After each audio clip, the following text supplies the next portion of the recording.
Greetings, everybody.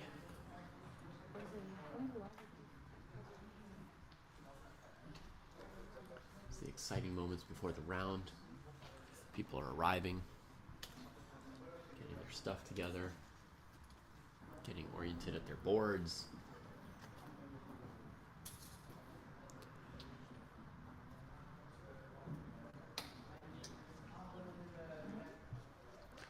May move Kostya's video just a little bit so that when he sits down we'll get more of his chair. Last time he was sitting in that other seat, so I had it pushed a little bit to the side so we'd see more of him, less of his opponent. Looks fine for now. Now let me get YouTube open so I can see any chitter chatter from that direction.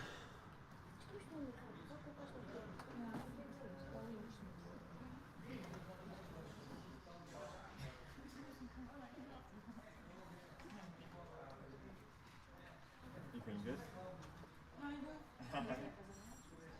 No games for this one, so let's see. Just before the game, my sister found same games. So. There it is. Live. Maia International. All right. We are good. Good luck. Ish. Live at least. Streaming okay.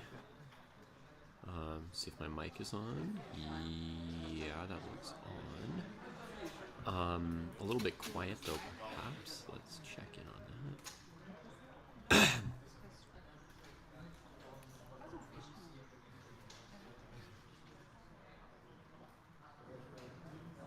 Mac OS audio. Yeah.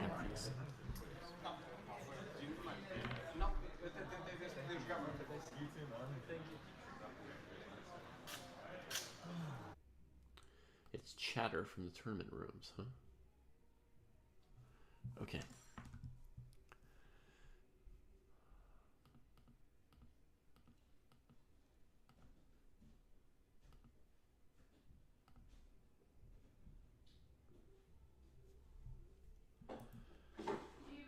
Thank you.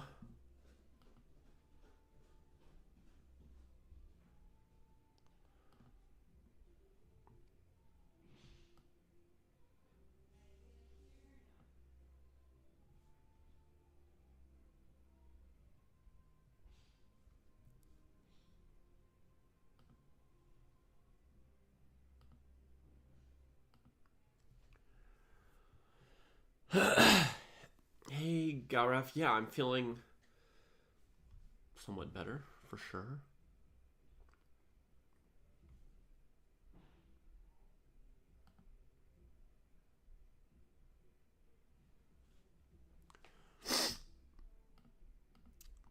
Not fully better, but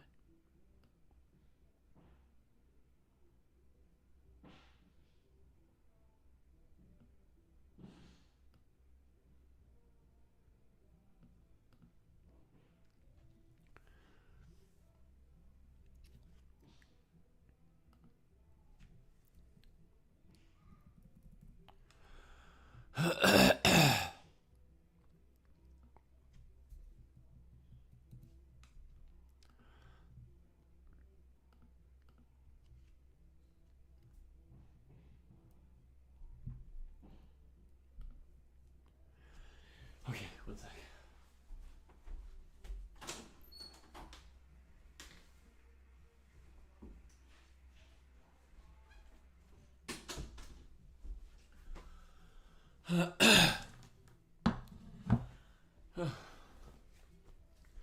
Can't seem to catch my breath.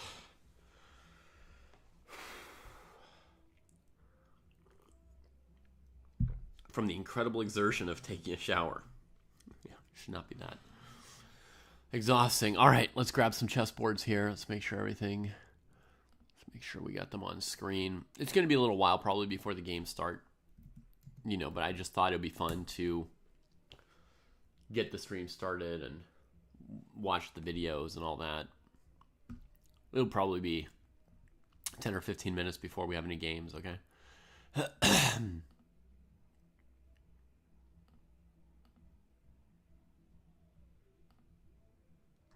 How are you doing, Dajin?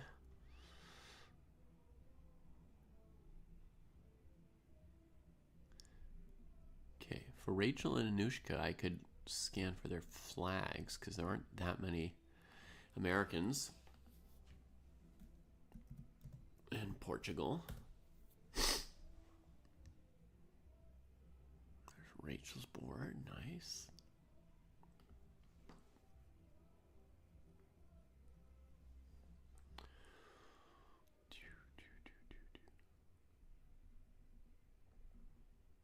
And here's Anushka. All right.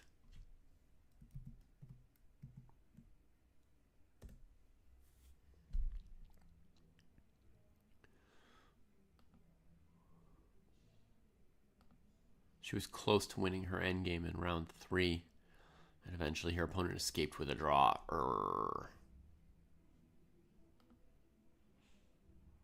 I mean, good for her opponent, but it would have been cool if she'd played 1 or 2 more genius moves in that endgame. All right, let's see if we can find Coast to Coast in here.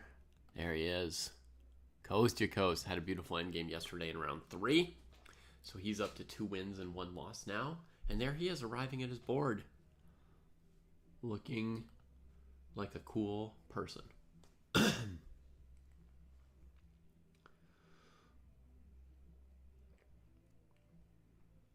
Now everybody scoots the chairs to get him just right.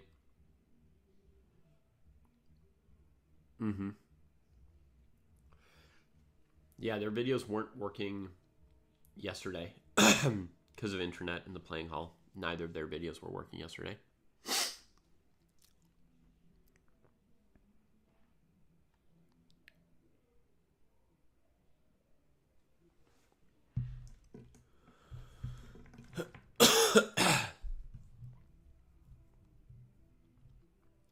Yeah, she doesn't look like a super underrated Indian child, Jake. Coming with your usual bias and stereotypes. And that is a very good thing. But would you say that Matt's opponent looks Indian? Matt and his opponent are already playing moves. Wow. French defense for Matt. Winnower. Great anti-child opening. Probably even decent against Indian kids up till about age 6 or 7. Are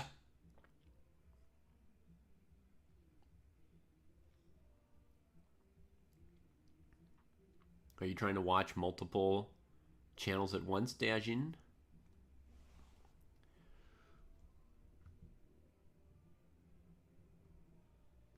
Go yourself, Evan. You're great, too. Let's see if Kostya's getting a King's Indian defense.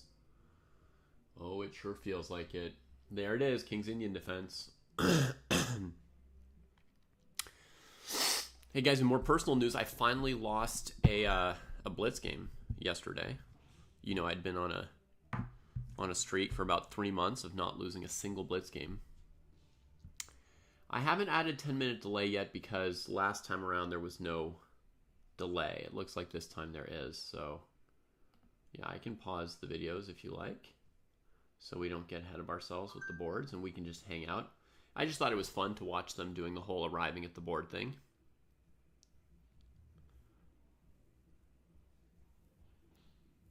All right, we'll try and give it 10 minutes.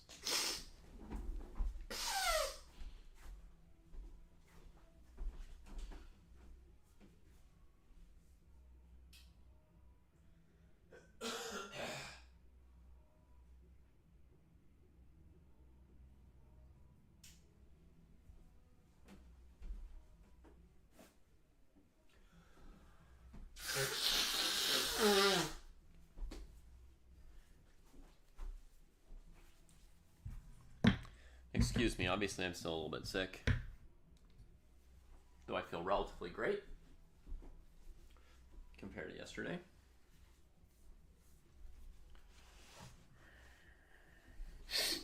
I faced somebody quite good yesterday. I played a 4-game Blitz match with them.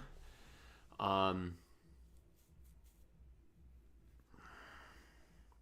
I lost 2 and drew 2, and I had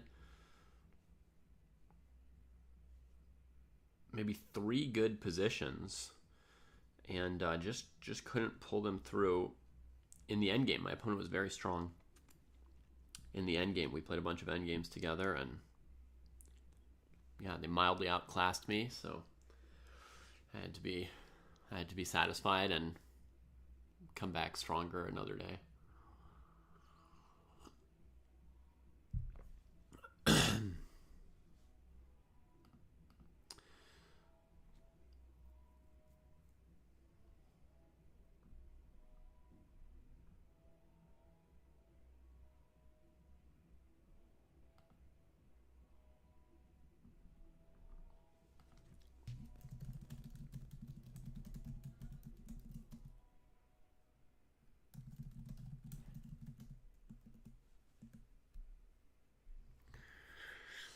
All right. So what should we talk about while we wait for official moves to start coming through here? Maia chess. 3 rounds into a tournament, people's nerves are kind of behind them, right? They're settled into their routines. They've figured out, where they're eating. They're used to winning, drawing, and losing. Some people are starting to feel like this is a great tournament. Some are starting to feel like it's a bad tournament. They're feeling that they're in or out of their best form. As in every round, it's great to have the focus of, your goals and knowing what you're there for.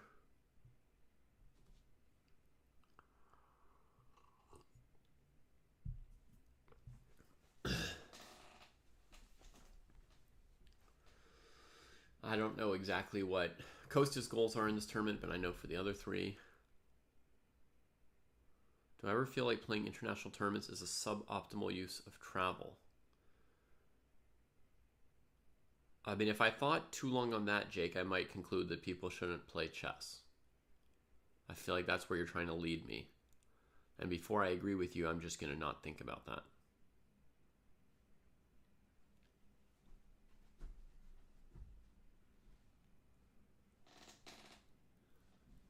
Because, playing a tournament like this in Europe, this tournament, I can see at a glance that it's far more glorious than anything I could play in California. Literally, in the entire calendar year, there's not a single tournament in California that would be even half as good or fun as this Maia International.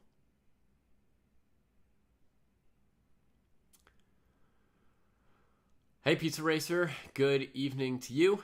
And I must say that on the scale of human experience, my existence is none too difficult.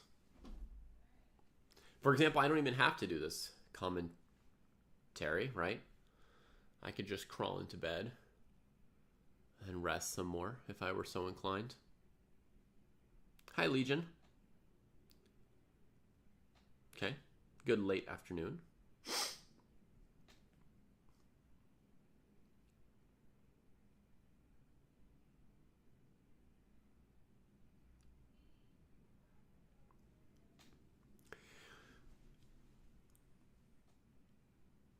Yeah, so let me tell you this about that subject, Jake. At this tournament, let's say you're awake from 9 a.m. to 11 p.m. each day. Very conservative, right? 14 hours. Your game is going to last about 4 hours. So that leaves you 10 hours per day that you don't need to be in the tournament hall. And you might want to prepare a little bit for your games, having traveled to a tournament. So you could prepare for another hour if you liked. So that leaves you 5 hours, playing in the tournament hall or studying in your room. And then 9 hours to be out in the town. They've got beautiful weather. They've got a beach there. They've got Portuguese restaurants. I have no idea what you would find in a Portuguese restaurant, but it's probably something fun and interesting. And you know, I would argue that you could also enjoy and learn some things about Portugal while playing your tournament.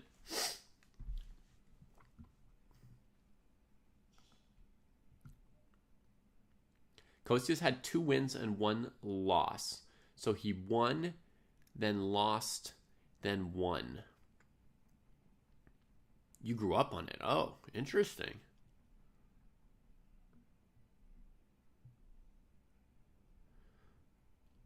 Tombo says the U.S. Open in Vegas was brutal, 115 degrees.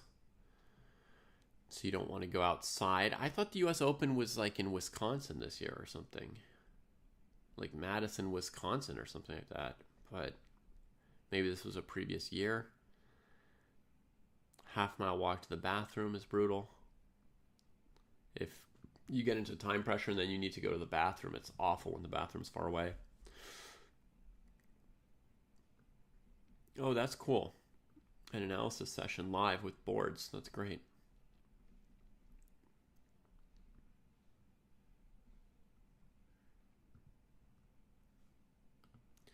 So we're going to click around here. We're just waiting for official moves to pop up. The players have started playing about 8 minutes ago.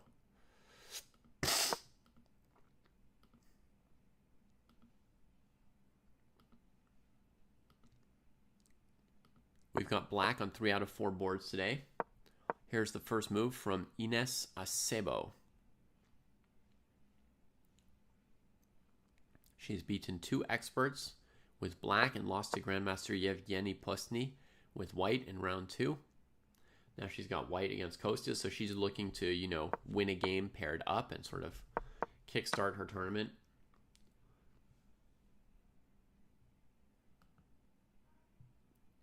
And as soon as Kostya starts castling, we will unfreeze his video here.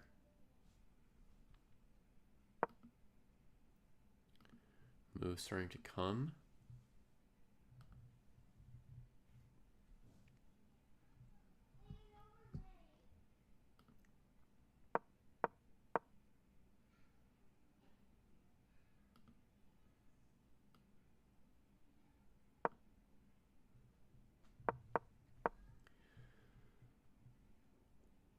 Bishop b4.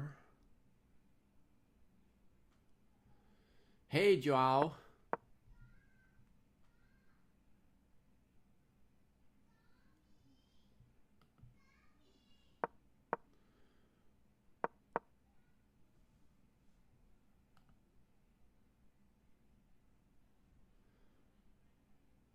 All right. Kostya should be castling now.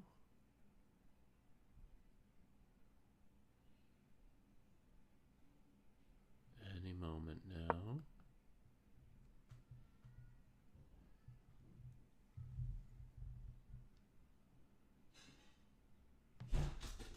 Wait. Did I miss a move? Bishop e2. Yeah, sorry. I need him to castle.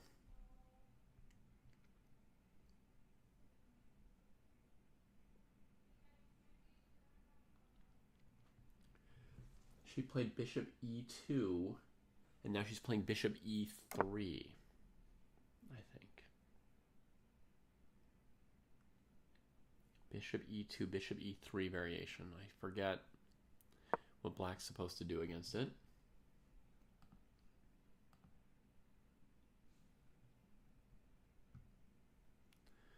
And then I get Matthew's position about right. He's played c5 and his opponent's thinking about it. Yeah. Kostya knows what to do about bishop e2, bishop e3. He pounds out knight to a6.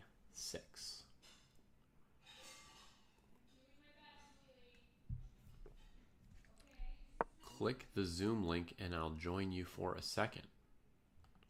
Well, well, well.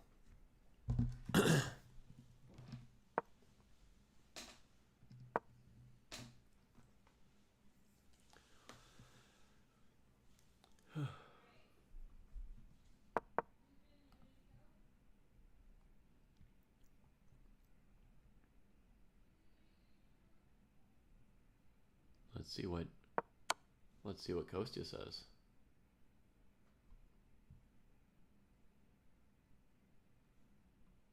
if my Zoom's working or not.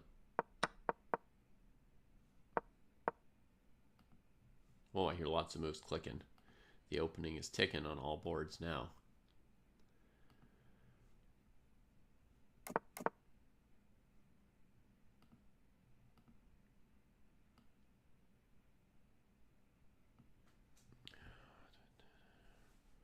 All right, I hope this doesn't kill my poor computer.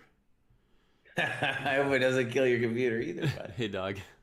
You don't need to put me on the vid, though. No, I have a complicated setup here with a couple Twitch videos of them live from the playing hall and everything. So it's super cool. We get to see their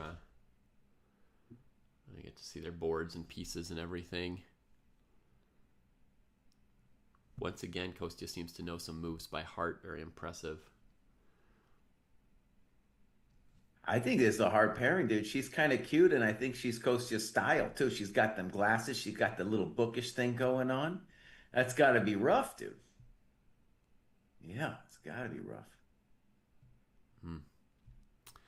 I was thinking more that she's won a couple I games. I knew you wouldn't respond to that. I knew you'd just, like, let it pass. I was thinking more that, she's won a couple games and she's playing white, and, like, for her, this is, like, when the lower rated player who's doing fine plays up against the higher rated player, they're always looking to kickstart their tournament and use you as fuel for that.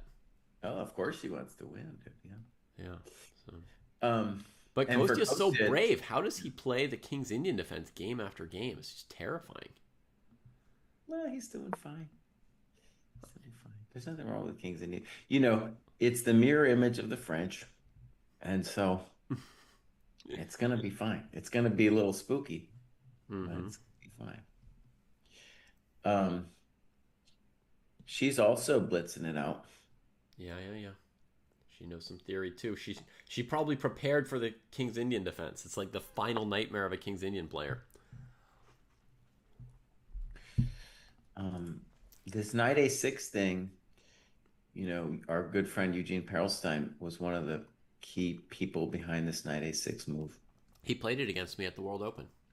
Yeah, he's played it against everybody.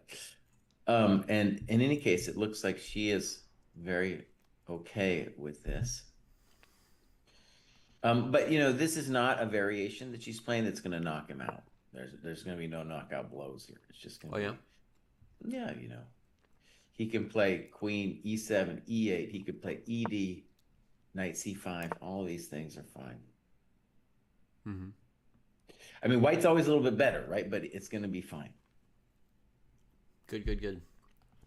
Hey, what's happening to that meeting? I don't know. Jack wanted to do it, and then maybe I didn't respond to it fast enough. So I created the Zoom, and then since he didn't respond, I was like, oh, well, I guess I'll go hang out with David for a second.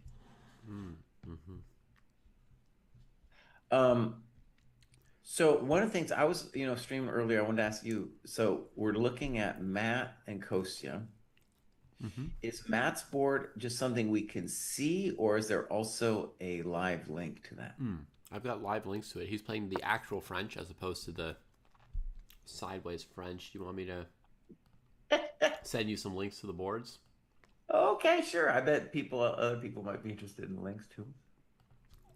And then also, do you have links for Hannah and Blood Queen? Yeah. Oh yeah, let's just get the links out there, and I can kind of look them in the background. I'm assuming with those ones that they don't have a video feed.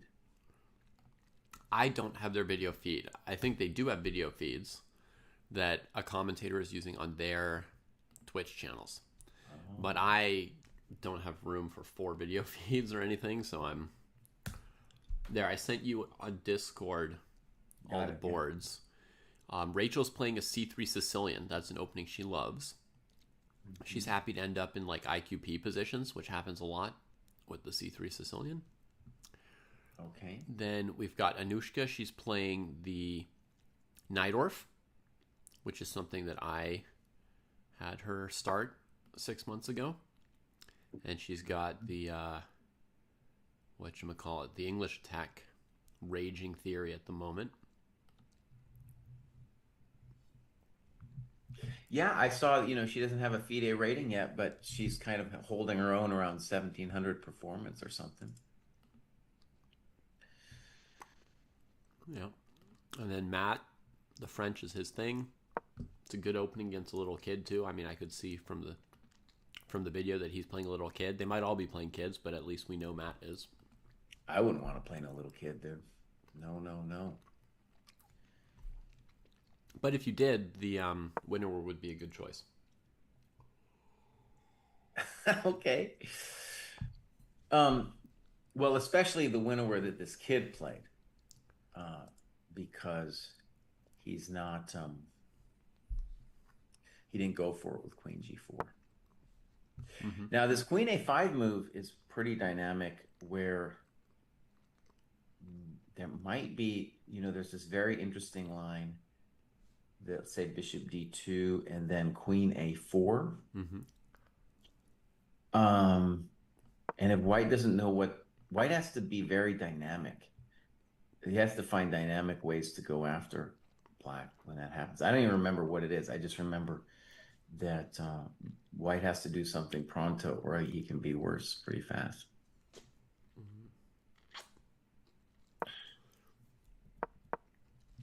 Can White also just play Queen D2 here as well as Bishop D2?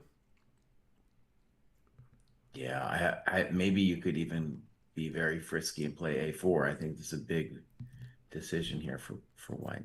And then if Queen C3, Bishop D2 traps her, huh?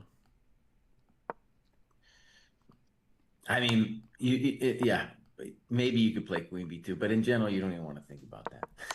you don't even want to think about that. But maybe what Black really wants to do more than taking on C3 is take on D4 when you can't recapture with your pawn. Mm-hmm. That could be a little bit awkward. Anyways, A4 is a very fancy move. I think people have done it before, but Queen D2, Bishop D2, more traditional. Yeah.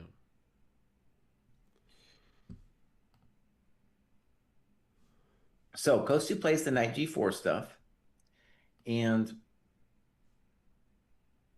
yeah, I actually had this, I guess, the exact position against Naka way back in the day. And yeah, this is very complicated. They're booked up. Well, we'll see. I have a feeling she's going to slow it down here. What I have experience with is that the knight on F7 can really hold the Black position together. Mm-hmm. And yeah, there's at various points like ideas of like White getting away with C5 in a variety of different positions. Mm-hmm. That's what I did I found it over the board against Naka, and then I only later did I realize, this is just like full theory. Mm-hmm. That's actually theory. So White has to figure it out. I think this is a great position for Kostya to have. Boss, let's talk about the main controversy, dude. Did you see Kostya's round 2 game? I did, yeah. Disaster, right? Dang. Yeah, I'm not sure. Well, it's definitely a disaster. Yeah. Yeah, I don't really know what happened. Do you know I have COVID, so I was a little bit delirious this weekend. Oh man. I feel like I had COVID so many times, but it's been a moment. Mm-hmm. It's been a moment since I had it. Yeah. Yeah. It wasn't terrible, but it was kind of like having the flu, you're not your most your best. Oops, sorry. And this morning I took a shower about half an hour ago, and I haven't caught my breath since. It was such an exertion.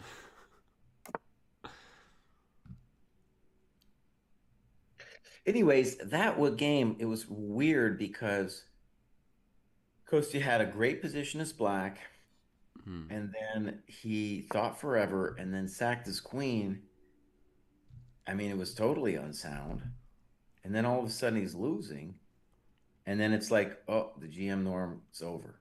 not even possible anymore. So I don't think he was thinking about that. Oh, I think he was thinking about that. That's why he gambled. It's you who worry about GM norms. Kostya just plays He's chess. definitely worried about no boss. He's definitely worried about the GM norms. It was definitely why do you think he's doing all this, dude? You think it's for fun and shits and giggles? No. Yeah, it's for fun, dude. No, it's not. It's super fun. It might be fun for you. I wish I were having that kind of fun. Getting norms is a fun thing. But ultimately, like, he's been working at his game and he's going to these tournaments to try to get some norms. No, just to keep playing. No, dude, no. Well, why don't you ask him since you won't believe me? Well, we've talked about it too. He's even said weird things like, yeah, if I got my GM title, I wouldn't even play classical chess anymore. You know? What? Well, then that's like the worst thing that could happen to you. Well, I'm just telling you what he said. That was one of those podcasts where we were just like, what? We had a whole podcast about it, dude. I think he likes playing. I think he's having a good time. He's got a By the way, I think it's definitely a good time over there. It's definitely a good time. I saw a stream of them playing chess on the beach with a real board, Yeah, I saw while I'm sitting here diddling around on my computer. Glorious to have real chess pieces. There was sand all over the chessboard. I thought that was on purpose. They just like dumped sand on it for the look. Well, it was like they kept playing and they could have, wiped the sand off, but then they just kept going. I'm enjoying this sand.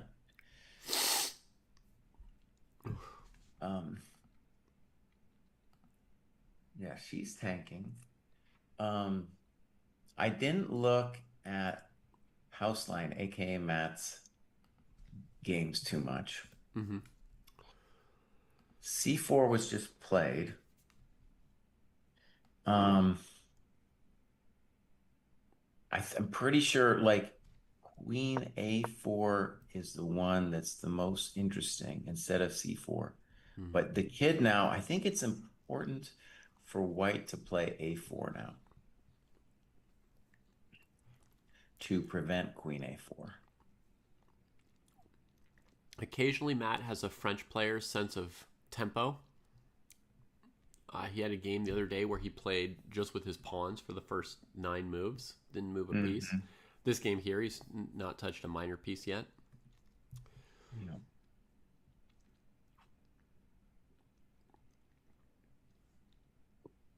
One of the things, actually, it was our first year at the dojo.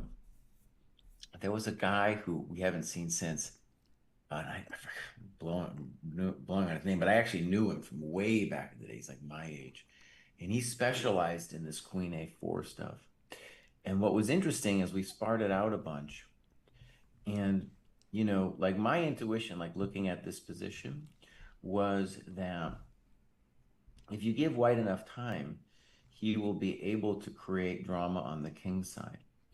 But this guy I was playing, he had it dialed in, and he would just, at some point, he would play H6, and you just sit on you, and then slowly expand on the queen side, and it was very difficult to deal with. So I remember we sparred it a couple times, and I was like losing as white to this guy who was maybe 21 or 2200. Mm-hmm. So it's surprisingly hard for white to crack. Like generally, you're gonna find a way in over there, but it's like it's in particular the queen on D1. How does she get in? Very difficult to see. Yeah. Yep, that's true.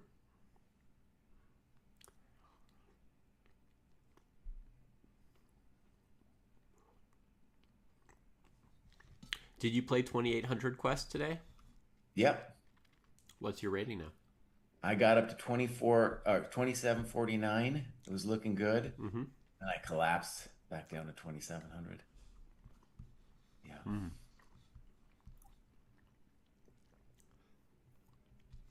You can make 2800 though. Maybe. I think the bummer about it for me is like the rationale to do it in the first place was to like practice the openings. Mm-hmm. And I'm realizing now that if I actually want to make 2800, it's the biggest thing is just me moving faster. It's like just a little bit faster because I can't pre-move. I lose all of those battles. So if I could just move a little bit faster, yeah, maybe You're still playing 3-0, huh? Oh yeah, dude. There's nobody playing 3-2. I am.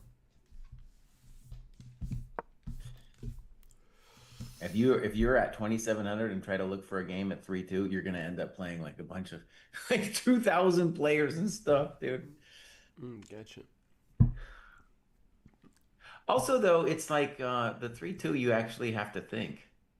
It's not a release from reality. I don't think in 3-2 really. I just blitz. Well, I guess I think a tiny bit. Yeah. Yeah, you can think for like there'll be moments like when you play Title Tuesday at 3-2, for example, you gotta there'll be moments where you'll have to calculate it out. Is Title Tuesday 3-2 or 3-1? 3-2. I thought it was 3-2. I haven't played it in a long time.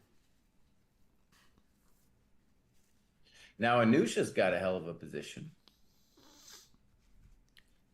All right, let me see it. Let me see it. Her opponent played it a little bit soft, I think, and now it's very dangerous for white. Very dangerous, yeah. Maybe that H4 move is not needed. Or King B1, I don't know. Anyways, who knows what's happening, but this is kind of like a Najdorf dream, right? Yeah, I mean, white managed G5, so black had to play 98. It's theoretical, but I think... Yeah, she's doing fine. Once you get those big old fat pawns over there, you're gonna have play. Well, I think here white's gonna play knight C1, and then she'll probably just push B3, knowing her and the Najdorf. Also, knight B6 is really interesting. Knight B6. Sure. Yeah, that's totally playable as well. I think she'll just play B3 though.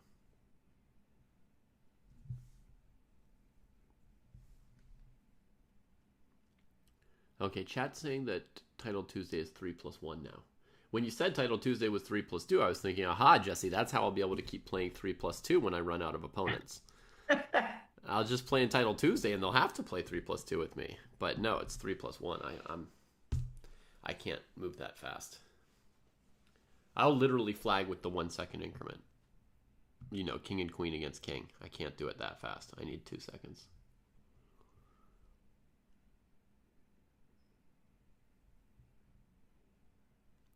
There's always something broken with these broadcasts, which is unfortunate, right? Like here we can't see Anushka's clock. A little bit unfortunate.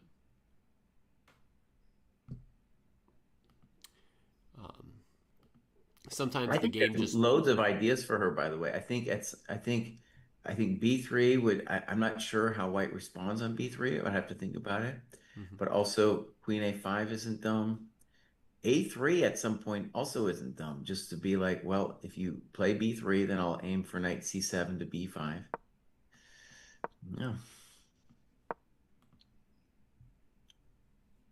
So very dynamic for black. Yeah, I mean, this is a very fun line, which I think a lot of people feel scared to play because they think that they need to know 30 moves of theory, because when Anand and Karyakin play it, they know 30 moves of theory. But if you just imagine that another player of your rating, let's say you're 16, 1700, just imagine that some other player rated 16, 1700, they might not know those 30 moves of theory. Then suddenly you could play this kind of fun stuff together. Oh man, I guessed it wrong. She plays your move. Well, that was just one of the moves I thought you could play. Yeah. So the issue with Queen A5, right? If we'll call it an issue, is now you're going to give up on b3 for the immediate future. Because you don't want to trade queens. But I think the plan of like knight c7 to b5 and a3 is really there. Mm-hmm. And so white now needs to decide, I think, between knight g3 to f5 or just the brutalistic h5. You know, another technique that can be very nice for black that you can try and set up is you could try to set up the move bishop takes a2. Queen a5 doesn't really help to do that, but you know, like let's say here black played like knight c7 and white played f4 and black played knight b5 and white played f5 and then you played bishop a2. Right? And then however white takes back, king or knight, you just push b3. You're just kind of detonating that area. Detonating. But, I mean, the big problem is that we can't easily double our queen on the A file, huh? That's the big issue. Not so easy. Not so easy. Yeah, Arsenal fan Richie, bishop A2 with the queen on A5, it might seem playable, but you can try and win back your piece with it. So let's say F4, bishop A2, knight A2, B3, queen A5. You get back your piece with pawn takes A2. But the position you're getting is terrible for you, right? Like we've calculated successfully that we could sack a piece and get it back. But we gave up our light squared bishop, weakening D5 and F5 and stuff. We gave up the queens, which means we can't checkmate white anymore. And so it's like tactically sound, but positionally now we're just, you know, we've done something horrible to ourselves. Hey, but what's Rachel's streamer's name? Rach Angel. Rachel. Oh, right. Okay, good. The first time I met her, so to speak, Jesse, she rated our stream, and I just saw this name. You know, I saw Rach Angel raids Chess Dojo, and I was like, whoa, like Angel of Revenge? That's sick. But apparently she didn't speak German, and that's not what she meant with her name. Yeah.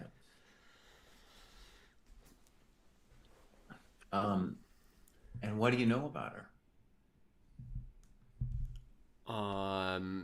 She lives in LA, somewhere near Anushka, because sometimes they stream together. Like I've seen them in a room together sometimes. Mm-hmm. She really likes chess. Has only played in about 2 tournaments before, Jesse. Mm-hmm. Wow. So she's very good per tournament she's played at this point. And she really likes the deep, dark forest. That's the kind of chess she wants. So I encouraged her and told her to play through a bunch of games of Mikhail Tal's, because obviously somebody who's been playing for a few months and 2 tournaments doesn't have that much chess culture yet. So I was like, oh, you need to meet the sensei, the man who put Latvia on the world map. Number 4 chess country of all time. So I sent her some Mikhail Tal games, and she's all pumped up.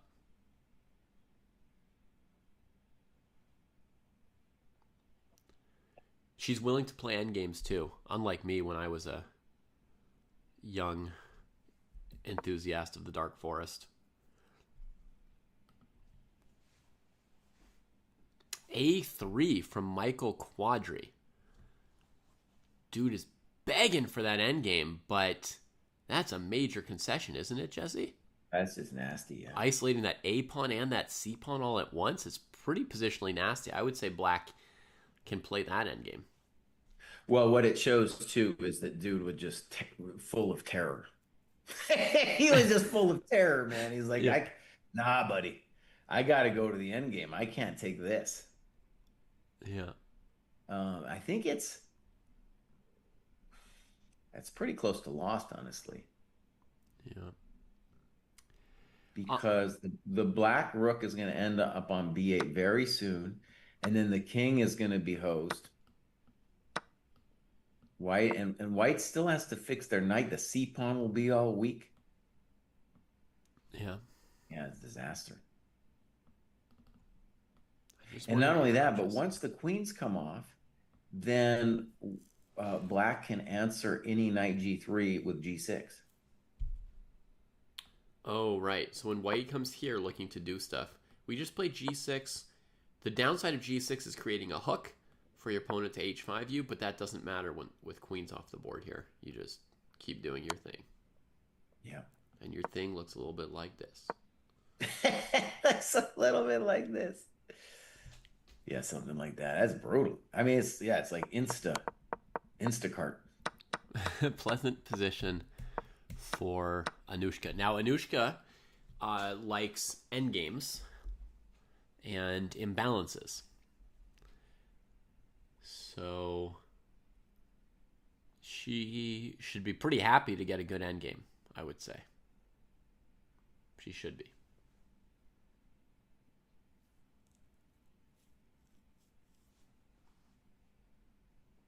Well, let's go to Kostya for a second. An interesting momentitos. Hey, Athens. And Shivam, to your question, as I call up Kostya's board, to your question, Shivam, I've obviously seen the games of Nazi Paikidze, but I don't know her personally myself. Okay. So white says they want to play b4 and probably c5. Kostya maneuvers the knight out of the way. And then now that the knight's out of the way, maybe he wants to go after that Bishovsky. Now, I want to say rook b1 looks wrong to me. Okay.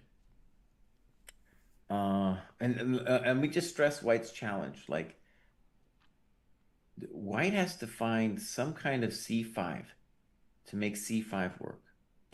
And b4, which she's going for, I don't think it's going to happen.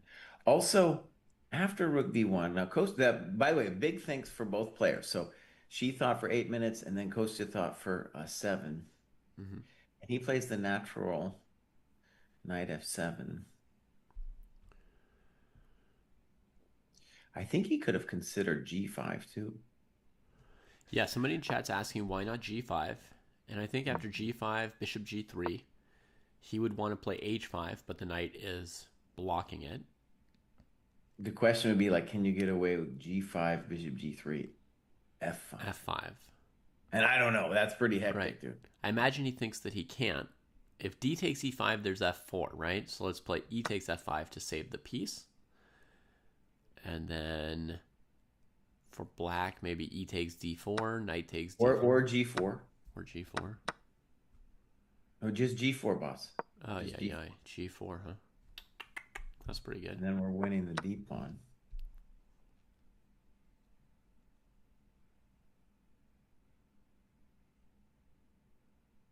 I think he might have missed that, dude.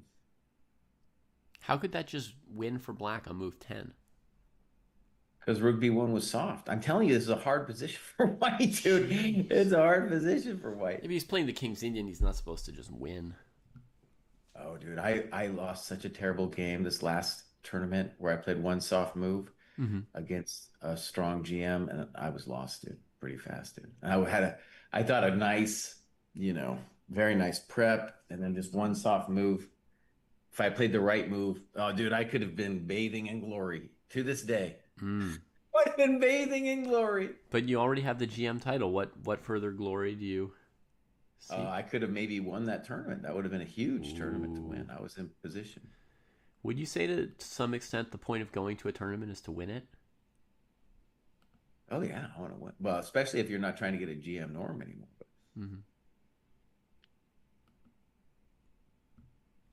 I always tried to win the tournament when I went to a tournament. Now, Jake has a good point. He says, I was told to never play f5 before the center has been closed. I follow the rules because it's easier than calculating.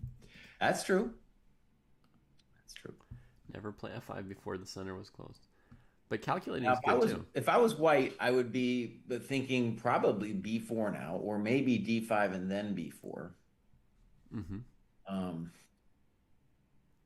Wait, but this... So are we just saying there was nothing for white here? Because I don't see it. I don't see it, boss. No, I think he missed it. And also, it's like one of the problems with knight f7 is now rook b1 looks kind of good. Now it's like, oh, maybe that makes sense.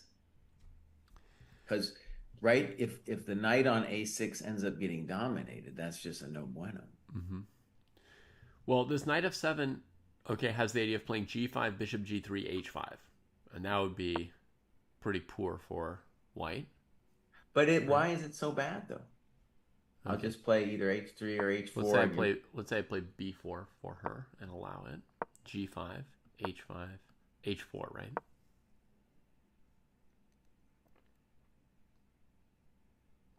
Yeah. Maybe h3 too. I don't know.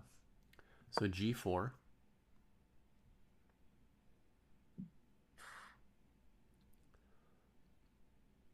I might want to play h3, boss, because here I don't like my knight.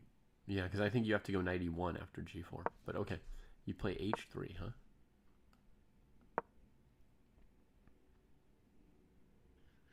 By the way, this is really good. We're looking at this because she's going to be considering, I think, b4 and then maybe d5 first. Mm-hmm. I mean, if she plays d5, that just makes all this kingside stuff even better. Well, yes and no, because it's still hard to organize f5, and your knight is out. Here's what I would do if I were white, and I suddenly realized that I would have lost last move to g5. If it suddenly occurred to me that I was completely losing and that things were only going to get worse, I would take on e5. Okay, we could look at that, but I want to say one of the nice things about the knight in f7 is the knight on f7 is kind of cool in these positions after de. Mm-hmm. And right, black risks becoming worse. Or white risks becoming worse because black can play c6 soon. Yeah. In my game with Naka, he did a great maneuver with... No. See, don't do it. Don't do it. Play knight takes. Knight takes, boss. Knight takes. Oh, I'm not listening. Do what? Do what? Queen takes d8, knight takes. This is the whole point of the knight on f7. He's a genius. The knight is a genius. Queen takes, knight takes. Wow. This was the maneuver that Naka did to me. And so then the knight comes to e6. Is a pure genius. And here white has to find something clever now or it's just worse. Yeah, b4. b4, knight e6. c5. And then just c6.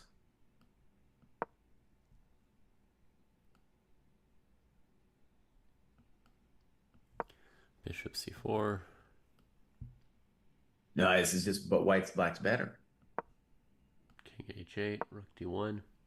No, I can also play g5, h5 there, buddy. I don't need to play king h8. g5. Anyways, boss, that's a good position for black. So, no lo puedo. No, I can puedo this position. Black's better. I might be able to take on g5 here. You might. I'm not saying you're lost. It's a beautiful position for black. Queen takes d8. Like de, queen d8 is just not what she wants to do. Okay. It's what I would do. I'd be like, I should have played the exchange variation 3 moves ago, but I'll do it now.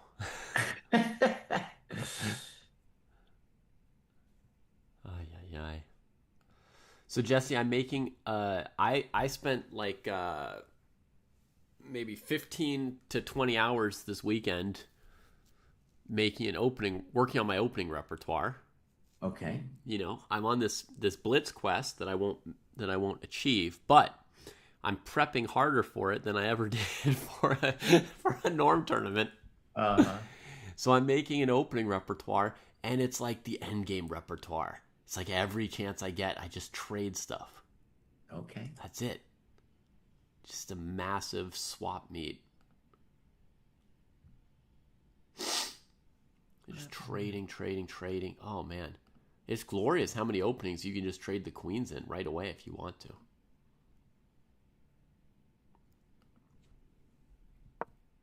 I think she's burning clock here in this knight f7 position. Does Perchard Oh have yeah. a piece No, she off the has to back figure it rank out. yet? No.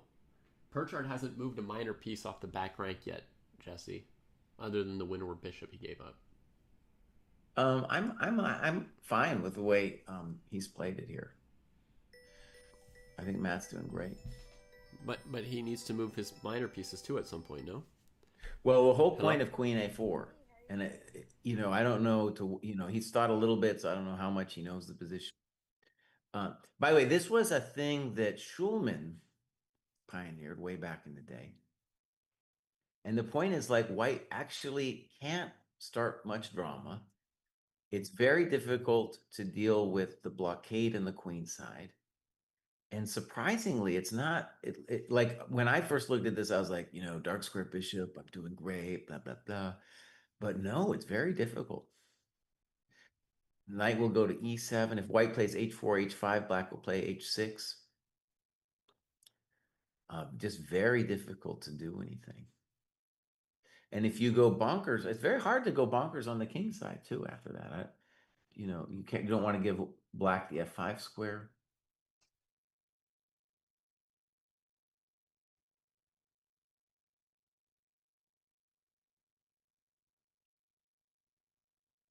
No, I think Matt's doing great. And Anushka's thinking forever on a3. We want her to take and be happy with that. I don't. She honestly, I don't think has really much choice but to take the thing. So it's a little sad that she hasn't moved yet, but still okay. And Rachel, I think, has a fine position with Queen C3 stuff.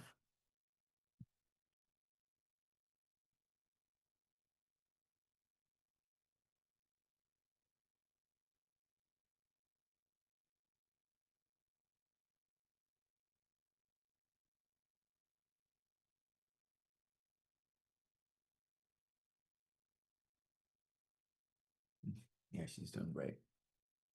So our people. Oh, D5 was played. Besides Kostya, I think our people are doing pretty good. I think, and I don't want to say Kostya's doing awful, but he definitely has some challenges right now.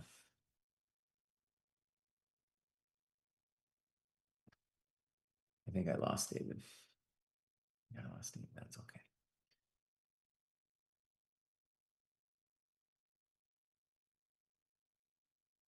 Biggest challenge is he played the kid. All right, David, let's go look at Kostya's game. She played the challenging D5. Yeah.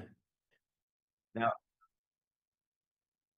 okay, so David, David, before we talk swarm, the point is there's a little bit of like Petrosian variation stuff going on where it's not so easy to get the F5 in. And one of the things about there's a similar variation, the Petrosian is if I can make your knight on a6 terrible, then the force count on the king side will always be on my side. So then I won't get mated.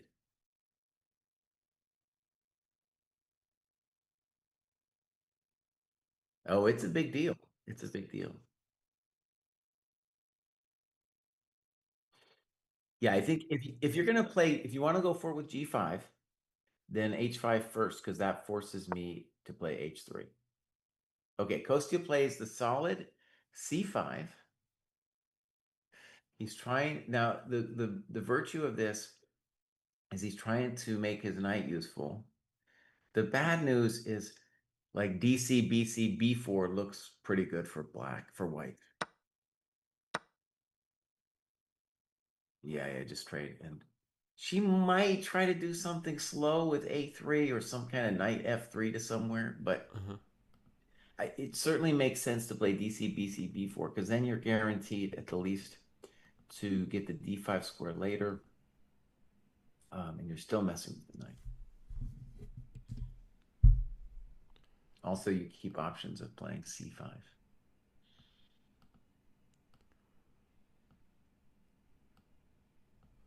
I'm pretty sure this one is going to go to time pressure. I think So far from this woman he's playing, she's moving a little slow on a lot of these decisions.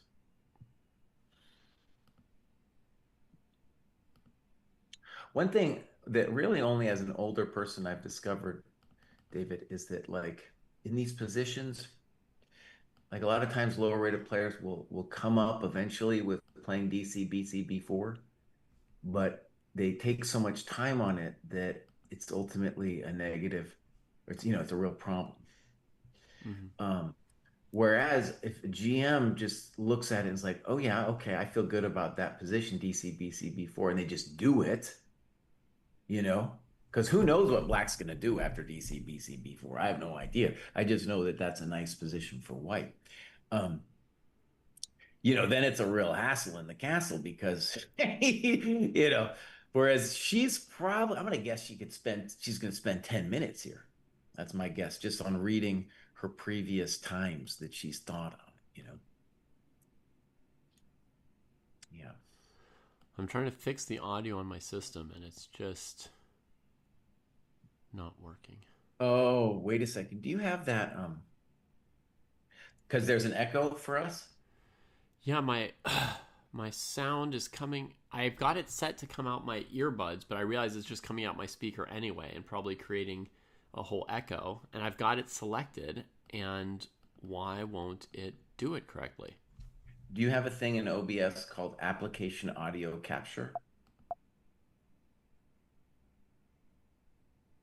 That's what I've got, dude, and that solves all of that drama.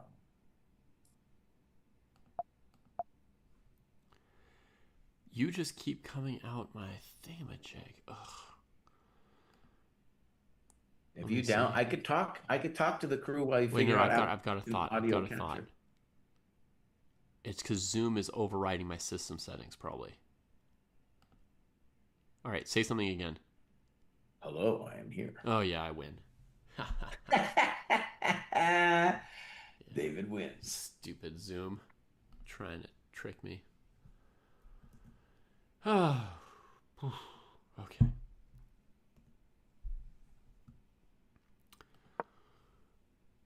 All right. I definitely fall into the curse of the low-rated player that you were talking about while I was fighting the system settings of just not being confident enough in sort of like the evaluations and wasting a bunch of time, hesitating, like, is this a good position or a bad position? When you're talking about the system settings, are you talking about OBS? What are you talking about? No, what you were saying about the lower rated players using their time. Yeah. Like, even if they come out with DC, BC, B4, they spend, 10, 20 minutes, and then it wasn't even worth it. I think I often fall into that, just not being good enough at evaluations to sort of make those decisions quickly, and just hesitating a lot because I'm not confident about my evaluations. Right.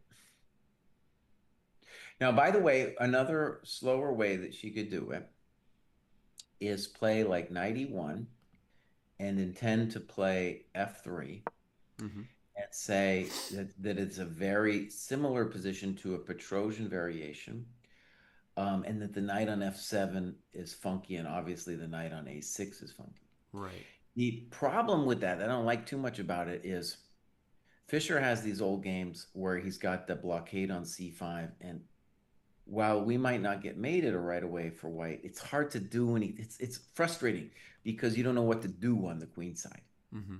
So like you can play B4 and then you can congratulate yourself, but then what? What are you going to do after B4? Very difficult. Yeah. This is also where one of these tricks comes in, where you play H5 first, and then after F3 you play bishop H6 before G5, right? And you try and maybe get that bishop in. Yeah, you could think about something like that. Yeah, I feel like here A3 and B4 and 91 to D3 and all that's going to be pretty slow for white. So I think that in this case I could trade on C6 pretty quickly as white. Could see myself doing that. Let me make a round of the other boards. Okay. So Matt's playing slowly, and he just is not moving any minor piece ever. He's tanking here, and he just needs to. He needs to. Honestly, my understanding of this position, as long as like the knight goes to e7, that much I know. Right. Probably bishop d7, and he needs to now start. Yeah, he's tanking. He's tanking. The kid tanked on castles too. Yeah, but the kid has played, bishop d2, bishop e2, knight f3. Like, he's got a position. No. Let me just stress. Whatever, let's just say Matt plays any move. I don't care what it is. Mm-hmm. Then it's very difficult to know what to do for white. And castles in itself is a little controversial because then it takes away the ability to play h4. Or you could still play h4, but your rook's not right. So it's not clear that castles actually helps you all that much. Okay. Well, I still think I might have to tell Matt to develop his pieces because this is 2 games in a row where he just hasn't moved a piece. Yeah. Well, she played a move quickly, and I don't, or relatively quickly. I don't think she traded pawns. She played 91. Oh no. Or oh yes. All right, but I'm gonna keep going around in the circle for a little bit more. So A3 on Anushka's board. She traded it. Queen trade, pawn trade. White spent 20 minutes on that awful A3 move. Actually, it's weird because the thing here says that she played BA quickly, but I feel like I remembered watching. Actually, David, when I'm looking at her game, I don't know why, but I think the clock is busted or something because I'm seeing 0. Are you seeing that too? Yeah, her clock doesn't display. Yeah, okay, so her clock's messed up. So we don't know what her clock is. There we go, knight c7. Beautiful. I feel like, yeah, we love her position. It's looking great. Yeah. Honestly, instead of knight b5, she might even just play d5. I mean, nothing wrong with d5. Yeah. that at some point. I mean, also like rook b8. That can't be wrong. Rook b8. Yeah. Check to the miserable king. Yeah. Oh my goodness, when you play d5, it's going to open your bishop against a3. I didn't even dream of using that bishop, honestly. No, it's over for white, dude. Anushka's killing this one. Pleasant for the peasantess. And let's look at this c3 Sicilian. I don't know much about c3 Sicilians. Do you know anything about them? Oh, sure. All right. Oh, Jack's here. Oh, great. Let me just... So I might go off to talk with Jack. Yeah. Maybe I'll leave here for a second. So Jack, we are doing some commentary for the people because you weren't here, bud. I put up the Zoom and then Jack didn't show up. Hey, I said anytime except 11 a.m. Eastern, and you sent the meeting at 11.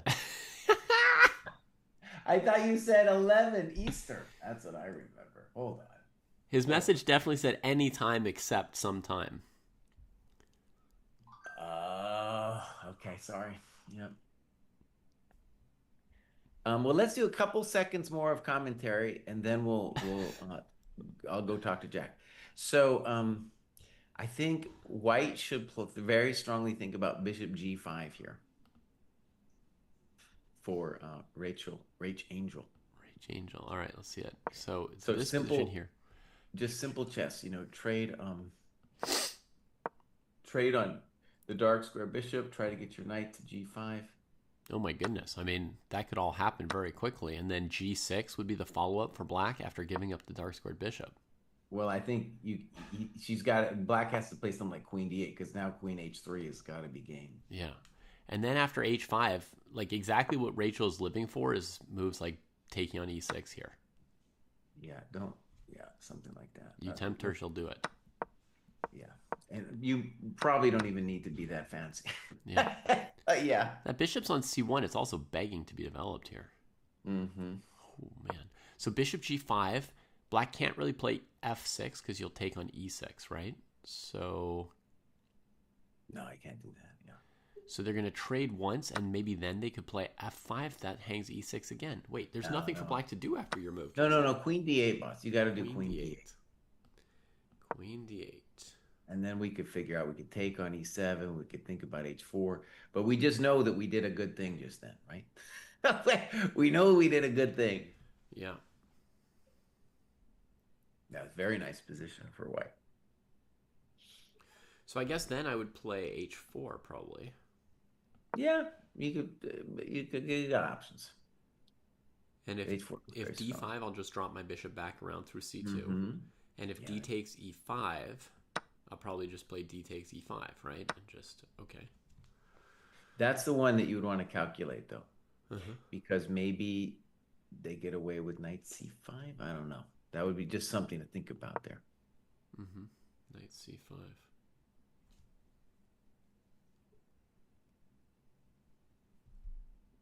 Righto. Okay.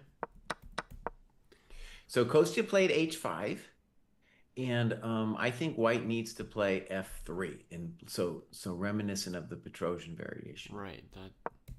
That's what we kind of assumed here would be f3 next.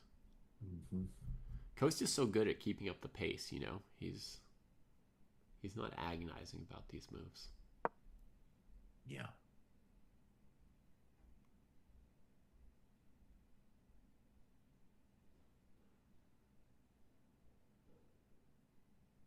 Yeah, so actually, before I just leave and talk to Jack, I want to say about this position that I've played a lot. I've played a Petrosian variation for a long time. The difference of the Petrosian variations and this one is that the knight on f7 is a little bit, it's different. It's normally not on f7. But what's similar is the idea is that white now has a higher force count on the king side. And we hope we're not going to get mated because of that. And it's a little difficult sometimes to play f5. But the bigger challenge, this is just one I want to stress, is white has to be very creative, because when you think about it, it's like we're saying that the knight on a6 is so terrible that that's the reason we're going to survive not getting mated on the king side. But we have to do something on the queen side, like a3, b4. When we do that, we are kind of giving the knight on a6 a job, right? He suddenly becomes a job because he's holding the c5 square. And so that's the challenge that I've had in the positions like this, where I'm like, well, dude, how do I actually do anything over there? Yeah. Yeah, I know, though, that Petrosian had some games with the c5, because, back in the day, because Fischer liked to play the c5 blockade thing, that was like, a lot of Petrosian games, and, went down that c5 road. Hey, welcome to the dojo, the Drunken Mod, and welcome to the dojo, Robin Esperosa. One of you has done it. 32,000 followers. We used to be into growing our follower count, then it just stopped growing ever, and we stopped thinking about it too much. All right, David, leave us. Hey. Maybe we'll come back later. I'm going to talk to Jack a little bit about things. All right. Hasta la pasta, guys. Hasta la.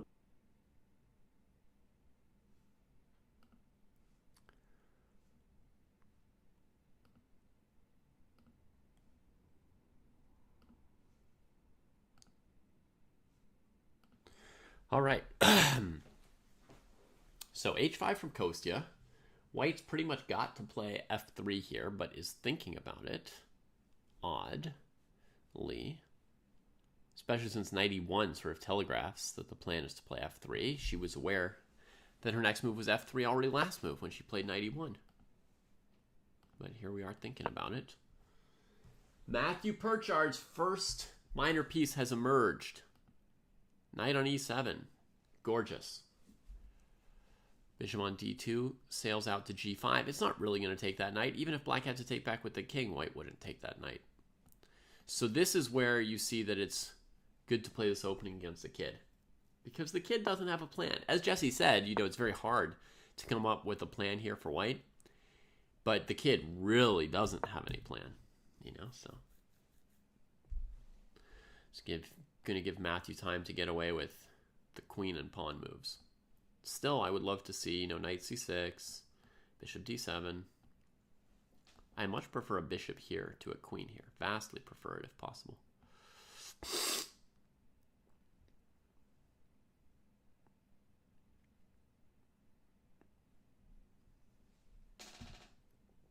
The dream plan of any winnower player is to go bishop d7 to a4. Then to bring the queen back to d8, put the king on d7, play h6, and play queen to g8 to h7. And pressure the c2 pawn with the queen from over here on h7.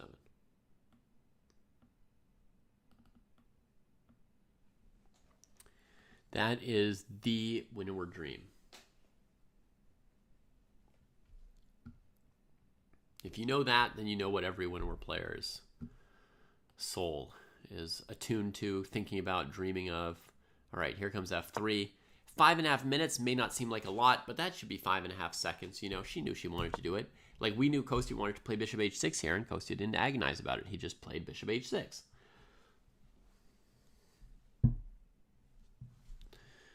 It seems to me like Matt is agonizing more than anyone today. He should let the kid agonize. He should just play some quick, easy moves because he knows this opening.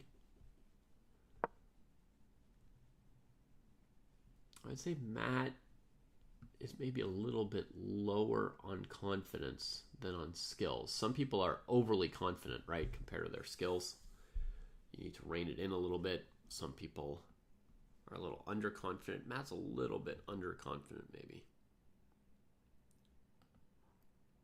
When you're more confident, you play a little faster, right? Faster.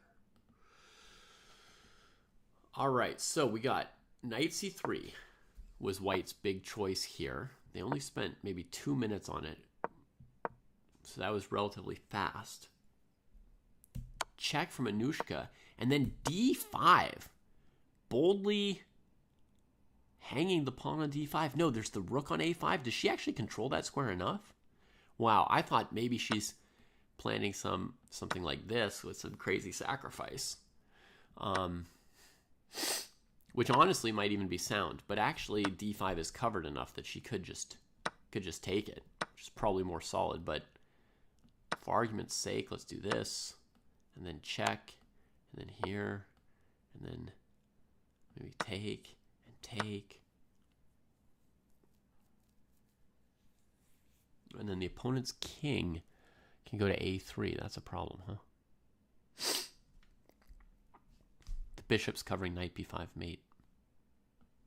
So this would be a little bit insane.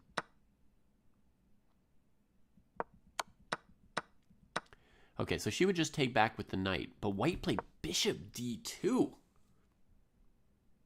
Bishop d... Ew!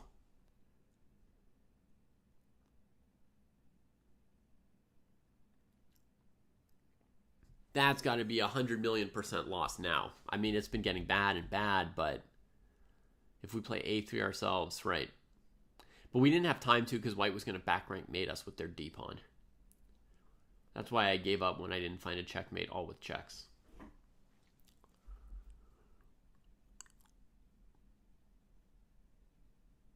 We had ways to give checkmate with one non-checking move, but we didn't have that kind of time or luxury.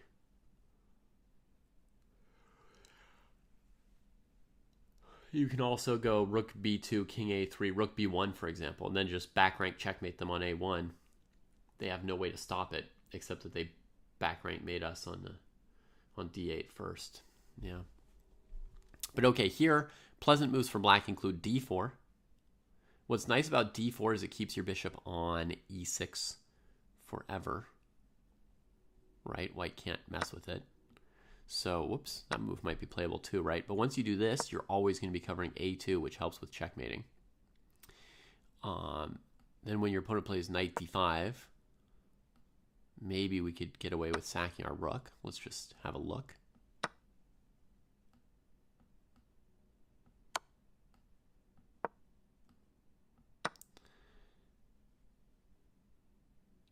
Pretty checkmatey. Let's double check. Even this we can deal with.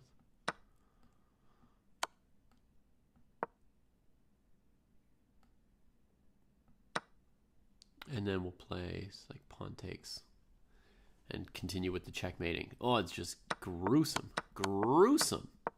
So that looks pretty sound. Then this would be another basic move, would be go here, not spending a move on the pawn. And now if they do this, oh, it's going to be even better because we didn't spend a move on our pawn, right? Just knight takes. We get straight to the checkmate part. Wait, pawn takes, bishop takes, c4. How did I miss this pawn before? Uh-oh.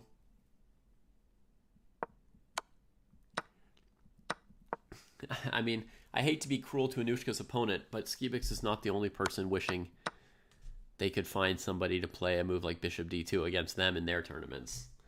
I bet half of you watching are saying, like, where are these opponents here when I'm playing in tournaments? Skibix is just the first to say it. I'd thought it, how fun it would be to get to play against people who, they don't hang anything, they just play moves that waste time while you're, like, rushing to checkmate them.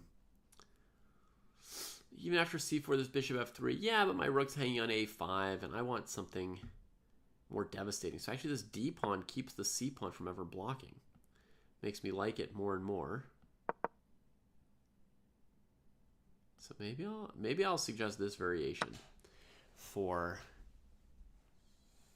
Anushka as maybe a top option. This is definitely a top moment to calculate of any moment in the game. Right here would be perhaps the moment for Anushka to use the most of her time, in my thinking, because it's the first moment in the game where it's probably possible to calculate a forced win. And no matter how good your position is, if you sack a rook for a checkmate or for a checkmating attack and then you've miscalculated something, you can lose from a position like this easily. We don't know, Alice. It's just some problem. It's never shown up this round. There's always something wrong. On previous streams, it just didn't show her moves, so this is better. So yeah, there are a bunch of tempting options, right? As Jake says, I've also been tempted by the idea of just sacking the rook over here, right? And then maybe dominating knight here. And looks like it should be winning. But we need to calculate something, right? So the key is our next move could win or lose the game, or it might, not decide the game yet, but there's a very good chance that it could win or lose. So far too often you spend 15 minutes on a forcing line to play a losing one after 30 seconds. Well, I don't understand. You spend 15 minutes and 30 seconds on the same move, or on the next move, or what? What do you mean?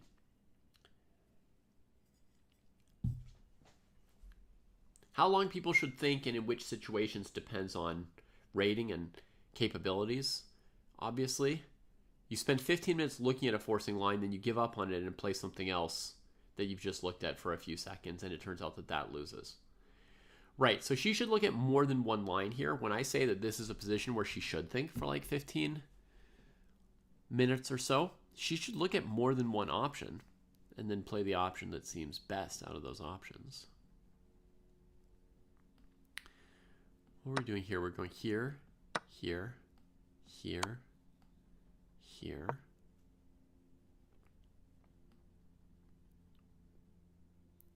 Here, here, and then I played this and was sort of stymied by c4, right? Maybe I should just move the rook off of where the bishop's attacking it.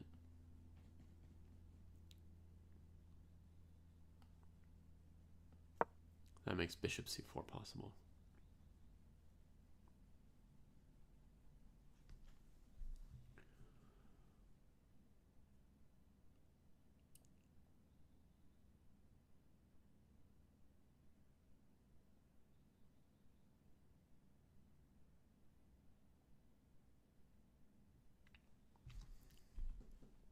This would be the moment to calculate deeply this line here.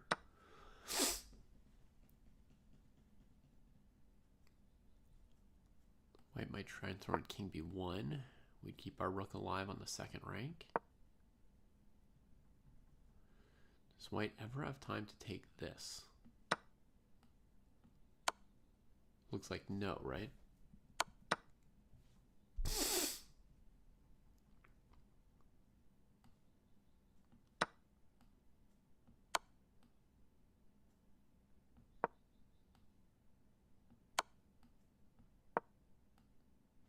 I mean, black's just doing whatever they want in this position.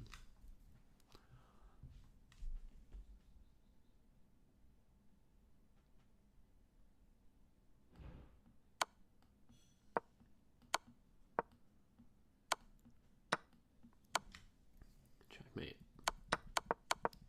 But it's a long line.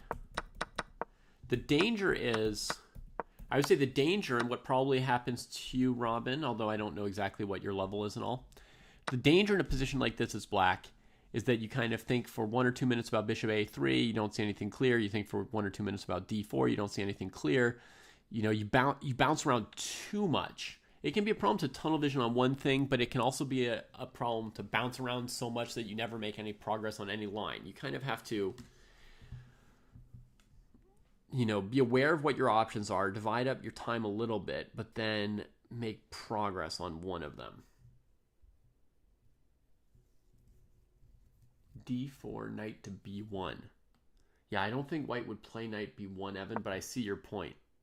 Just trying to defend a3, stop some of the checks. Do you sack your rook for that knight now, or do you do something else? Let me see your line. Knight b1, rook c5. So you just go take this pawn. Bishop to b4. And you take. They take. You play here. And then you say, ouch. That is a murderous set of rooks there. We can try and get a flight square for white. And then among other options, black could just capture.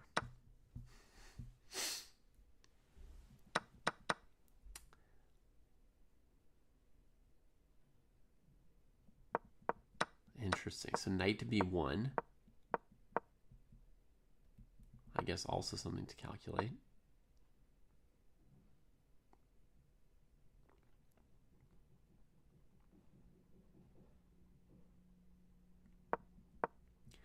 Okay, another easy move for black that Jake points out is you could play rook a7, just getting out of the way of this bishop. Then your rook has more options here. That's certainly safe. All right, shall we try to calculate a little bit for real, folks? I feel like we're just talking about calculating, but we haven't yet calculated. Bishop takes a3. Winning a pawn and threatening bishop b2. So white has to do something. The only thing they can really do is play knight takes d5. That's the only move that threatens anything.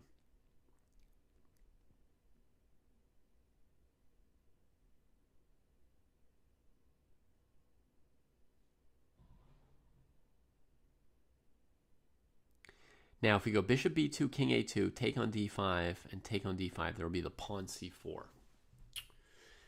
Bishop a3, knight d5.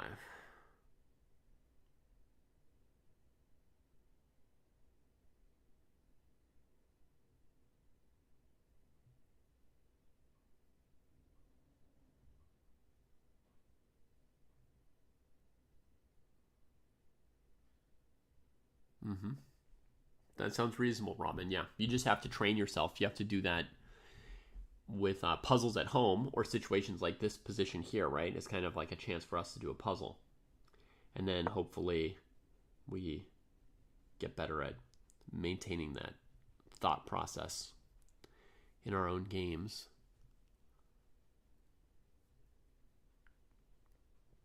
Bishop a3, knight d5, bishop b2, king a2. Rook takes d5, e takes d5, knight takes d5, c4.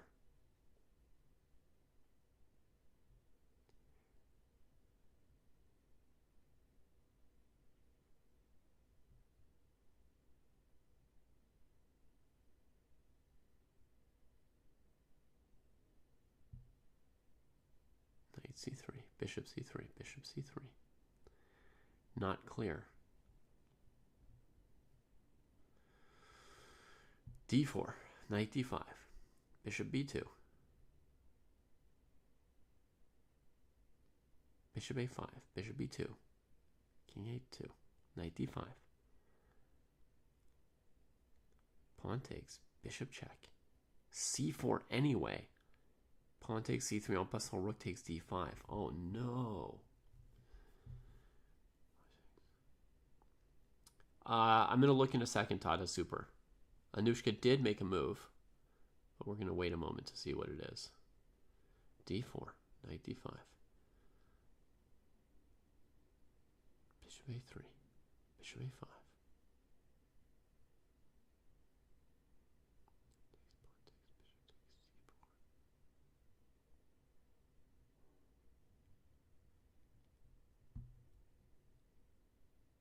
Oh, they're playing a bunch of moves. Okay, she played d4, knight d5, and she just sacks the exchange.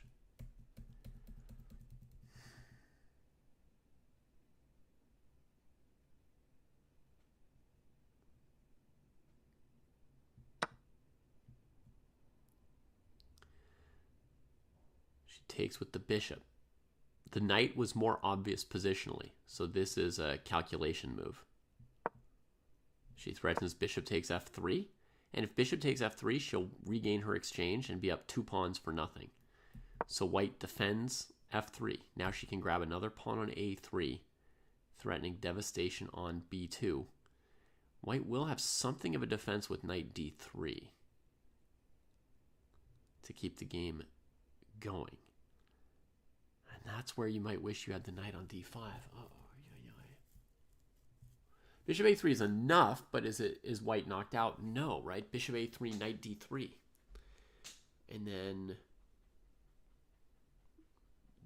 white's getting ready for rook b1 to defend the king. So you still get a long game.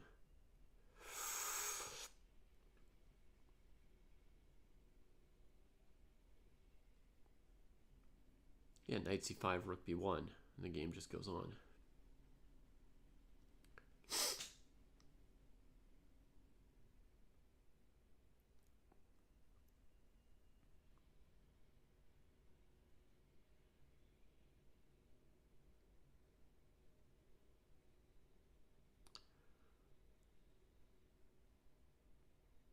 She could also play the move e4 right here. That's interesting. e4 prevents knight d3. And if pawn takes, bishop takes, and the rook moves, then she can play bishop c2.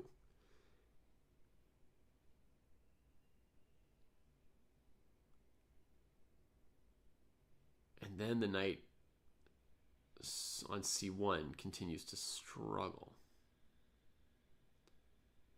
Huh. e4. It's not a positional move. Normally you would not want to trade this nice pawn for this weak pawn, right? So it's not a positional move. But if we look at it, just calculating, say white goes knight d3, we can take.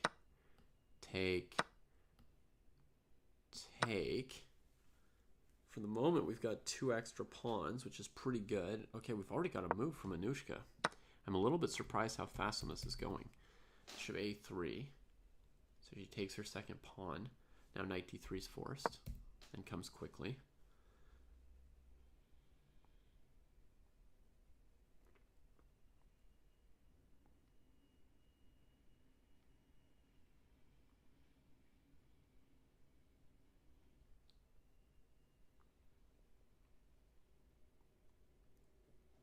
They are, Alice, yeah.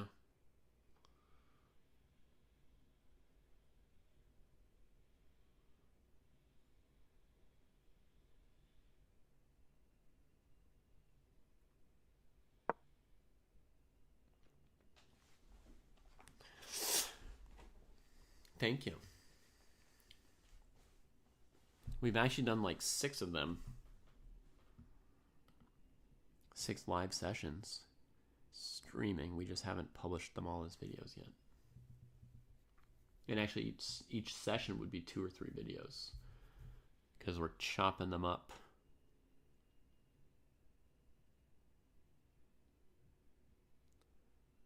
for the YouTube algorithm or whatever. Or attention spans or something. Well, I don't know. Unless I'm missing something, it seems like white's kind of okay here.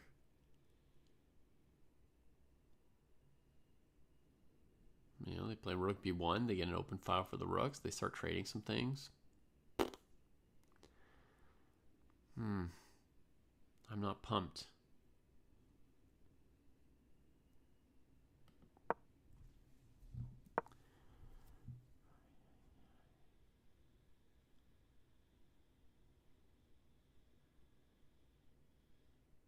So went d4 here. Rook takes, pawn takes, bishop takes. That move's clever with the tempo. But then I think it had to be e4.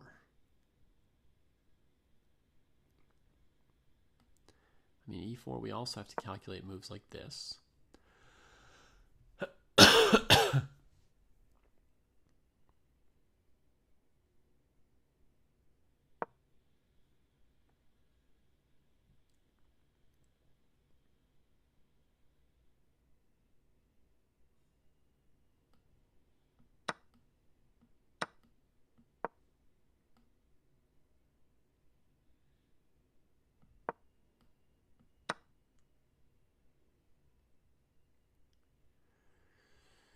This is a nice improvement. This is a very strong pawn here, and this knight still stinks.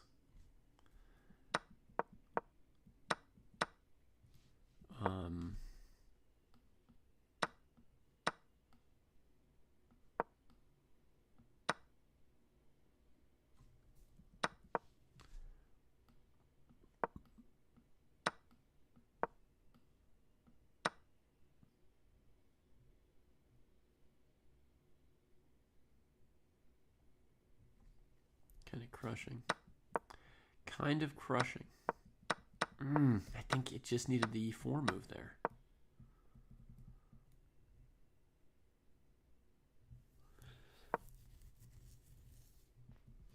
All right, let's check around some more. Kostya somewhere over here.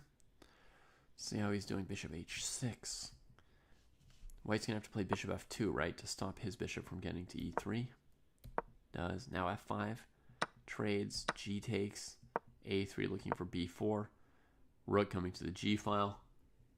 It's 20 minutes ahead on the clock. And the position is growing very nicely. Very nicely. So, pretty smooth so far, this King's Indian game / position for coast to coast.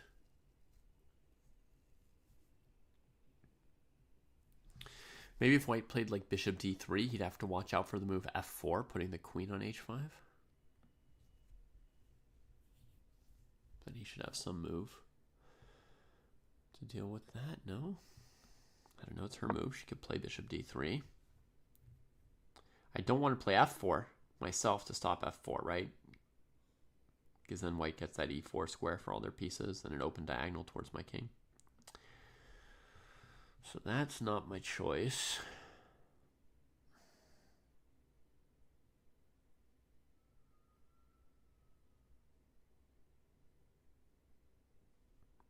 Okay, what happens if I just play the normal move Kostya wants to play? This happens. She comes in. I block.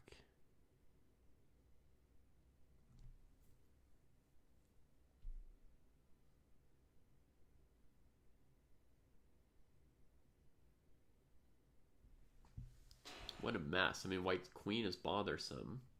She's made a move. b4 over there. So simple move for Kostya would just be to quickly play b6. And that's where Jesse said it's like very slow for white to make progress over on the queen side, right? Of course, you want this engagement with b4, but then what do you do from there? Or Kostya could say pawn takes, knight takes, doesn't really scare him yet, and he could play rook g8 and keep building his thing.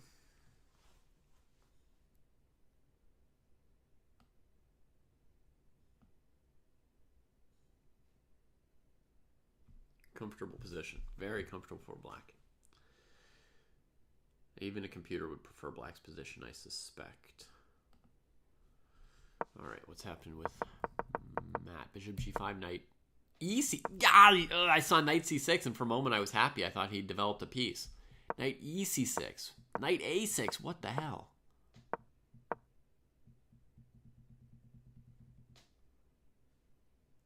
Too fancy by 10 million parts. I don't know what any of these moves are for either player in this position. I don't know what the plans are. I don't know anything. It'll just eventually happen.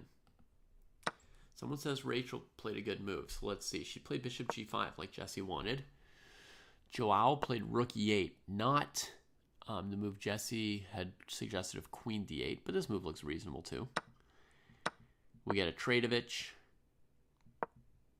And a Thretovich. And I guess it's knight f8 or h5. And knight f8 would get busted by knight e4. So it should be h5. Rach is just leaving this bishop dangling out there. Woo! Have it if you want it.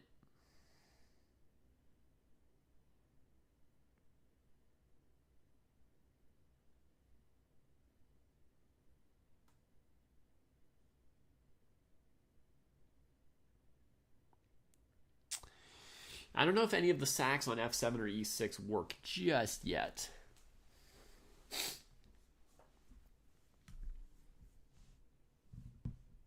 So let's assume black plays h5, okay? Well, I'll just show you real quickly why I assume it. I was thinking knight e4 would be too good, but I suppose we could test. If I'm right, by accepting the p sack here. Here.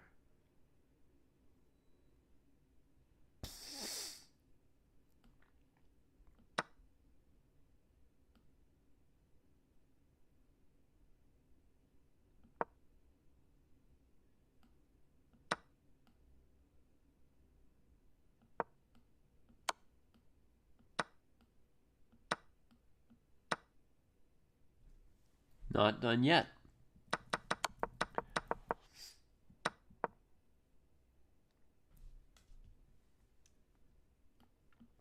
Let's try something else. Force the queen there. Oh no, she defends. Stupid queen.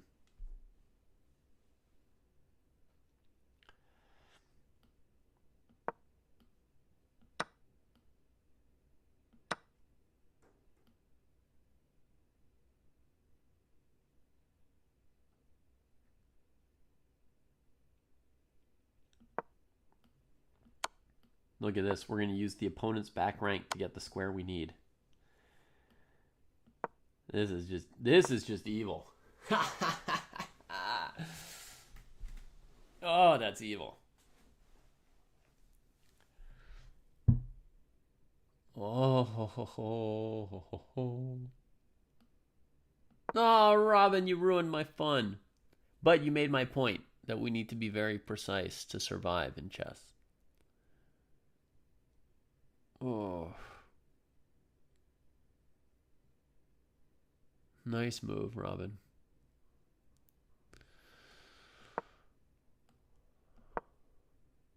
Yeah. You did it. You ruined everything. Good job. No. Good job. Good job. Bravo. Ay, ay, ay. I was so excited to use my knight on the 8th rank like that, you know?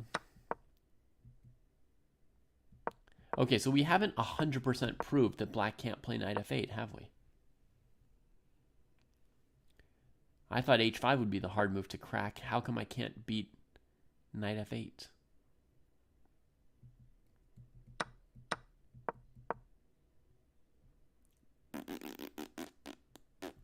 Wait, maybe we... I mean, this is an ugly move, but maybe she'll run out of squares to bother us from, right? That's what you get for trying to defend your king. You can die in his place.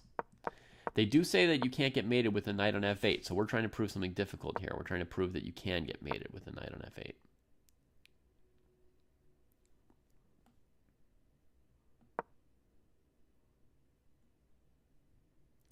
So here we threaten knight f6. The only defense I'm thinking is knight here, because in this case I've sacked nothing. So if f5 happens, I'll just check, take, and take. Right? I've sacrificed nothing, and we're just taking apart the king's position for free. You know, we're up pawns.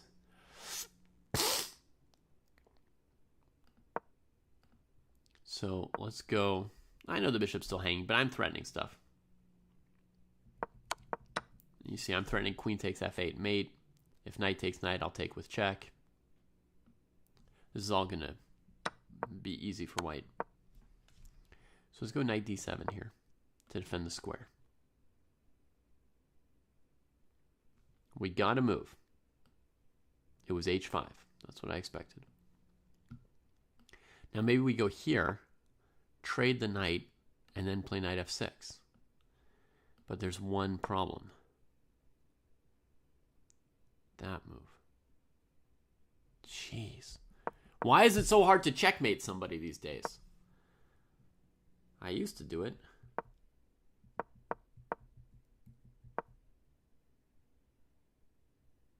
Didn't used to be so hard. It wasn't such a big deal. You would just give checkmate.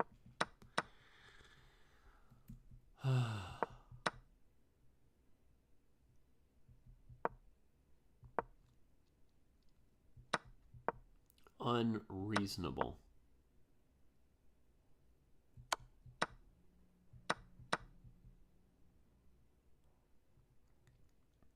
Unreasonable for it to be this hard.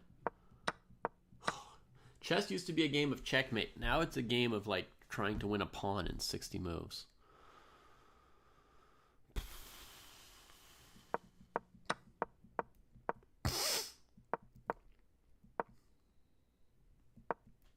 All right, we're going to turn our attention to h5 for a moment, even though I didn't solve knight f8.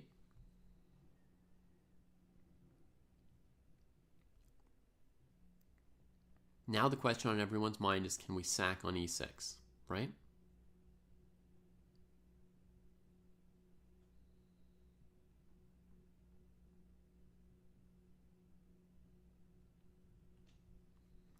g4 might be so much simpler, and it still sacks the bishop on c4.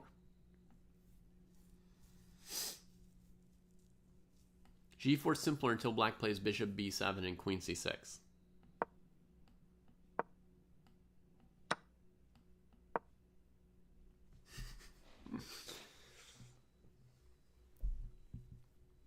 I mean, I think that's kind of a joke in this case, but, you know, I mean, crazy thing is we're not really threatening too much, right? The rook's covering.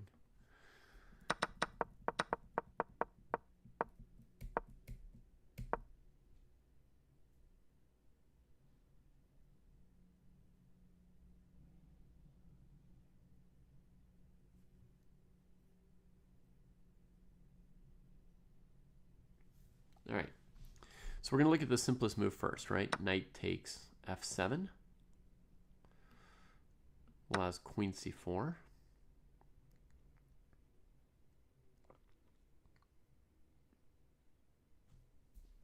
Yeah, I don't even believe it. I immediately don't believe it.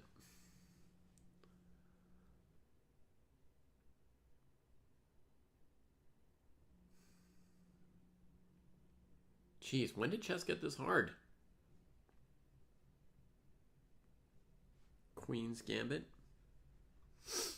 Chess.com may be to blame for putting all those teaching materials online, so everybody learned some basic tactics, calculation skills.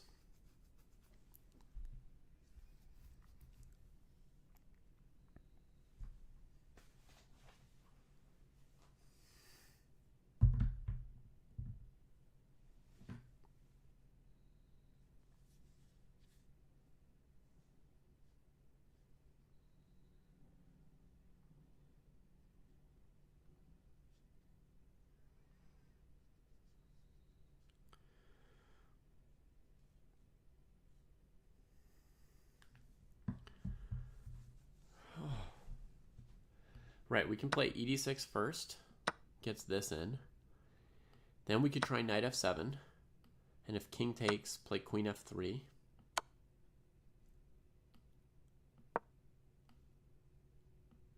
Wait, actually I should play knight f6.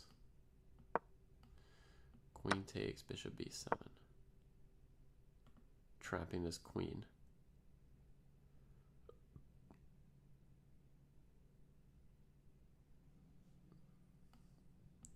Thank goodness we've got rook e6 for white, or we would have just been busted here again. Honestly, we would have been busted again if we didn't have rook e6.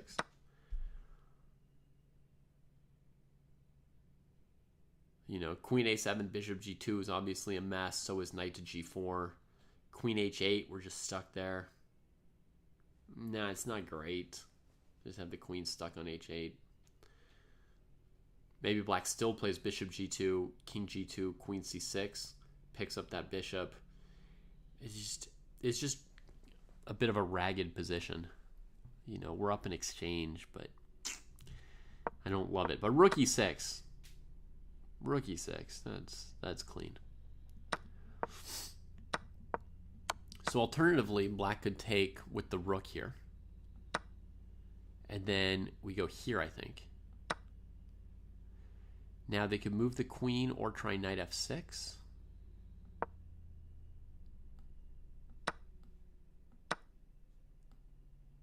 Oh, white hella wins right here.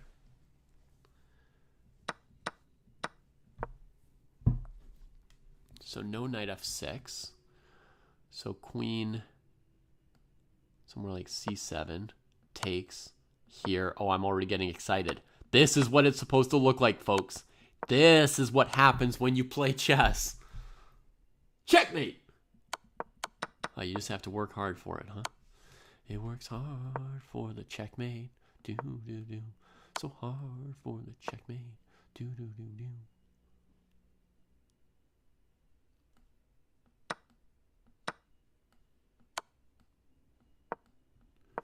Woo! Oh, yeah. You can find this, Rachel. I know I made it look not very easy for me to find it, but first, you're annoyed by the queen threatening your bishop. So you take here, and then you just drop the bomb. Drop the bomb. Now, this works partly because of king takes, queen f3, right? We can't break through on e6 in this position. Queen f3 and takes the rook. But I will say, imagine the same position with the black bishop on b7. Then you might be able to win by taking on e6 instead of f7. And you break through on e6 because the bishop's not latently defending that square and lining up with your queen. Right? So with the bishop on c8, like if I go a3, bishop b7, right? I can maybe go knight takes, pawn takes, rook takes, getting the mix with all those pieces, right? Queen takes. Look at me being all calm and trading queens. And the combination, we still blew through e6 and get a winning endgame. Very, very clean endgame here for white. So this is a case of black was just too many weaknesses from g6 and h5, too far behind in sort of getting their own plan going. White pieces on ideal squares for striking. Okay, so here's the position, h5. Rachel to play. We'll let her think about it for 10 to 20 minutes and go click around elsewhere. Bishop a3, knight d3, no move yet from black, it seems. Let's try Matt's game. No move there. Does that look right? Yeah, it looks like the position on their board. And Kostya ignores b4, just plays rook g8 like he wanted to. King h1 from white. Right, getting someone out of the way of knight g5, etc.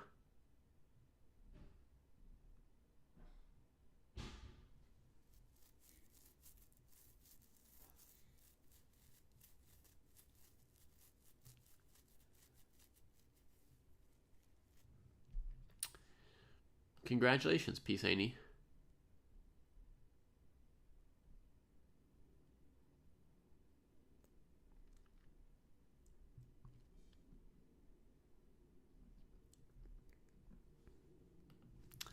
So, Kostya has a pleasant position, but now he's getting into the phase of the game where he can't just play pleasant moves. He's got to kind of come crack white. Would h4, h3 help him, or white just pushes past with g3 and it doesn't help at all, huh?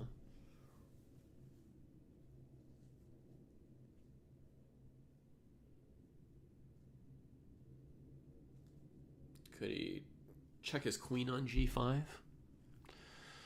Sure.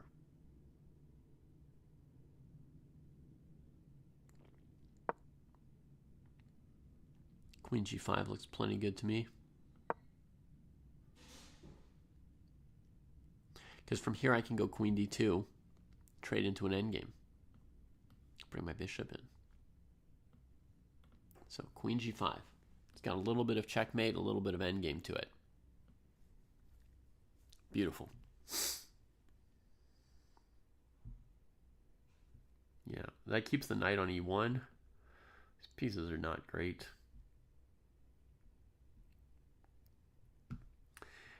In general, it's a long way to winning with this passer, Robin. Kostya's ready to play knight d6, and it'll do nothing. If you just start running it now, there's too many pieces on the board right now for this kind of a pawn to queen, right? See the white pieces passively on the first and second ranks here? They can't support a pawn all the way to the 8th rank of the opponent, right? Kostya can just collect that pawn when he wants it. So that kind of protected passer could help you in an endgame.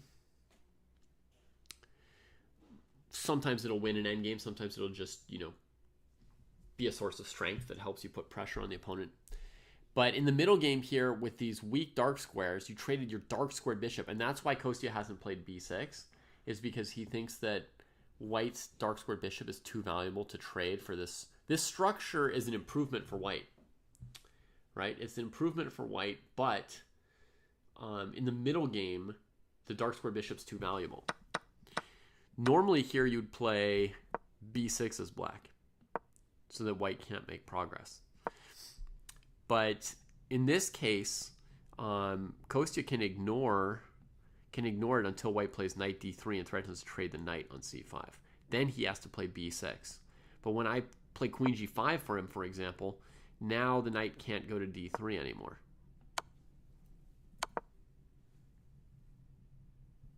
I have not seen any games from the US Open, Ibrahim.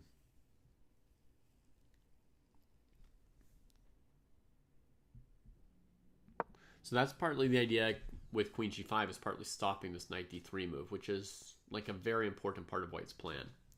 Maybe against queen g5, white would play rook g1. Just let the passive rook do that duty, get the knight out at some point.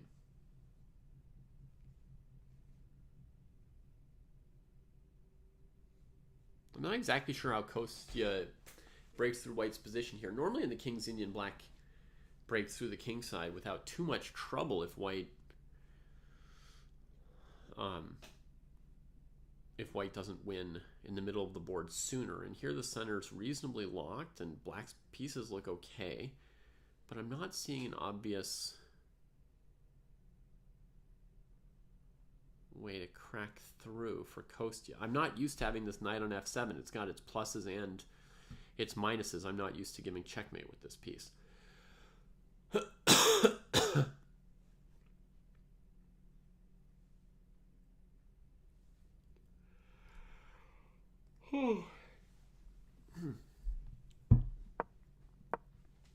I don't really know what Kostya should do here. I would burn a lot of time, unfortunately. He's more experienced than me with this opening, so he'll have a few more patterns in mind or up his sleeve.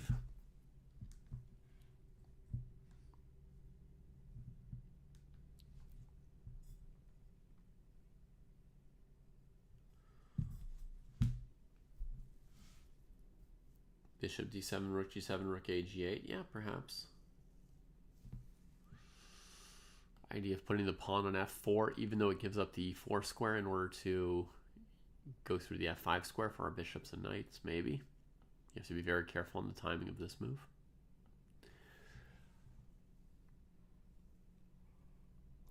He could definitely play moves like, you know, b6, bishop b7, bishop d7, queen e7. Get this rook over. Take it slow, that's possible. I'm kind of curious for Kostya to just teach me here. I don't know if I'm going to find anything good for black. I'll just wait for him to teach me.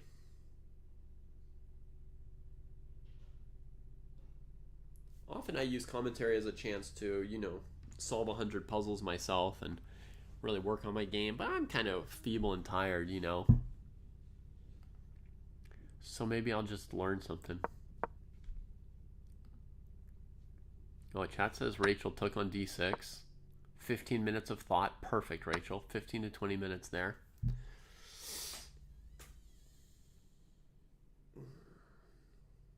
Love that. Now, our goal with Rachel is not for her to calculate everything perfectly.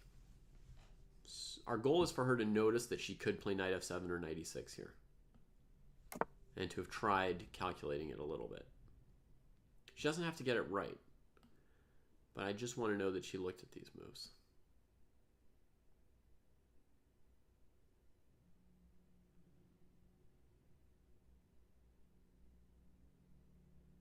You know what looks awful to me here is g4, queen f4. That looks like a move that explodes in white's face.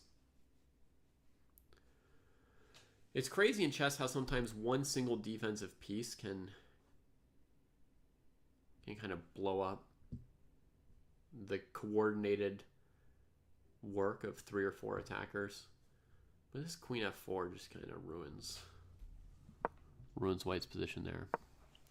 Jake thinks there's no doubt she's looking at them. I'm pretty optimistic as well that Rachel's looked at knight e6 and knight f7 here. Kostya's played a move, so let me go learn something. I think he moved his queen. Maybe he just played a simple queen tuck to e7. Let's have a look. Yep, simple queen tuck.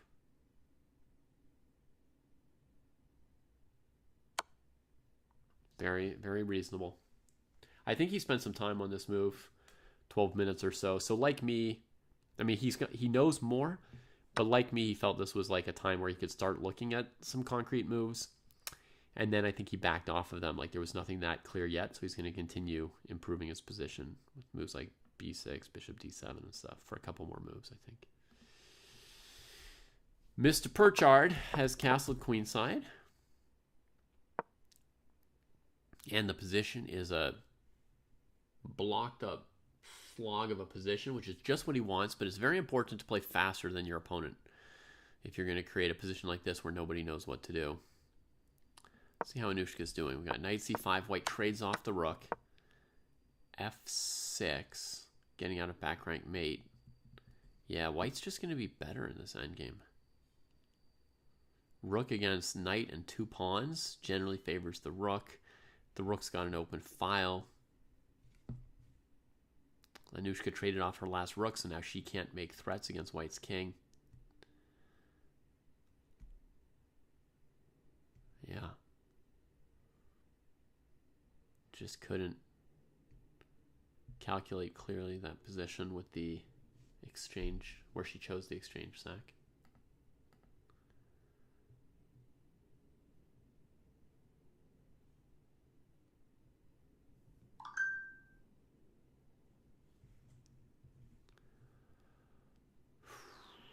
Rough.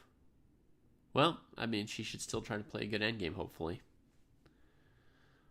The position was so beautiful, but as I warned, just because your position's beautiful doesn't mean that you're going to win. You have to calculate. You have to calculate accurately. Okay, so here Rachel's thinking again after e6, queen d6. That's going to be sort of double checking something because she thought a long time on e6 and obviously she knew queen takes d6 would come. So she has something tentatively prepared. The question is, how confident is she in it or not?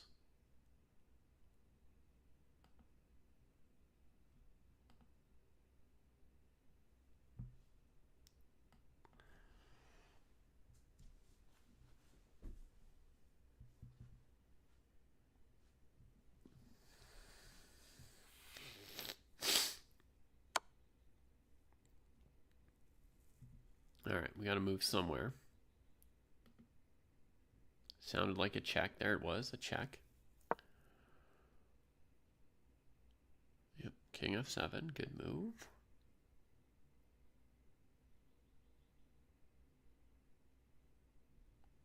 Oh, maybe white's going for rook c8.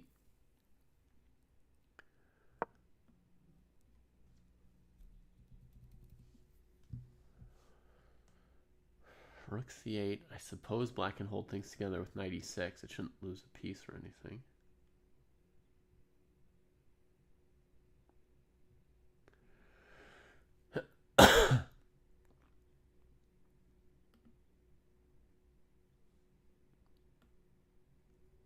White's preparing to try and use the rooks in these cramped quarters here.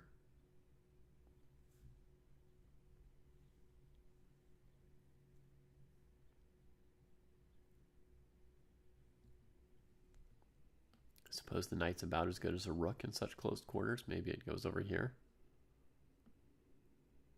Or you can play b6.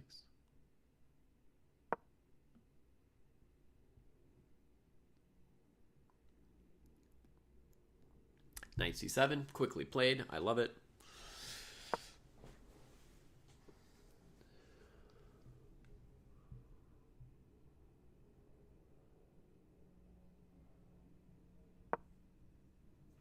How fun it is. Oh, and Matt's ready. He's playing b6 quickly as well. Great. Great. Finally some confidence. Yeah. And a beautiful dojo hoodie. Right on. Yeah, just make some moves, you know. Who knows what's going to happen, but just make some moves.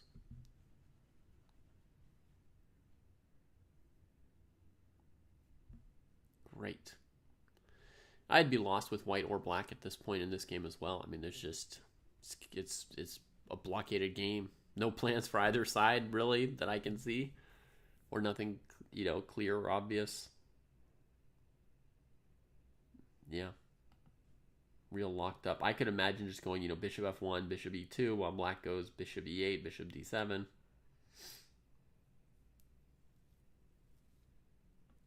Sometimes people try too hard to come up with a plan to win. I would just go back and forth and, you know, maybe agree to a draw. Bishop b4, looking to trade off the bishop. Yeah, that's evil. I had slightly hoped for Anushka that her opponent would not trade her bishop. That's a good bishop. Can she go here? I suppose so, but it only helps so much. Wait, knight a6? With one of the knights? I don't even know which. Not this one, because then bishop takes. And if knight takes, you know, here.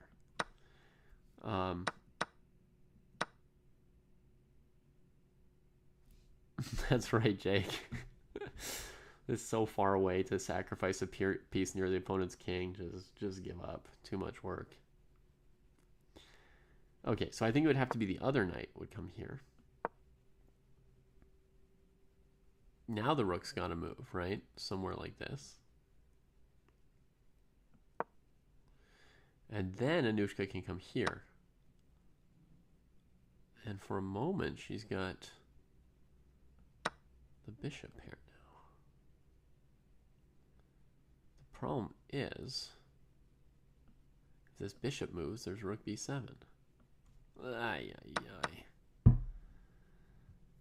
Not even sure what I'm trying to do with these. These knights need squares where pawns protect them. They need some anchor. This bouncing around is too hard. You can root for white if you want to, Pisani. In general, I'm rooting for everybody to play good moves. You know, I'm not rooting against anybody's opponents. You know, I'm not like hoping that Ines Acebo is gonna blunder something or other. You know, I want her to play a good game with Kostya. But yeah, I'm hoping that Anushka can get a playable endgame here, and it seems like Michael Quadri of Ireland. I think.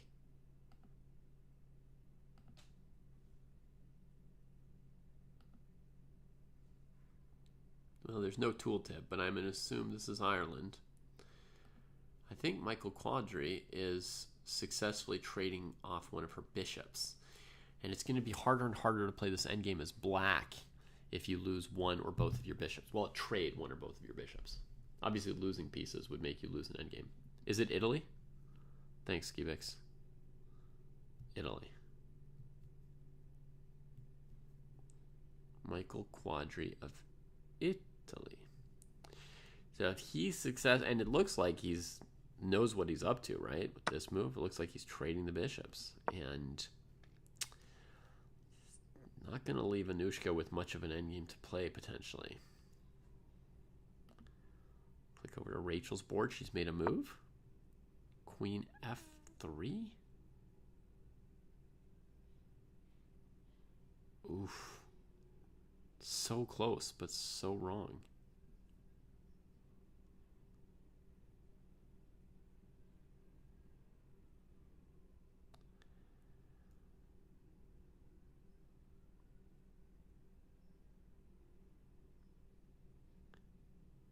Does she want to go knight f7, rook e6 with her queen on f3? I mean, it's not guaranteed to fail.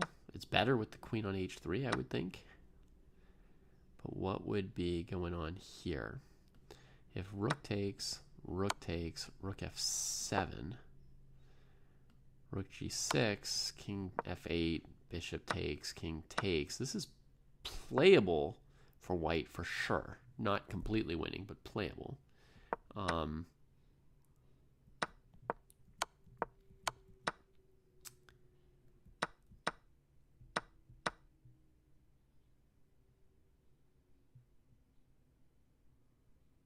if the queen moves somewhere, then rook g6 should still be really good.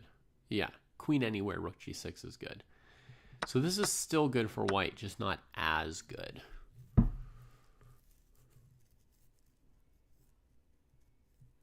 She could also have a pretty weak idea in mind of coming into f6, right? Thinking like we're just breaking into the weak squares.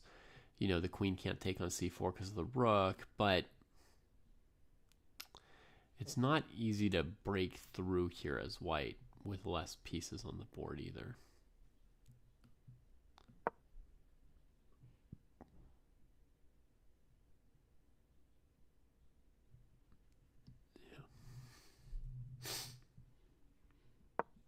Yeah, the rook was hanging on a5 Skibix, so it was likely to be an exchange sack. Is there a move here for black other than rook b8, by the way? I mean, I haven't looked at anything else. No, I think rook b8. Let's go knight f7, rook f7. And let's try one other move for Rachel. Bishop here. Then I think black could take like this, right? And there's no advantage to this for white. Just our pawn structure got ruined.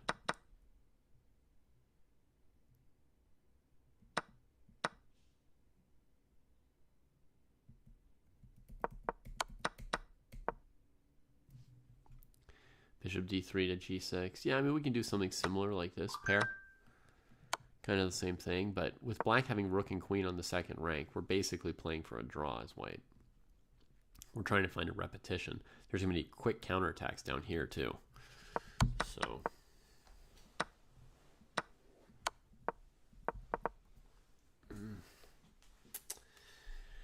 man, that's too bad. Knight f7 here was such a lights out, and I imagine she looked at it and miscalculated it.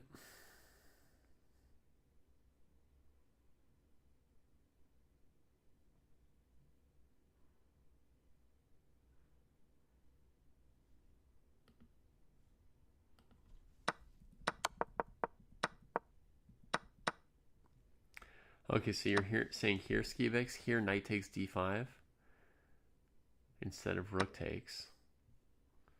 Bishop takes a5, and then you want to go knight e3, right? That move looks very strong, that knight e3 move, yeah. Maybe white would go here. And then just sack that pawn. Although it's certainly nothing to be afraid of as black, right? This is a pawn up with a pleasant position.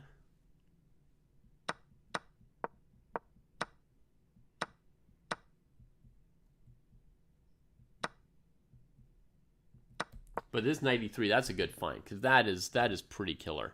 We're threatening mate in 1 on c2. And then if the rook comes here and the bishop comes in, and it looks like black's got all the pieces that they want to pull off this attack. Maybe knight d3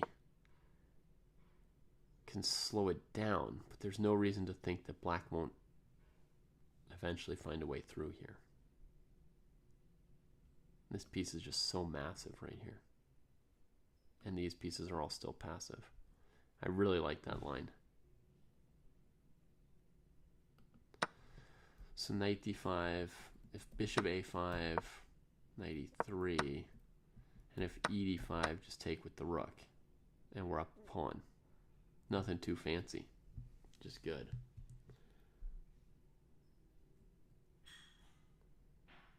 Hanem told me, I think Kostya is happy anytime he plays a good game, right? I guess, I wonder if he likes, I'll ask him if he likes a good King's Indian game better than a good game without the King's Indian.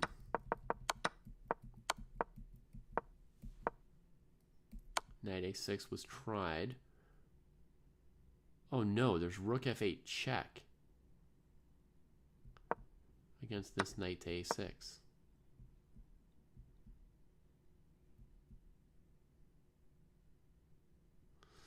Hey Charlie, how are you?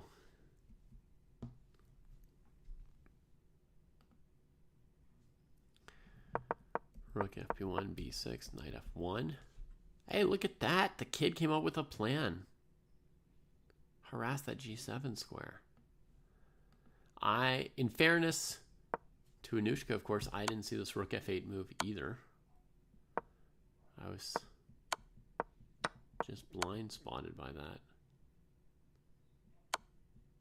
What's this move? Oh, to play bishop takes b5? Oh my god. White's moves out of the opening, there were like 2 or 3 moves that were quite bad, but then the tactics are on point. Very, very noticing things player here. Alert. Kostya, after bishop g1, played queen g5.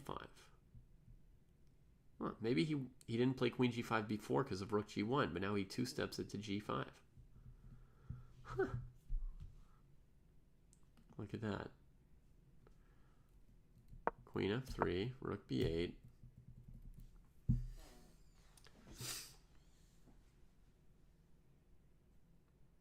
Maybe Rachel wants to play g4, and that's why she played queen f3 to take away queen f4 for white.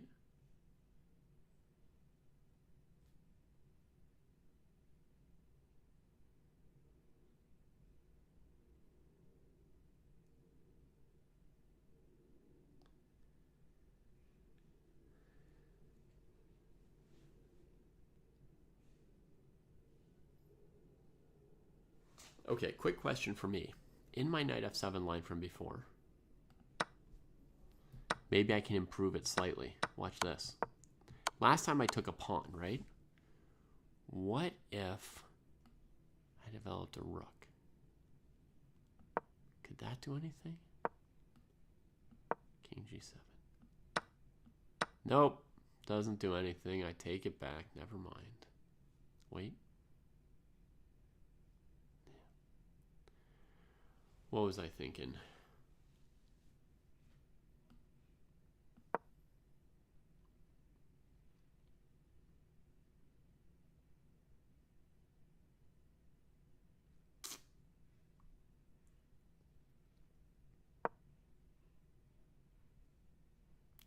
Here I'm trying to sort of paralyze the opponent's pieces with the use of this square.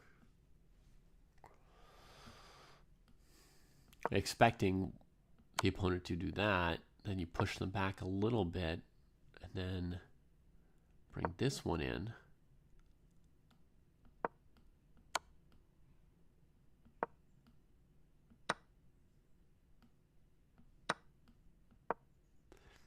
Something like this is winning. Okay, she's made a move. Let's see what it is. Knight f7. All right. All right.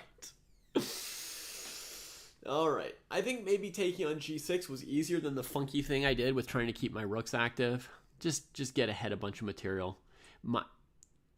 To recap that other line, it went here, takes, rook g5, right? And we've got 3 pawns plus the rook against the 2 minor pieces, and this one's in a little bit of danger, so they have to do something like that. Then we come here. The opponent does get everything developed. Let's compare that with my rook c6 move. Rook e1, here, take it, come here. Knight f6, check it. Maybe bishop d7 here, right? Yeah. And then I'm just taking the a pawn instead of the g pawn, but I haven't prevented the opponent from developing. Okay. So they're only at move 19, and Rachel's quite low on time. But from here, the next couple moves are pretty clear, right? Like ideally, she doesn't hesitate on the next 2 or 3 moves. And so we'll quickly get to that endgame. And then I think with, they'll be at move 24, 25. Should be able to handle it. I think she'll be able to handle it. Kostya's opponent has moved. f4. Wow. In the face of the queen. So he's going to have to take it with the pawn, right? Well, he's looking at it right now like, hey, that pawn's in my face. He's going to have to take it with the pawn, then try and bring his knight to e5. But actually, this move kind of cripples his business. This wasn't possible with the bishop on f2. There's a small chance of not paying attention and overlooking this. Small chance. But basically, from White's perspective, they can't play knight f3 because of queen g2 at least. That's nice. So they do something like bishop h5, I guess, right? And then Kostya can put his knight here. And then White wants to kind of just sort of freeze things. Then he grabs this pawn from them. God, it's hard to assess this f4 move. It's the kind of thing, if you're not being careful, it is possible to miss it. It's not like a big deal either. It's just like a little thing. It doesn't change the course of the game. Well, I mean, it doesn't, win or lose the game. It changes the flavor a little bit. E4 from Kostya. Matt burning a little bit of time.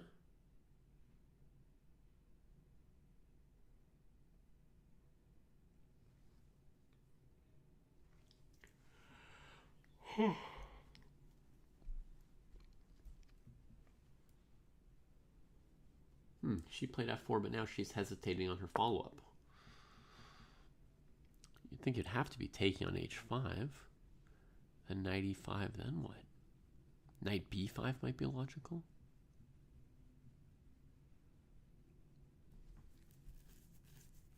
I mean, it's kind of nice to give black those doubled f pawns. It makes it harder for them to have a harmonious game. Rook b2 at some point, Robin, to cover some of this stuff. Yeah. White's got a lot of space now on the second and third ranks to cover their kingside, right? Like a good amount of maneuvering space. The question is, how much is black threatening to take on c4? Right? Is that a major annoyance? Let's say we go here. Here.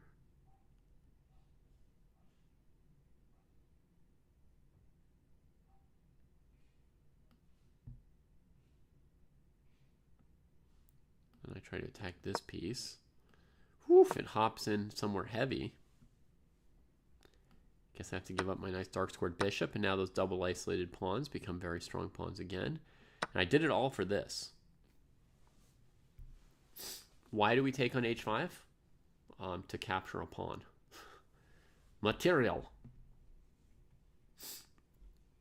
I'm just looking at some straightforward moves first. We can always go back and play passive moves later. But first, I'm just going for it.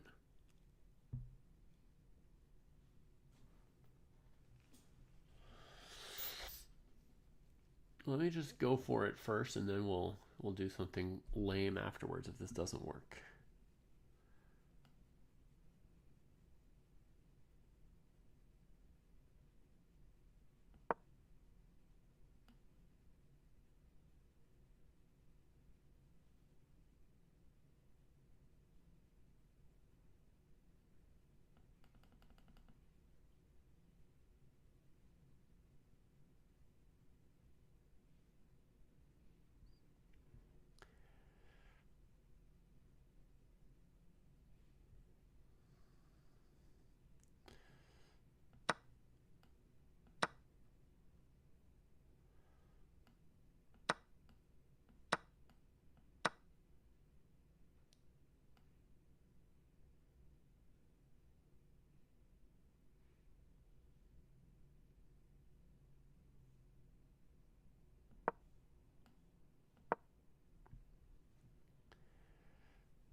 All right.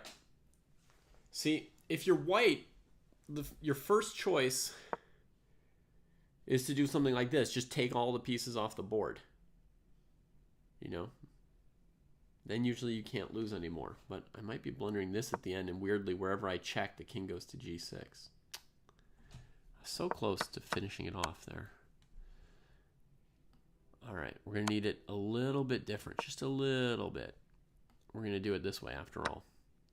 Now against bishop e4, we've got rook h5 winning. And against bishop g2, we take it with the knight. Right? It takes a certain sang-froid to allow this illegal queen g2 checkmate. I agree. You have to be willing to live with a little bit of fear to play like this. But this, the reward is this. Right? I get to win the game. Okay, that was just one line. But it's just the most obvious move. Boom, boom, boom, every single move. It gives you a good baseline of how well or not well your position is probably doing.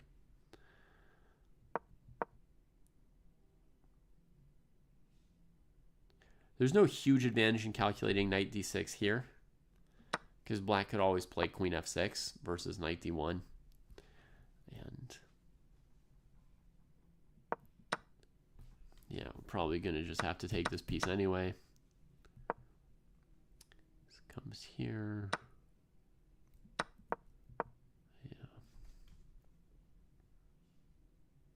Alternatively, we do something like this, this, then take this, leave that piece on the board.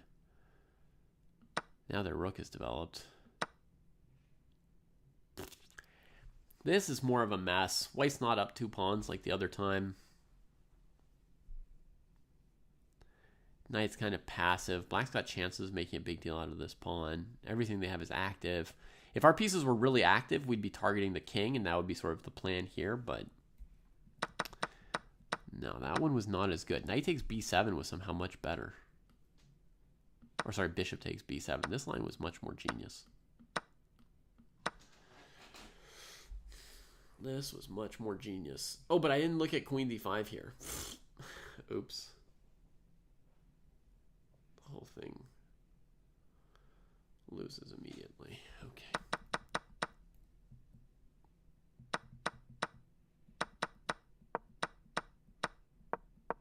So it's completely unclear then if we don't have that line. In the game, she played knight b5 first. Yeah. I thought that might be the idea. This was my backup if bishop h5 didn't go well. Idea is to pre-attack this square here on d6, and then you're looking to take your next move and answer knight e5 with knight d6 immediately. Maybe queen f6 looks like it makes sense, but white has ideas of basically using that diagonal, you know. This one here. Like here, you can't take with the knight, probably because of this sort of stuff. Or maybe you can, but, you know, scary. Queen f6. Rook g6, maybe? Preferable for her? For him? I think this is the live position. Kostya's thinking after knight b5. Gonna have to play rook. Maybe rook g6? Oh, but rook g6, bishop h5. That's trashy. That's not where that piece is meant to go. This position is like a tiny bit hard to play here.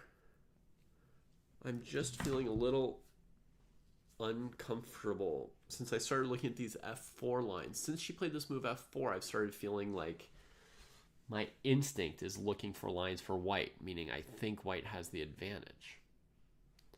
I still see chances, threats, energy for both sides, but my instinct is saying a small advantage for white here. You want to play rook f3 to h3. There's nothing particularly scaring about taking on h5. It's a pawn. You can take it. Black's not threatening anything. You can play rook f3 to h3 if you want to as well. It's not like a bad idea. Or you could do it with this rook. Rook b3 to h3. Might even be better to leave the rook on f1. Either one you could do if you want to. Feels fine for white. But, you know, if I could go here, break the knight with my bishop, take d6, black's going to collapse. So I'm really looking to do this if I can. Definitely look at that before looking at, you know, a 3 move. Bring the rook there. It's 3 times as fast to bring the bishop there. Well, I think first blush, Kostya needs to defend d6 here, or white will play bishop h5, I would say. Now, if he defends d6, then maybe we could think about a slower plan with the rook, using more of our army. Of course, if we only always use like the 2 pieces that aren't on the back rank, the other pieces will always stay on the first rank, and then they'll always not be as good as the other pieces, and we'll keep not using them. So there is something to be said for investing some time in bringing up the less well-placed pieces, for sure. I don't mean to be totally dismissive of the time investment required here. But I think this knight b5 looks pretty strong, and I'm feeling a little bit on the back foot for Kostya here. So first he needs something a little dynamic here. It is not completely unfamiliar, Charlie. It looks a bit like a King's Indian.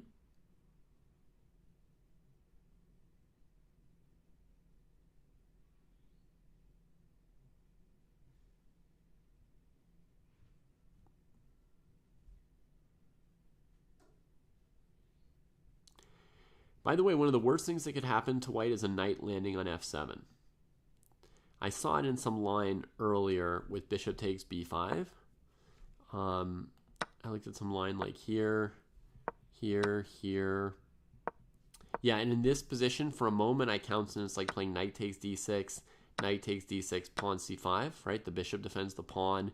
We break black in the center. This piece gets left out to the side. We've got the duo coming, right? But then I realized, like, knight e4, this is the last thing I want as white, is this knight here. Super powerful, super scary. Plan of, like, queen h4, knight g3. There's a whole bunch of tactics associated with this piece, so you just don't want to do that as, like, black's counterplay in some complicated operation you're doing as white. So just a little note to the wise, or warning to the weary, or whatever. Kostya's thinking hard here. They're both going to be a little bit low on time. They're at move 22. And 18 moves to go. That means Kostya's clock is still okay. Yeah, he's okay. Hers is a little bit low. 10 minutes is, or 11 or 12 minutes is a significant amount, since it's almost half of white's time. But she put a lot of problems on him with knight b5, so he's needing some time just to make this move, which is equalizing the clock situation a little bit. Do I see anything really for black other than queen f6? My 1 second move. Do I have any other candidate moves for black? Not really. And is queen f6, bishop h5? Is that clear? Yeah, the knight can move because the queen's on this. So we keep the dynamics going. And then we attack c4. And then if white backs off, then we come maybe here. Connecting our rooks, just developing a bit, maybe in some cases taking that piece to change the pressure.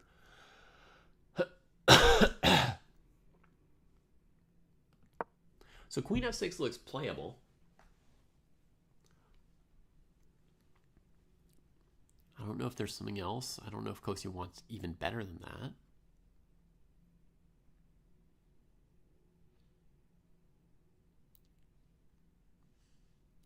Queen f6, you would just play knight d3.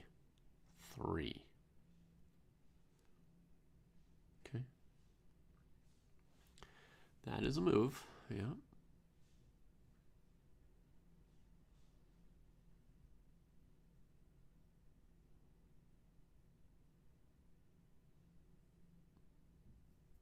Yeah, it looks like a very plausible move.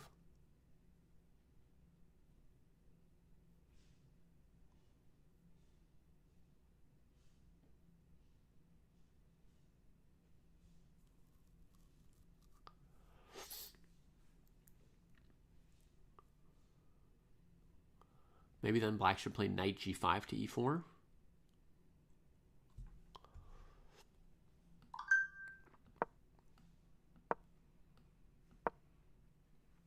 Coming from a different angle. I'm allowing this move, which looks pretty pleasant, but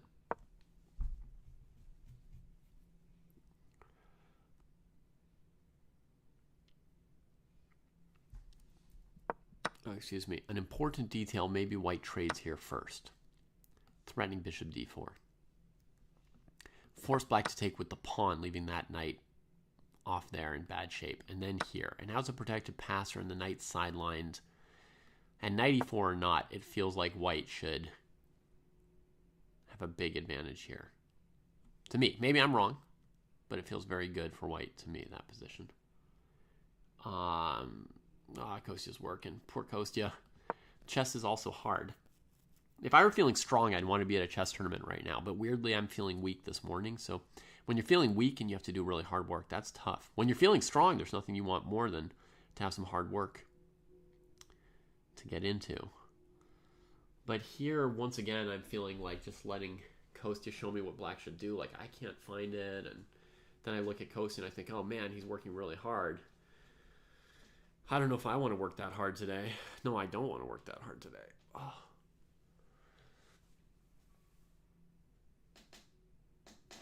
But I know on other days there's nothing better than that. Let's click around our other boards. Uh-oh. This g-pawn move doesn't look good for our buddy Matthew. What is the king? Rook here. Bishop h2. King here. Oh, no. Now white can eventually make some weaknesses on the king side. This pawn needed to stay on g7. Or maybe it'll still be a draw. I mean, it's hard to suggest moves for either of them. See Anushka's game. So we went knight f4, takes, knight c7, bishop a4.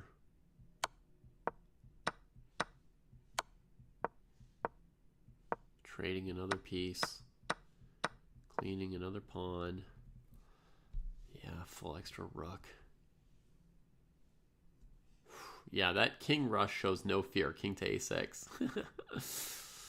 All right, knight f7.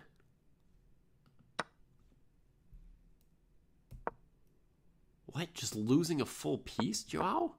Knight takes d6, bishop takes. She could play pawn takes f3 with a full extra piece, right? But Rachel decides to stunt. And tries to win one more pawn before taking her piece. Okay. Well, just like I feel like, these players are at a level where there's nothing much left to say about Anushka. Like, the guy's not going to lose an endgame up a rook. I don't think Rachel's going to mess up an endgame with an extra piece and maybe 2 pawns or so, 1 or 2 pawns plus a piece. I think any version of this piece up endgame, she will win.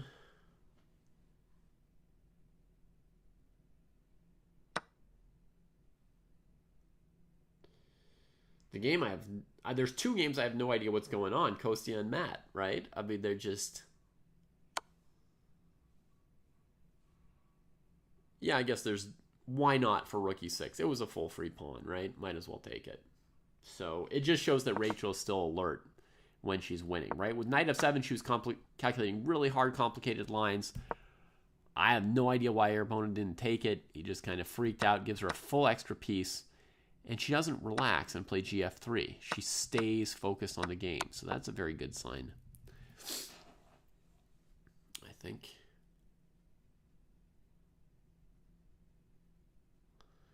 Now I suppose she should take on d7 because then she doesn't necessarily have to mess up the pawn structure on the king side.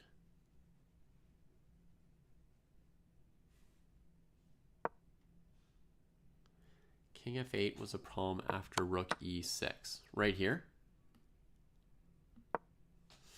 I think White's got a couple... If you mean right here, Gary, White's got a couple good options against this move. One is you just take, right? And you're still up a piece. And the other is even fancier, and maybe Rachel would do it, is you delay the gratification of taking your piece and you play this move, rook g6. Threatening mate. The bishop has no way to save itself and stop that mate. If d5 were protected, oh man, we'd be refuted, right? I mean, we'd only be so badly refuted because we're already up 3 pawns, so we don't need the piece to win the game anymore, but this move here would clean it up. Am I worried about rook d8? The opponent can only take the pieces so quickly, so no, I'm not too worried about it. Here I would trade on d7, just reducing pieces on the board. But I would have also taken on d7 last move here, right? And again, to the question about rook to d8, no. Let rook d8 happen. Then I'll just, I don't know, move my bishop away and then take my extra piece. Right? They can only take the pieces one at a time. I know I'm up a piece. I'm counting right. Bishop d7 played. You want to flip on Kostya's board? Yeah. Has he moved? No, he's thinking it's hard. So he's going to be pretty close to equal on time after this move here. He just moved something. It was not the queen. It was not the bishop. What piece was it? It was his bishop, right? The bishop on h6. It must have dropped back to f8. Wow. Bishop f8. Defending d6 and c5.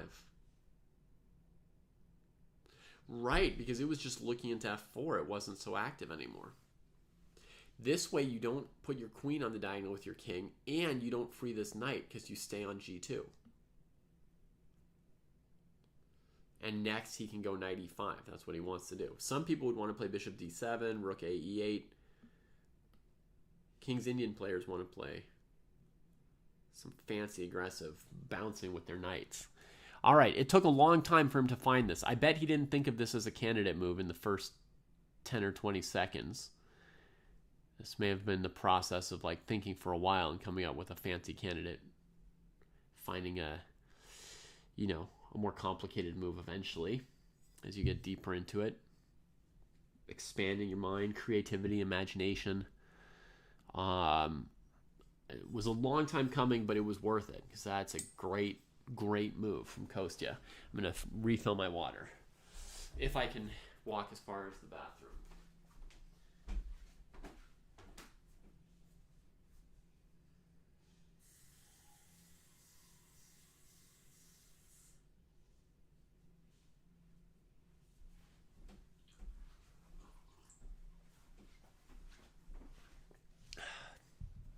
I apologize to everybody, and especially Matt, for not knowing what to say about Matt's game. This This thing here is just way beyond me. Wow, white brought this knight back over here looking to trade a piece over there. And that forced the brave king back a step. Now, Matt makes a move on the king's side. Normally, white would need a knight on the king's side to fill in these holes. But the knight's off adventuring, so Matt plays a move you normally can't play on the black side of this opening. And the idea is, yeah, to take or push, do something over here. Interesting.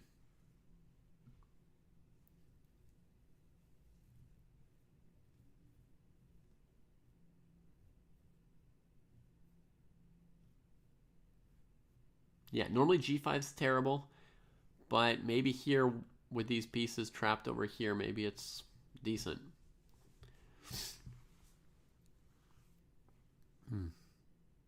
Honestly, just one knight over here would stop everything black's doing by hopping into these weak squares. It's really the knight that's missing, but that was white's brave plan, or very creative plan, to find a route for this knight to do something on this side of the board. Man, oh man.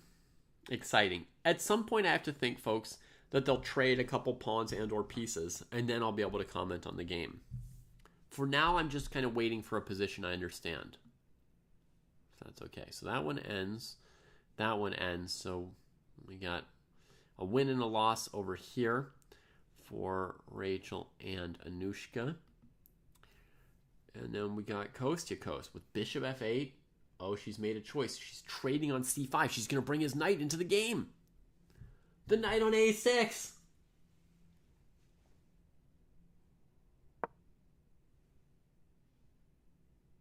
Definitely a surprise. What's she going to play? Knight c7 to e6 or something?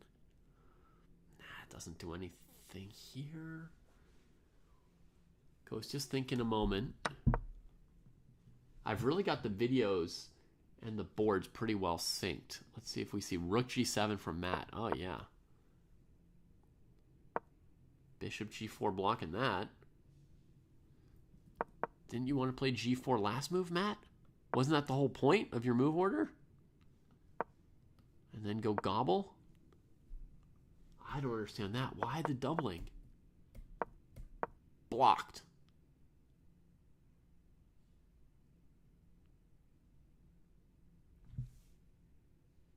Uh-oh.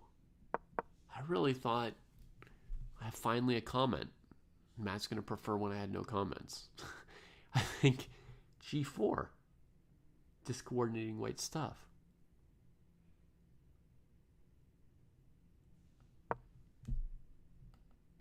Okay, so rook g3 might be the best idea at the moment. The knight is unavoidable and scary. Which knight, Dabo? What are you thinking is coming here? Lay it out for me.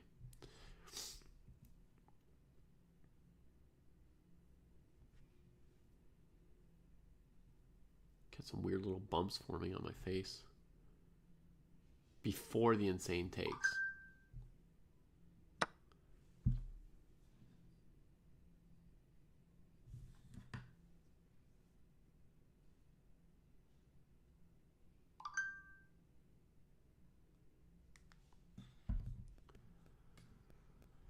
Right, Pisani. Yeah, now this knight is out. It's gonna come rumble. Unless she's planning to trade it off with her bishop. Right? This was one idea I had for her. She could go here, try to win the rook. I was thinking you know, often in the King's Indian, white plops the knight here, but I hadn't thought maybe she wants a draw by repetition. Maybe she tried to calculate a forced draw here.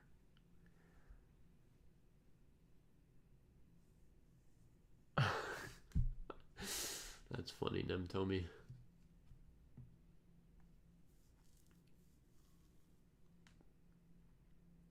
It's amazing that that little kid Matt's playing knows some positional chess, right?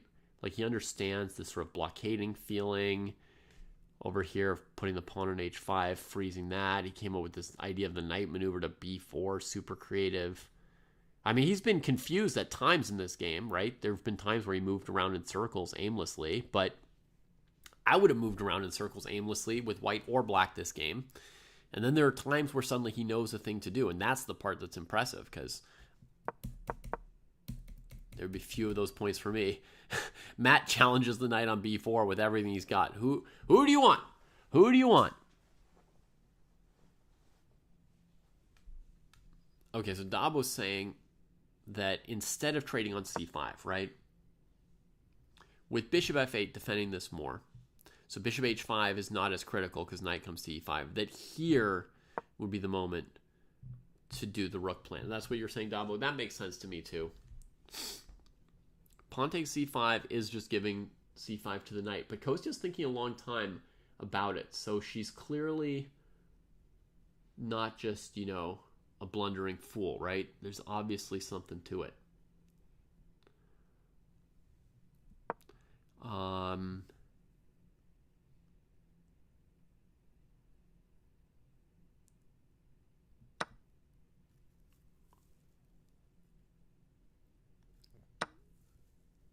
Because at first blush, yeah, it doesn't look that great, but she thought a few minutes on it, neither a long time nor a short time, so she's got some idea. Kostya's considering it carefully. He's not just bashing out knight c5.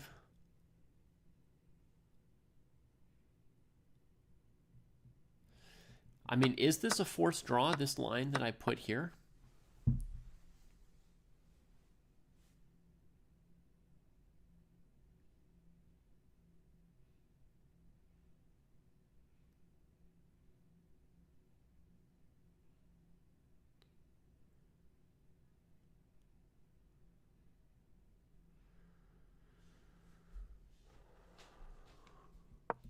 I suppose black could sack an exchange here, but it doesn't seem very promising, right? That seems like just losing to avoid. There's no reason for the exchange sack, right? There's no story of why this is compensation or why this is good. It's just bad. Right? And then white, whatever, just go take a pawn, I guess. Since not too much else going on at the moment.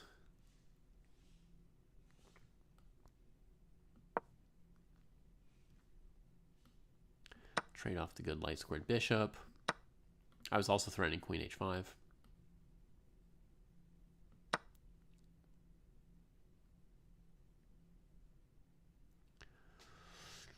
And then, you know, just play from here. White's totally in control. I say that as I let black threaten knight e3 and don't really have a plan for it. Okay, maybe just bishop e2 to keep the knight away and defend our pawn. No, it doesn't. That doesn't seem real. Right, play on and lose.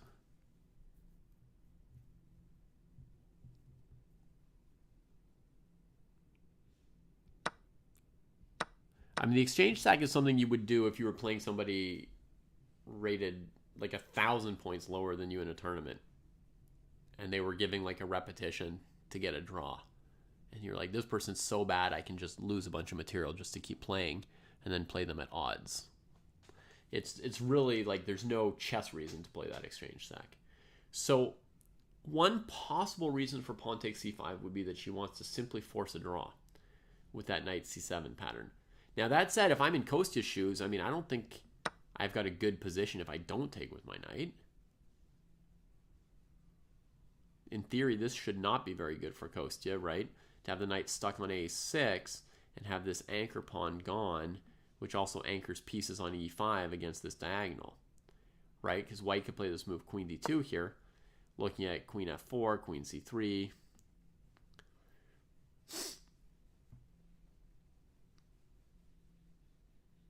Oh, Matt's video just died.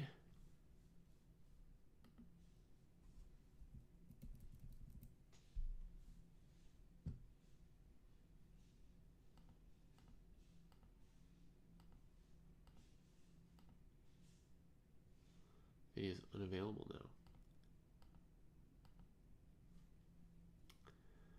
It's too bad.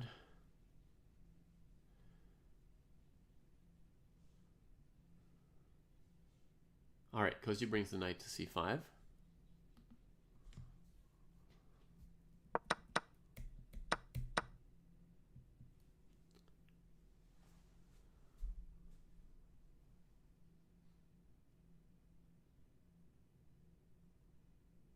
Seems like the right move, but it's a little bit odd, right? 8 minutes thought on the clear recapture. So maybe it's this possibility of her just taking a draw. Maybe something else is going on. Is there something with bishop d4 check here, maybe? Right, I didn't even look at that angle, right? The knight instead of the pawn also means that white could go for this diagonal immediately. What do we do about it? Well, knight here puts a lot of pressure on this pawn.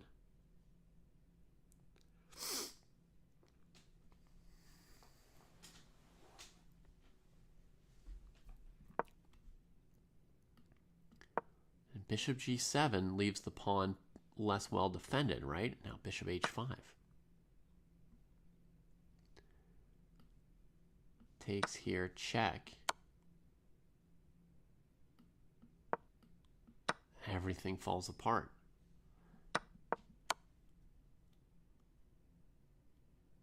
She put her queen on d4, folks. The queen was the point here. What? I guess she's headed to f4 with that queen.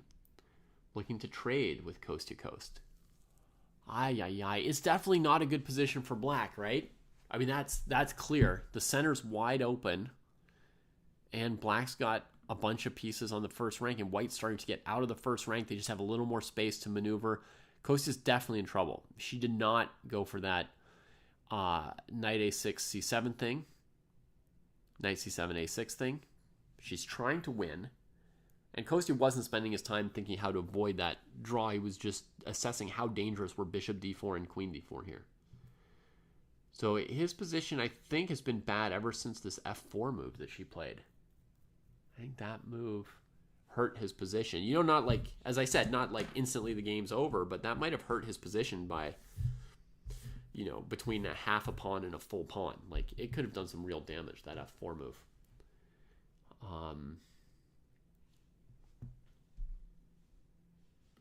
See if there are any other moves on Matt's board. Maybe the internet just died in his room, killing the board relay as well as the video relay.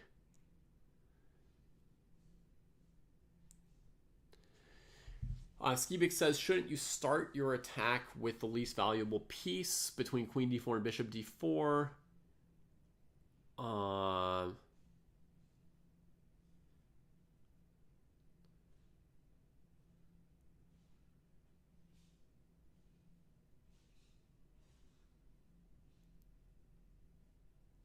I mean, this isn't necessarily an attack, right? It's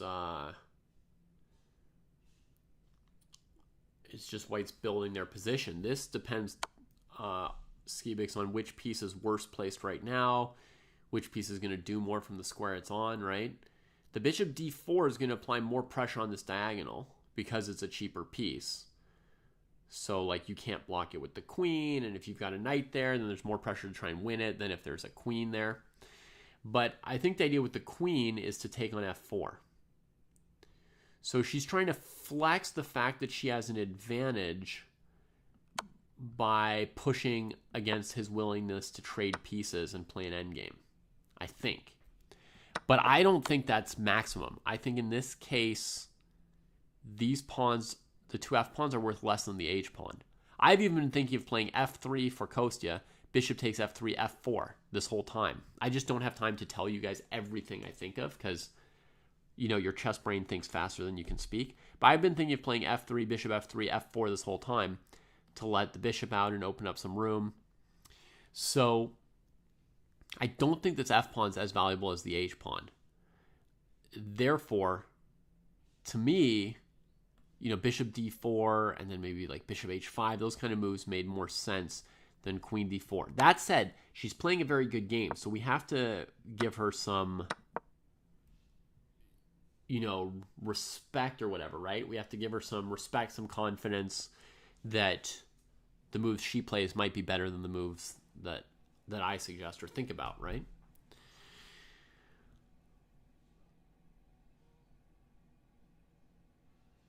But yeah, I don't fully see it. Like, what if he tries to take this moment to get his bishop back out, and then if you go queen f4, he trades it, And puts the bishop here to anchor that pawn, right? And then this heads back, and then maybe he brings a knight to e4 or whatever. I guess that still allows this knight c7 stuff, huh? Maybe I should bring my other knight to e4. This doesn't feel like maximal for white. I was even more scared for him when I came out with bishop d4 than I am looking at this position, for example, queen d4 to f4. Update the scores and standings. Yes, we can do that. So Anushka is going to be 0.5 out of 3 now. She had one opponent no-show. That's why she's got one less game than the others. Rachel, it's going to be out of 4. She's going to have 2.5 out of 4 now. Kostya's opponent seems reasonably comfortable here if I'm reading her body language.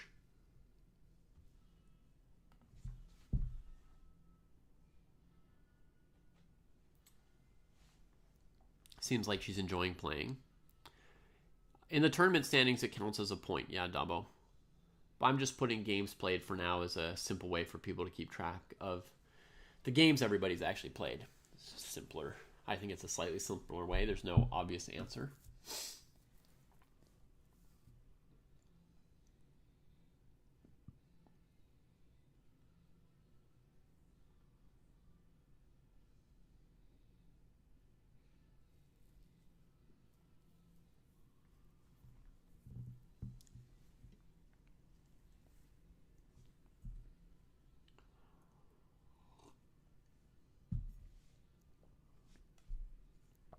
All right, Kostya's getting very low on time now. A minute per move plus 30-second increment, 1.5 minutes per move. You start with about 2 minutes 20 per move at the start of the game. Really low. He's burning time on every decision here, which probably indicates his position is worse than we realize. You know what I mean? Like, I'm feeling uncomfortable for him, but that kind of time usage from Kostya usually means his position is quite bad.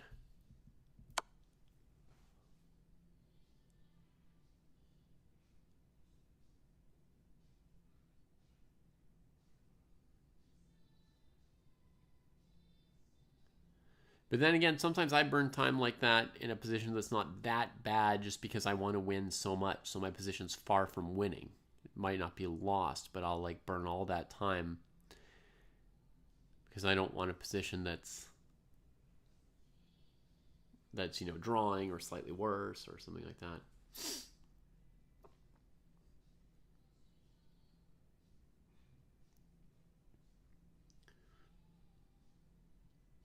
Well, Kostya does little profiles on his opponents. I think Nem told me he checks out a little bit like what openings they play, how old they are, what their rating is, whether it's been going up or down, some stuff like that.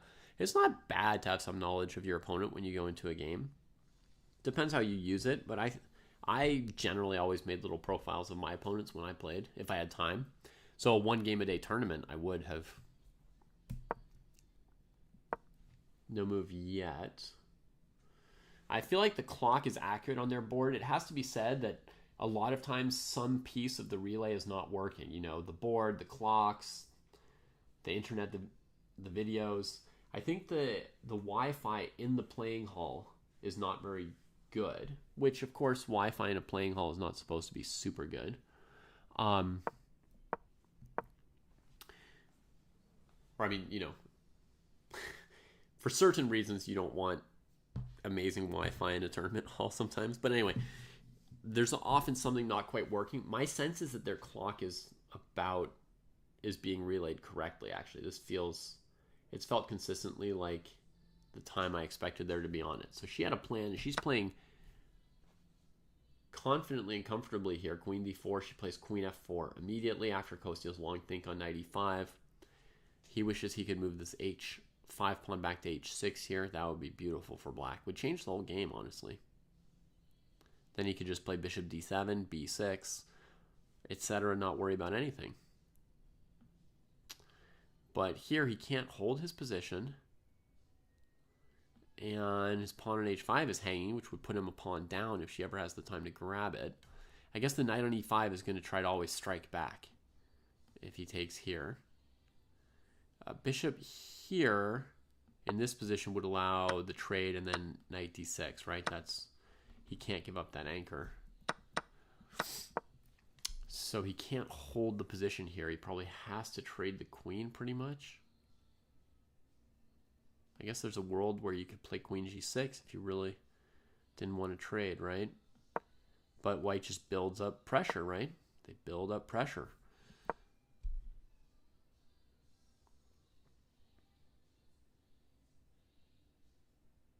Or even this move, sorry. It doesn't build any pressure. It releases all the pressure, but you get an extra piece out of it. So that'll be simpler. I feel like he's kind of got to trade queens, but if he keeps hesitating here, that's sad. I hate when I'm just hesitating. It's a painful situation to be in. Whoa. Did he have such a simple move? I guess his rook is holding the queen and the pawn. Oh, that's really good news, Kostya. Okay. Okay, we can coordinate some more of our position. That's beautiful to see.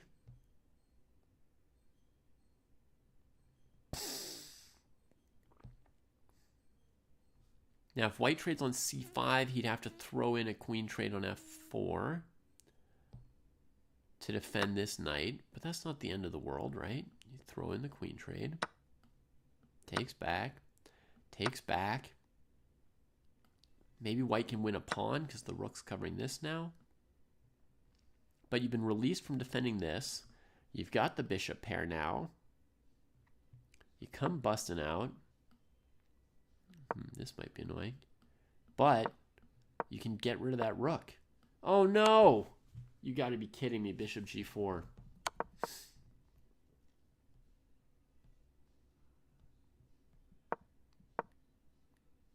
Oh, sorry, I see what you mean, Dabo. Queen takes f4 and bishop h6. I didn't quite make that work for black, did I? So you're saying on this move it could have been takes, and then bishop h6, right? Back here. But then I guess you're probably not happy about, from black's side, about doing this, because this has been one of your ideas for white all along. This thing's dangling and this is coming. But yeah, the dream is to then play knight e4, right?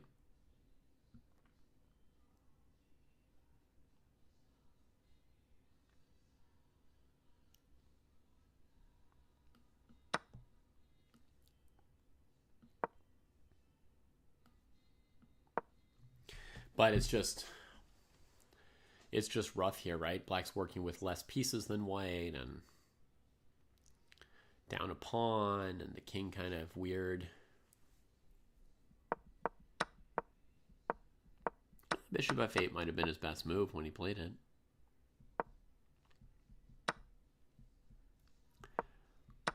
This endgame shouldn't be dead.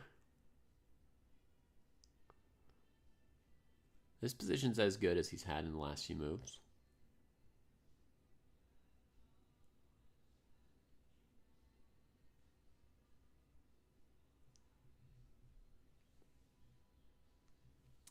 Oh, there's Matt. His game must have ended.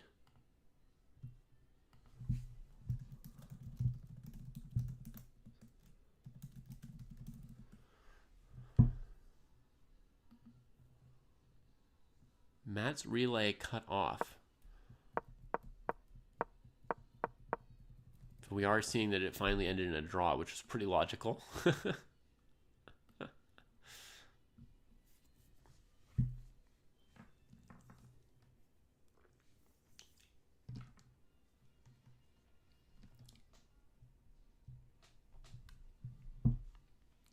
We can update Matt's score then, I guess.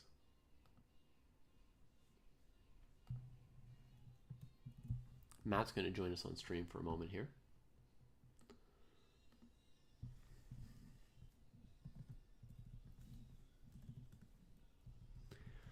Honestly, there's nothing more classic for a winnower than for the players to just agree to a draw with all the pieces on the board. Because they can't do anything, that's for sure. Hello. Hi, Matt. how you feeling? Oh, I'm quite well. Unfortunately, I'm still positive, so I'm Yeah. consigned to my room. But All right. there's nothing like feeling terrible to really enjoy feeling so. Yeah, yeah, I feel Like that. I got up this morning, I'm like, oh, I'm feeling great. I'm feeling great. And then I Yeah. hopped in the shower, and then I was winded for half an hour from the exertion of Oh taking my a God. shower. And I was like, okay, I Jeez. guess objectively, I'm probably Yeah. I'm probably not that strong yet. Comparatively to like yesterday and the day before. But I felt so good. I was like surprised. Wow, how did Yeah, yeah, yeah. I love that feeling when well, not that you've been ill, but after you've been really ill, and then the day you start feeling better is like euphoric. Yeah. Yeah. The rest of my life will not just be one long extent of feeling bad. Nice. Um, Uh, yeah. did you enjoy This your was game? so.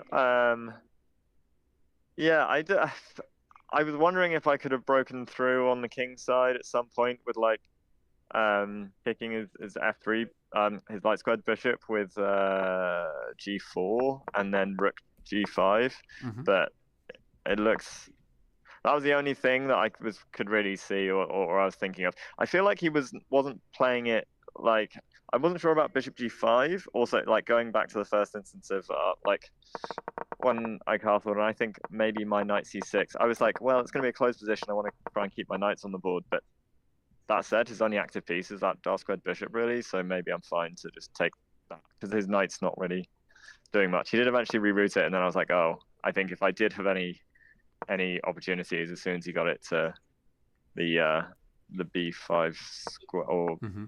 b4 square, yeah, I was sort of out of options. I don't know if I could miraculously get play on the king side, but the bishop's being there, I didn't think I could really. He offered me about 5 million draws. Oh yeah. And we're not allowed to take draws until move 30. So when he offered me a draw, like the last draw he offered me was like on move 28, and then on move 30, I just offered him the draw. You I don't think he understood. Yeah. So yeah.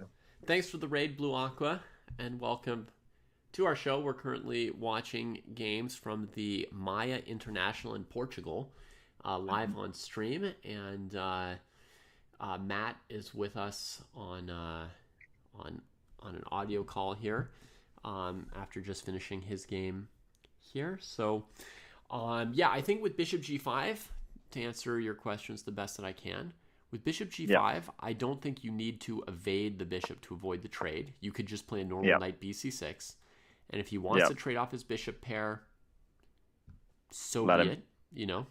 It's okay. It's just a trade. Yes, knights are fine in this position, but White's bishop also has some territory, and it's his, it's his bishop pair. I don't know. He doesn't have much else going for him.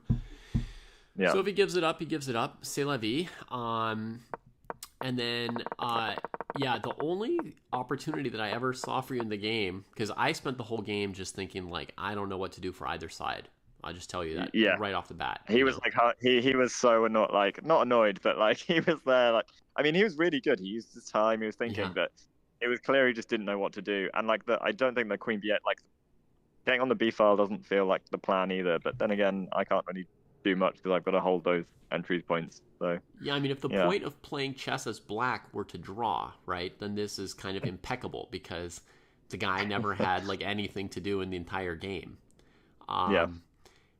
If you wanted to do something, you're right. This g4 was kind of the moment to separate that h5 pawn from the rest of the game. But then I didn't calculate at the time, but now I'm calculating that after rook to g5, he could play bishop f4. And then I looked at this, bishop f4, rook takes h4. Mm-hmm. And then the bishop can take, right? Yeah, then the bishop can take, but then I have rook a sorry, was it rook h5? Yeah, not rook h4. Rook h5, and then do I have rook h4 because the two bishops are lined up? Yeah, and then they play f3. And then and then I can push my h pawn. You can push h5, and then they can play g3. And It's a right mess. Yeah. Yeah, I got a bit fuzzy with that. I actually think I even stopped my calculation after bishop takes. I stopped my calculation too early in the game. Also, I also think my basis of my last 2 rounds, lost both of them, but played. I feel like I played well in both of them, but like also it's just like an annoyance. And I think, yeah, I was kind of keen to get it done with as well, so maybe not the right attitude. Yeah. So you can do this kind of exchange sacrifice here over on the king side, right? You get the bishops tangled up, your rook gets tangled up, you make some trades, and then white king is completely open. And there are no pieces there for either side. There's no so pieces. It's like, if your pieces got there, it would be pretty easy to checkmate. If his pieces got there, he could defend it. I mean, he's got 4 pieces in the A1 to B2 square. That's incredible. They're packed. Wow. So I have no idea what would happen there. Kind of congested. Yeah, he had some tactic with like knight takes pawn, so I had to defend the bishop as well. Like that was the only thing. Also, my king a6 was probably poorly timed. I was actually going to go for it earlier instead of g6 to try and get knight b5, and then but it's a lot of time. I was just trying something like knight b5, king a6, knight b5, queen a5, trying to hit like one of the doubled pawns. Oh yeah. And then there's like maybe some forks, but that was the plan with king a6. I just stopped the plan midway. Yeah. Okay, let's see if we can make it work. He played knight e2, and now you played rook h7. But if we were to continue your plan, it would be knight b5 there, right? Yeah. All right. Now what should we play for white? Or even after king b7, because did I play g? When did I? Sorry, did I play king b7 then g6? Mm-hmm. You played king b7 then g6. Yeah, so instead of g6, maybe just king a6. Right, rush that king plan. So in the game, he put the bishop on f3. We'll go knight b5, knight e2. The thing is, the knight on e2 is defending your main point you want to attack. Yeah, my main idea. Yeah, so I don't have the time. So if you don't have the time, it's just that for now he can defend it, so it won't do... Yeah. anything. I was trying to like... Also why I played g6, because he moved his knight out, and then I was seeing if he was going to move his knight anywhere else, and then continue with the plan, because if his knight moved, then he wouldn't be able to defend it with the knight. And then there's like some problems, but the queen a5 is like also another tempo. It feels like there's a lot of tempi to get to this plan.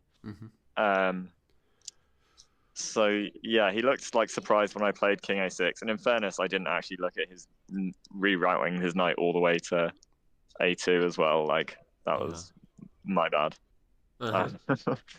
But I mean, I can't necessarily stop it, but I should be aware of it. Sure. Yeah. So so nobody's got a plan for white or black. That's the upshot. Yeah. But okay. So that b5 moment, was a potential. Okay, I'll look at that later. That'd be good. But I had no games on the database for him, so 0 prep. And then, this is a line I think I've only played like once really before, so I wasn't sure, but I knew that like I want to stop this H pawn advancing, and I know it's really hard to break down, but you just clamp down on all of white's activity.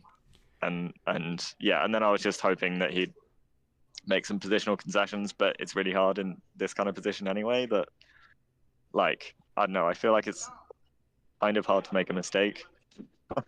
I mean, not only did I not see a way for either of you to win, but I didn't really see a way for one of you to give the opponent an opportunity to win, right? Like, we could play your 6th best move and it would still be locked up as far as I can tell. Yeah. Okay. Yeah, so that's kind of good, but kind of annoying. I mean, he's had relatively good results in his last couple of tournaments. He's rated 1570, but he's been taking down some 1800s and stuff in his last tournament. So he's 10 years old, man. Just get humbled in chess. I mean, it's fine. It's fine. You played a solid game with black, and it's a draw. That's okay. Yeah. I was really hoping for queen g4 and it to just blow up, but alas, knight f3 came. I don't really know, because I go for the winner wiles to try and make it sharp. I guess knight f3 just tames things down. I don't really know. really looked at any other lines, I guess, to try and be a bit more ambitious. Well, there are probably different lines that are more or less tame and different options. So yeah, after knight f3, I mean, queen f5 to me makes a5 to me makes super logical sense, and yeah, and then following it all up and locking it down. But yeah, I don't know. Yeah, I mean, there's a plan b6, bishop a6 that could be played to weaken white's light squares. What straight up at which point? Just knight in f3, general. b6? I mean, okay. I don't know exactly when, but let's say queen c7, knight f3, knight e7, bishop e2, maybe b6 then. Okay. Yeah, that makes sense. The idea there is you trade the light squared bishops, which weakens white's attacking potential. You can even castle kingside in these lines. Yeah. And then at some point you want to play maybe cd4, and pressure white on the c file. Right. That makes sense. Yeah. Okay. But yeah, playing a c5, c4 line is going to be playing more towards something blocked and solid, right? And drawish compared to trading on d4 at some point. Yeah. Milton wants to know what you had for food today. Have you eaten anything there that I would have never eaten before? That I've never eaten before. Or that I've never eaten before. I've never been to Portugal. I haven't actually tried like a local thing. We've been to like a few like kind of restaurants and stuff, but because it's near the sea, there's a lot of just really nice seafood stuff. I had like an amazing seafood risotto like on the beach, which was awesome. But they've got like a wine that's a specialty here, but it's like a sweet, so you don't have like a big glass. It's like a kind of like dessert, like a port. A dessert. But it's like a Porto wine. So like after you've eaten, they get like the Porto wine out, and it's just like a sweet red wine. It's really nice. Okay. But yeah, that's about as local as I've gone. But we actually, because Phoebe, who's here, is a vegan, so we managed to find her a like vegetarian vegan like little restaurant where we went for lunch today. So we actually got some like healthy food in, which was like a nice change. Oh yeah, the advantages of eating healthy food. Oh yeah, I feel so much better. Like it's amazing because like the past few days, I mean, we've eaten like some nice things, but it's nice just like have some like vegetables, greens, nutrients like come in, and like I do feel a mood change as well. Like whenever I do that. I try to eat those things every day. Yeah. So do I, but I can't cook here. So we've been bouncing around lots of places. Sure. Some better than others. Sure. By the way, I think Kostya is more or less okay-ish with the direction his game has gone. He definitely had a tough moment in the game. Interesting. What was the Joao from our chat suggests to you? Have you eaten something called francesina? I've seen photos of it. I will have some before the end of the trip. I've been told by some of the locals that that's the thing. It translates as little French lady. Yeah. Nice. Common main dish of Porto. Yeah. There's that. I've seen photos. It doesn't look the most appetizing, but I'm sure it's great. Okay.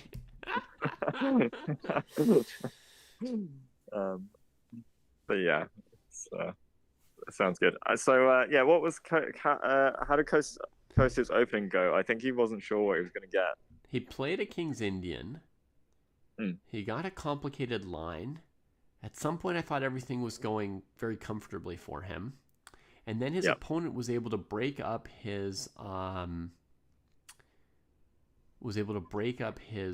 structure with an f4 sort of temporary pawn sack. And then it started feeling really, really good for his opponent. I started worrying that Kostya was in major trouble, and he started burning a lot of time on the clock, which is Right. Uncommon for Kostya. So it looked like he was in quite a bit of trouble, but she went for a queen trade, which I know when you're on the white side of the King's Indian defense, there's always this temptation to like at least feel like you're not going to get checkmated. So she's now got a position where she's not going to get checkmated. Hooray. Right. But right. In compensation for that, I think she's given up her advantage or her chances of playing for much. Okay, right. Yeah. Oh, nice. I need to go spy on his game and see how he's doing. Have you seen Rachel or Anushka's games? I saw both of their games, yeah. How did they do? I haven't seen them yet. Rachel won and Anushka lost. Okay. All right. Oh, nice. Yeah, I saw Rachel analyzing, so yeah, I'll go check in on her. Oh, awesome. Good job.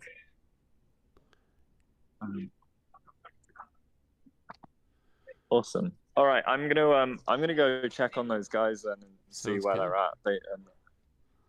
But thank you so much for the commentary again, David. I hope you are feeling 100% by tomorrow. Yeah. Or soon. Right on, Matt. Enjoy it. I'll catch you later. All right, see ya.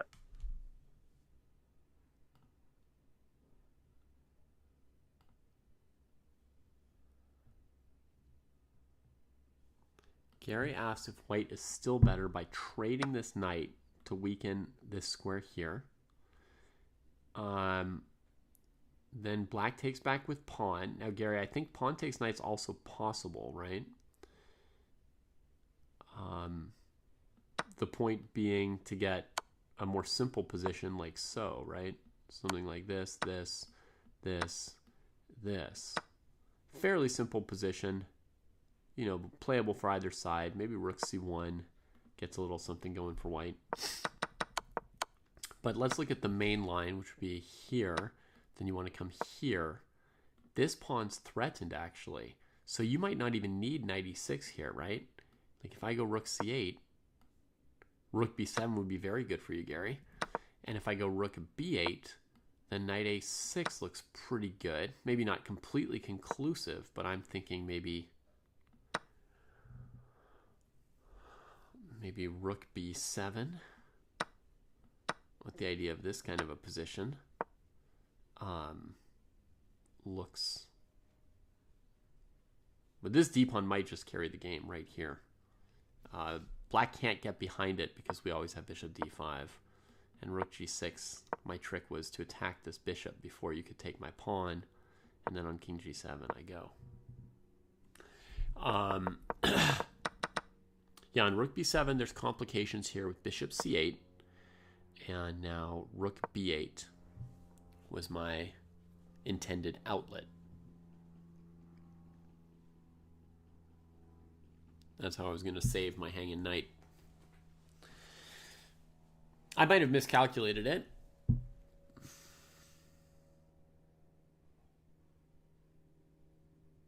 But no, it looks okay. Looks okay. Yeah. So, knight c7 might just win a pawn. That would be annoying for Kostya. Which means maybe he would have to embrace my pawn takes b5 move here. There's another branch for white other than bishop d4. There's bishop e3. Force this rook. Oh, that's actually very unpleasant for black. So the rook doesn't have anywhere good to go. This pawn's always hanging extra now. Pawn takes. Rook takes.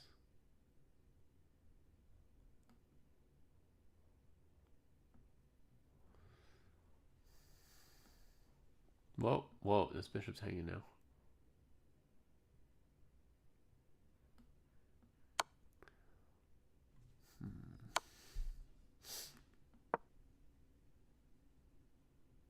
I mean, white's definitely a tad better in this endgame. Interesting. So bishop takes c5 is a small edge for white. There might be some other moves as well for her here. She's burning quite a bit of time on this choice. Checks her clock. They've played 28 moves. She's thinking about move 29. She's got 10, 11 moves to make. Not much time on the clock. If she retreats the knight, is she better or worse?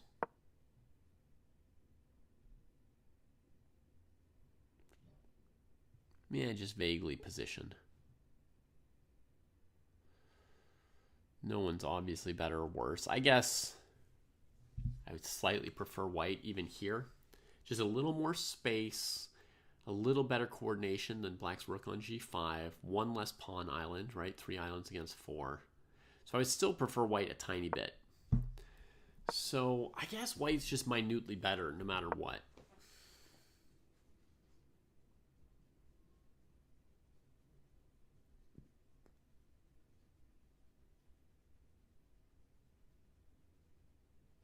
Okay.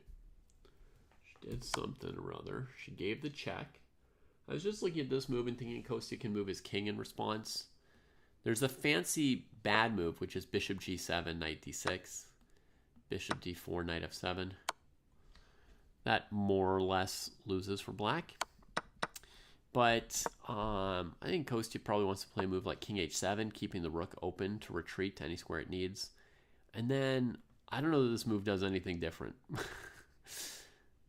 In fact, I don't know what the intended follow-up is next. That's as far as I'd gotten. And honestly, after king h7, you know, this line here has kind of gotten worse because now your bishop can't check the king. But I suppose you could go bishop e3 and, you know, get something sort of similar like this maybe. I don't know what she's really gunning for. He plays king g8. Okay. Takes away one square from his rook, but it's not the end of the world. The rook can go to g7 now, which it couldn't before because the king's off of h8 in one of these lines. You know, before I couldn't go to g7 because of the king. Now I could.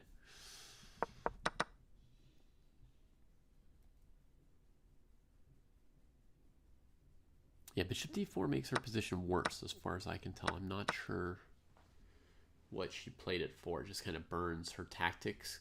And the king was on a square she could check, and now the bishop's defended. That bishop was undefended in some of the lines I played before, so she's just burned some of her tactical energy or advantage or whatever. How's the Grand Chess Tour? Is the next round getting going? It was amazing save for Gukesh in the endgame yesterday. Round 7 is live. Fabian Levon drew very quickly. Levon had 10 minutes more on his clock than he started with in a 30-minute game. So he must have somehow gotten 100 moves of prep here. Just super ready for the whole thing.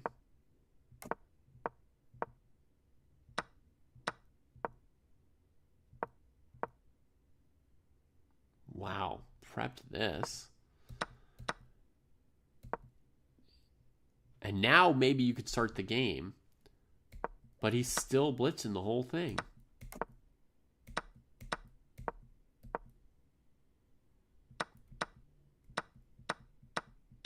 Okay, now it's getting pretty easy.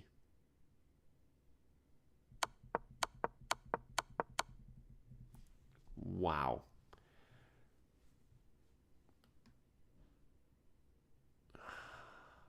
I mean, he spent a minute on f6. So maybe he was out of prep at this point. I don't know. But normally you have to double check something at some point. He played every move instantly this game, basically. Crazy. Let's see if there's any exciting positions for later on. We've got MVL playing the English against Sevian. There's a lot of tension on that board, so that game might be interesting at some point. Then we've got Wesley and Gukesh in a very weird position. Looks like a Berlin that went wrong.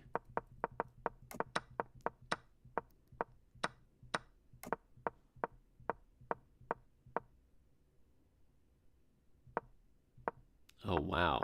That's an ugly trade of moves right there. What the heck? So one person's center is messed up, the other person's king is messed up. White's got the bishop pair. Black's got queen h4 right here he could be thinking about, right? White couldn't go defend the king side here with the queen because of knight c2. So c3, I mean, unless I'm miscalculating something, he could play queen h4 here with his knight hanging, right? Because he's attacking this bishop. I mean, it's not a super deep calculation. So compared to the other people who finished a 40-move game already probably 5 or 10 minutes ago, Gukesh and Wesley are still coming out of the opening here. Move 15. Something went desperately wrong for Wesley, I think, actually. I mean, I think queen h4 looks like Black's immediately slightly better. I think, yeah. Okay, what else is going on? Comfortable position for Jan Krzysztof. It's pleasantly better for White. Weird rook, bad bishop, space advantage. Oh, Noterbeck. Oh, what a week. And Firouzja and Prague still coming out of the opening. I don't know who's got what yet. So, all right, let's get back to Maia. Let's get back to Kostya. After king g8, his opponent thought down to 4 minutes and then just retreated the knight. Hiya, Keith. Welcome to the show. This is round 4 of the Maia International. Kostya's playing black against Ines Acebo. Rated just about 2,200 FIDE. And he's got pretty close to equal endgame on his hands here.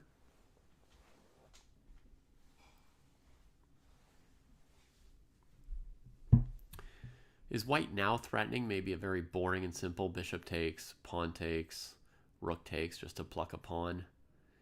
Maybe. I'm not sure how big an advantage that would be for White with the dark squared bishop missing and the remaining minor pieces moderately poor. I feel like it's more of a concept to play bishop e3, kick that rook away, grab the pawn on h5, come back and just keep working it without trading anything off. I think it's probably still a little bit of pain for Kostya. I don't know, you just got to work. Whether you're slightly better, slightly worse, equal, you just have to work every move to figure out what's going on. Ideal for Kostya would be something like f4. Stopping bishop e3 and, maybe at some point do this and deal with these pawns, or just do this and get into the game, yeah. The simplest move is rook a e8. That's the no-brainer, nothing's going on move. And that does stop bishop e3. And then the more exciting move is f4.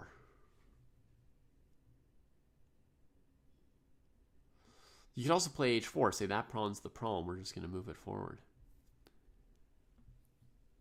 Let's check rook e8, bishop c5, and assess White's possible idea of winning a pawn. My bishop's almost trapped on c8, so I'll just, on d7, so I'll drop it back when it gets attacked. And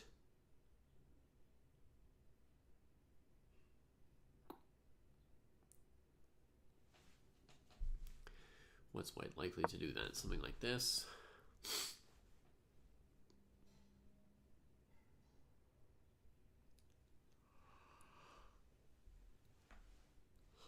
I kind of want to play d6 and knight d5 for White, improve both of my minor pieces with this push. Does White have anything for the pawn there? Kostya's played a move, I think. It looks like her time's ticking. I can't tell what he played, though. So let's check the score. Woo!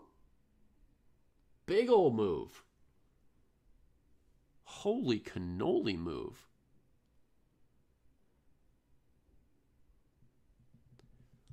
Well, there's an exciting move. Might be the end game. Kostya's still finding some big shots. I guess the concept is to liquidate that b7 pawn. He probably was feeling slightly threatened by her taking it. And so that made him think in the direction of how to liquidate some queenside stuff. So the general concept is probably something like takes, takes, takes, takes, takes. You develop this rook for me. Thank you. Grabs the pawn. And now, you know, try and hold everything on one side of the board more or less. The size of the board shrinks. Knight could come here. Rook could come here.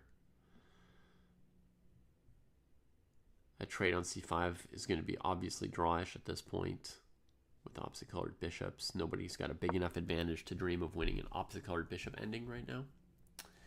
So b5, she's traded once because her pawn on c4 was hanging. Now she could do something else too if she wants, but what else is there to do? Yeah, she goes and takes the pawn. I feel like the game's headed towards a draw. Like this, with this b5 move from Kostya. Yeah. Just simplifying, defending some of the pressure.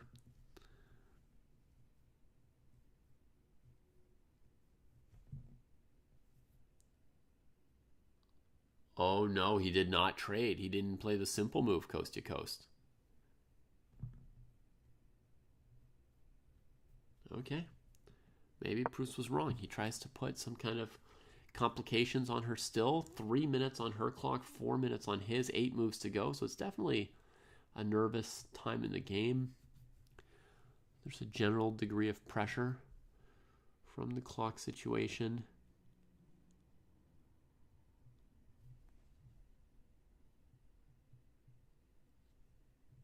Bishop e3 looks pretty okay. Rook b4? No. Rook b4? I wonder. Can you go rook b4 here as white? No, because black takes.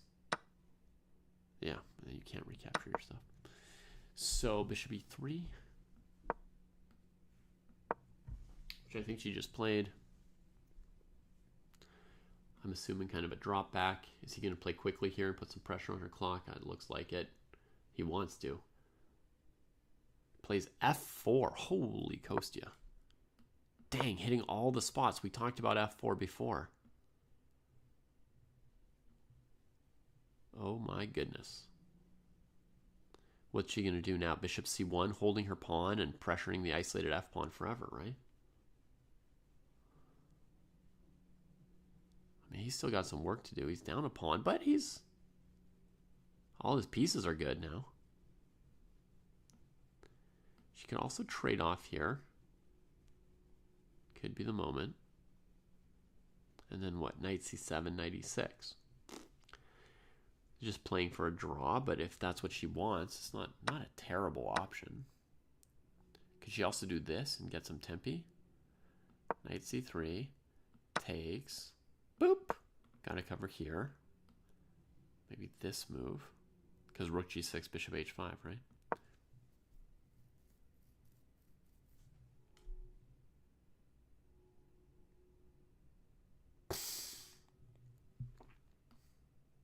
Take it anyway.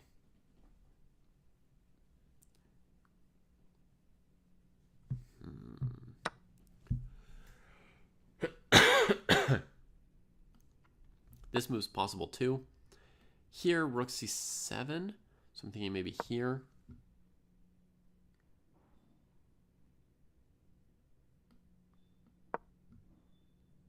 d6.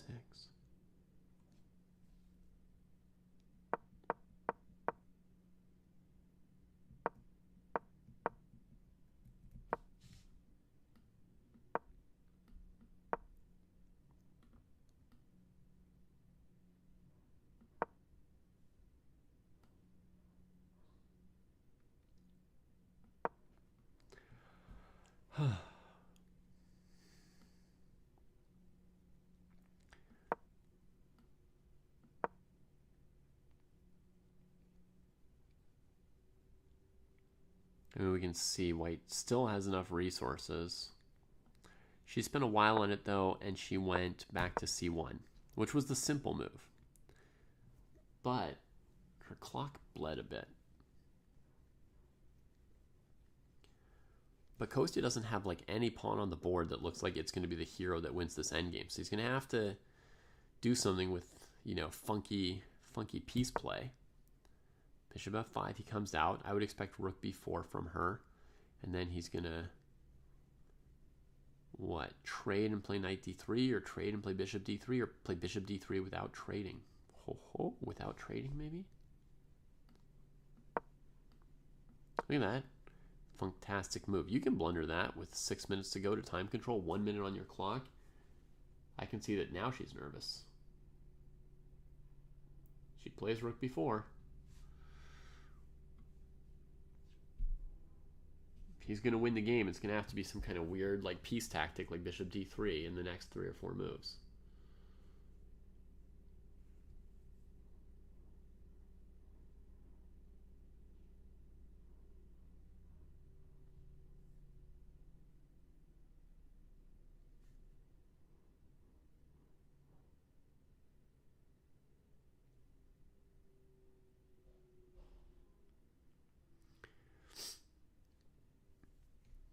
So bishop d3 is complicated. White can play rook d1, rook e1, and even bishop f4. In response, you can even leave the rook hanging. See, like this. That would be fine for white. More tricky, this. Right? And then like here. Here, here.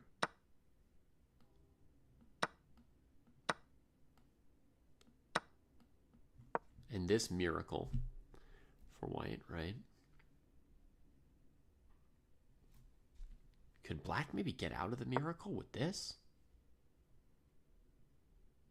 Oh my goodness, the miracle doesn't even work for white, right? This is easy win for black. There's bishop g1 or rook b1. Kostya's thinking a bit. Is this the moment? Does bishop d3 do it? Or does he go for something simpler? This is his simpler option, right? Here, defends this, pokes this. But then after this, it's still not clear where's he ever going to win the game, right? So it feels like the moment for bishop d3. She can't take her eyes off the board right now. She needs to be calculating bishop d3 as fast as she can to be ready for her next move. I think bishop f4 was too much for white, so I'm going to try something less miracle-driven, more fact-based. I'm going to go here. Now, if bishop takes, rook takes. That's no problem. Rook takes, pawn takes, bishop takes, pawn takes, pawn takes. No problem either, and I'm glad where my rook is. Oh, bishop f4 is very playable too. So rook d1, bishop c2. But now at least my knight's not hanging. But if I go rook here, there is a little trade in here, and I don't know where I'm going with this guy. Bishop's hanging. Pawn's hanging. I should be able to go back to f1 and maybe not lose yet, but it's a little bit uncomfortable. What if I came here, giving up my back rank? No, wait. What's the point in always chasing this bishop? Let's try and actually do something, right? Let's be a little bit more bossy here.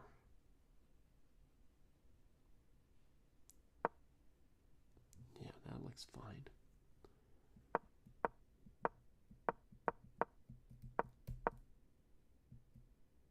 And now Kostya's down to a minute because bishop d3 is not a knockout, and that, or he was hoping it. He was probably hoping it might be. Not 100% sure. Yeah, it gets weird when the pieces are just attacking each other without any of them being anchored by pawns, right? Any piece could die at any moment. Very, very skirmishy. Minute on the clock, too. I think he went for bishop d3, right? I mean, it's not a bad move, and you want to at least give your opponent a chance to lose. There might have even been something to be said for just blitzing out the move, even in classical, versus thinking. She goes to e1, not d1. Interesting.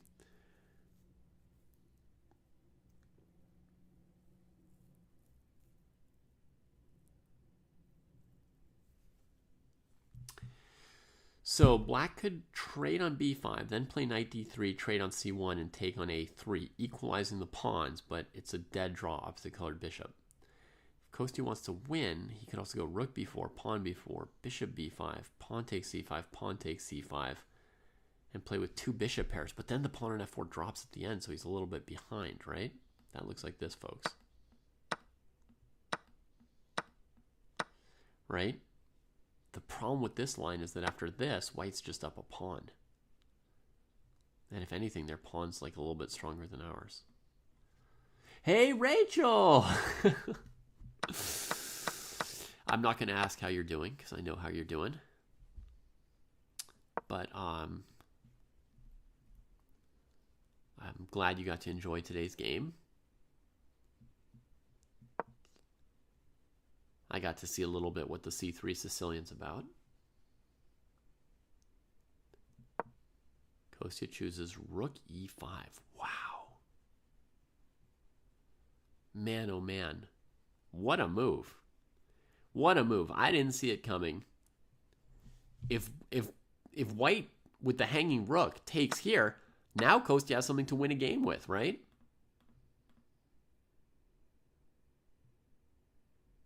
Holy moly. The knight c3, you just don't want to trade because pawn takes disrupts your knight. So you want to back up. And then who knows what's going on, right? Who knows? Oh, she doesn't want any of that. Rook e5, nice move. Oh, the pressure's on for Ines. With seconds on the clock, she trades. Kostya recaptures and her clock is continuing to trickle down. Oh, that was some pressure.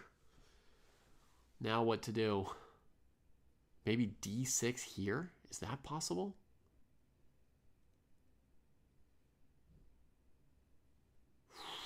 d6. Bishop takes b5.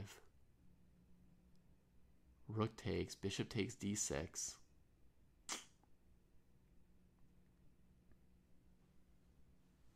That e-pawn is enraged once it gets going. Ay, ay, ay.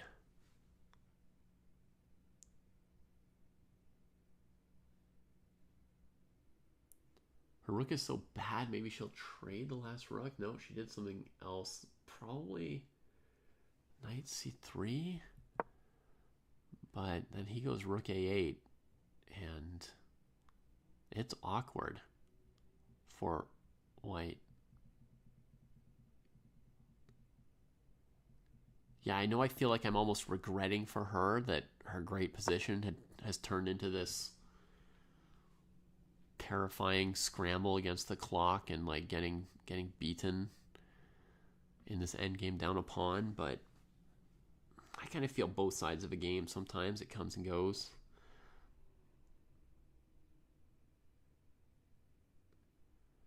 Yeah, sometimes Skibix, it feels really bad when you put like hours into a game and then you don't have enough time and you're like so close to being able to figure it out.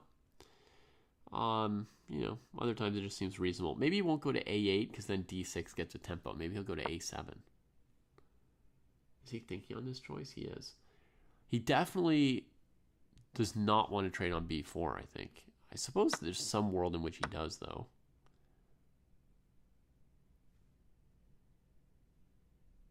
If he doesn't find a square he loves for the rook, it's not the end of the world to trade. He does trade. Oh, that's relief for her. And now she's one move from time control. The reason this is not the end of the world for her is that after her knight moves, if he blockades e4, sorry, that's not the move, obviously. After the knight moves, you know, he'll be able to pick up the pawn on b4 at least. Then he can just play a slower game with his pair of pawns. Oh, yeah, that's a tempo. That's a big old tempo.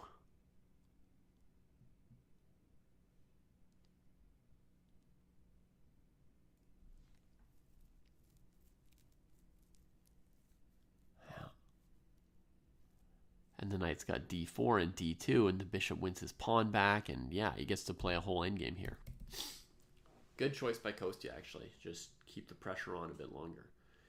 Now against d6, he could take the bishop on c1, I think, Robin. And against d7, he gets here in time, right? They're one move away, Alice. So they're right there. The last two moves are going to be like bishop b2, bishop takes b4. And those are pretty easy moves to make without flagging. Like, they might use all 30 seconds they have just to double check stuff, but in the end, those are the only moves that they could play here. Oh, wait, there's bishop a3 trying to hold the pawn, right? And put the bishop on a terrible square. Okay, so that's something for her to hesitate about. And she does go for it. She holds on to her pawn.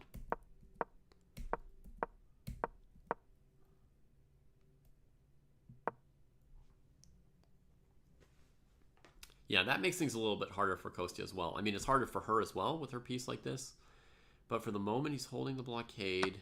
He's got the extra pawn. I guess he wants to go knight d2 probably to regain control of e4. I mean, he's got to be brave, right? Because then he's got to play the endgame down 2 pawns. Got to be a brave little boy. Sometimes you got to be a brave little boy if you really want to play this game. He saves his pawn. Move 40. Hard to give that second pawn just for the initiative on move 40. But it looks like white could play bishop e4 now. And then these pawns are not budging. Or not easily. Oh my goodness. How good or bad was it to sack the second pawn? Obviously, very easy for me to sack his second pawn. But for him in a game, you know, very, very hard to give that second pawn. Play king g1, e3, locking us out.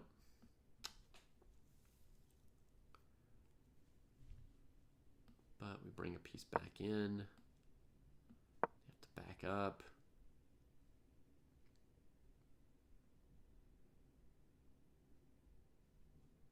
I don't know, we can't move anything for white.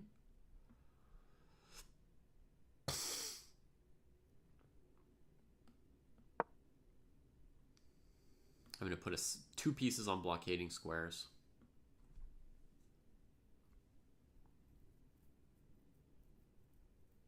How can white play d6? Black just takes it.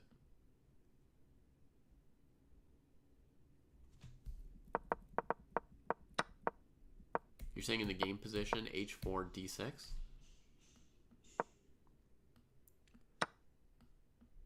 Oh, in the game position, the knight's on b3. That's what's going on, huh?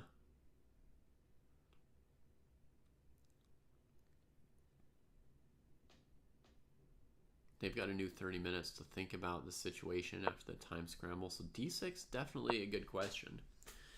Now that you've explained it to me, there's a momentary opportunity to play d6 here. And to any kind of fancy in-between move, you know, e4 or whatever, you know, you just push.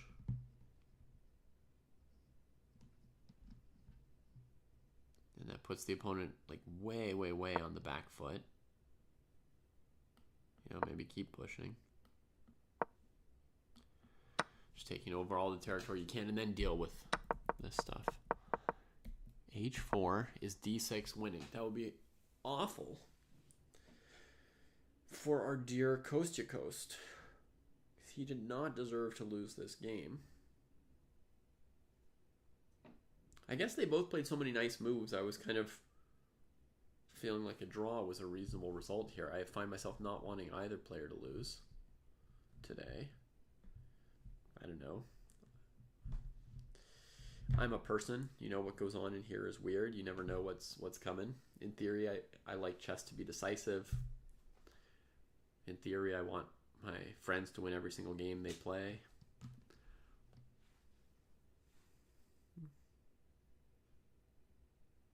Then in theory also, I don't care who wins or loses. You know, just enjoy playing. d6. d6, that's kind of a brutal move. Let's move the knight. It's a good point, Robin. She had an easy repetition. And she didn't go for it at all. That was good of her. So let's go here. Let's deal with the root problem and move the knight. That's somewhere the knight wants to be. Trying to play e4. Trying to do this. I'm going to recommend for white to play check before getting stuck under a pawn on e4. So we're going to play check. The king's going to move. then we're going to go d7. This is also keeping the king at bay a little bit. Wait, actually, I've got a more evil conception. Also, my bishop is maybe dealing with knight c4 sometimes. I'm going to go here. Because if I go here, here, here, there's this move, right? And if the king comes too close to my pawns, I could lose them all.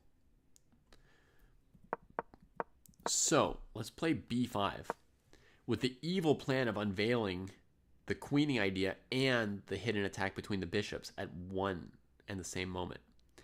And honestly, I haven't given this pawn any credit, but, you know, maybe b6, b7 wouldn't be a bad idea either. But I'm really just on d7 for now. How can black defend the simple threat of d7 here? Bishop f5, option number 1. I don't believe in any bishop c4 or knight c4 stuff is going to matter here, right? Because the whole point is that we play d7, we're threatening to queen and this bishop thing, right? So there's no time to take this with knight or with bishop. So bishop f5. Now d7, the bishop just takes it. Now we come with the other pawn. Oh my god. How does black stop this one?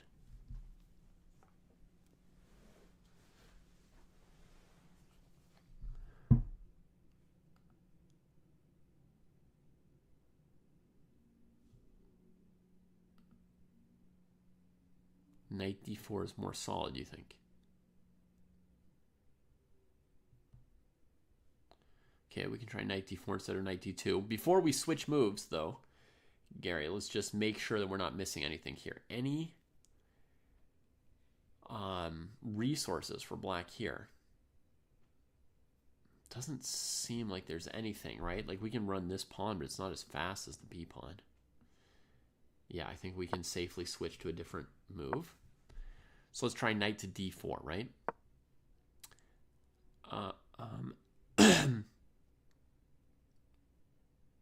That stops b5 at least, right? Maybe.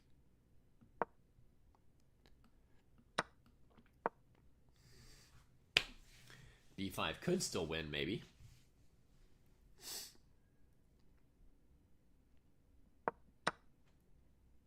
Because of that d7 threat. Jeez Louise.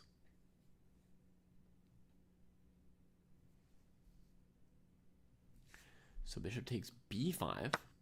That stops d7 because you can take it, right? Then knight takes here. You only have a chance of holding if white doesn't go up a queen. You could sack a piece, but you can't play down a queen. So here white wins a queen. That wins the game. So that means here you'd have to play a move other than taking back the knight, right? You could try this move. Problem is now you're down 2 minor pieces, right? 2 minor pieces? You can't draw down 2 minor pieces. Only 1. We sack a bishop for 1 pawn, and then a bishop for the 2nd pawn. It's too much. Shoot, I don't see any defense to d6 at all.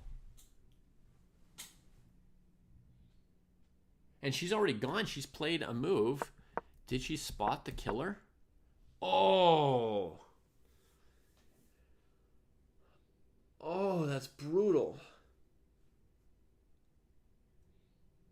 There's an easy move to miss on move 40. Kostya just didn't have the time. Like, if he had, 2 minutes on the clock, double checking and stuff, he would see the d6 kind of threat here.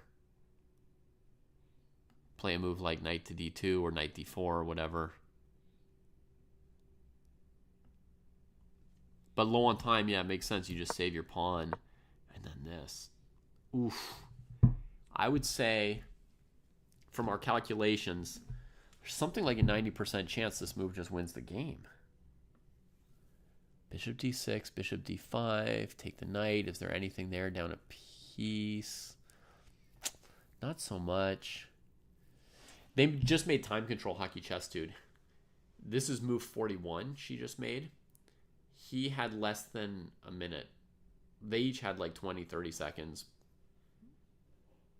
basically at the end of each move, the last 2 or 3 moves. So they were just playing off a 30-second increment. 30 seconds is not nothing. Like, you can spot a couple things. They didn't hang any pieces or put things on an undefended square. But he missed that she could play d6 in those couple seconds. That's exactly the kind of thing that you can miss.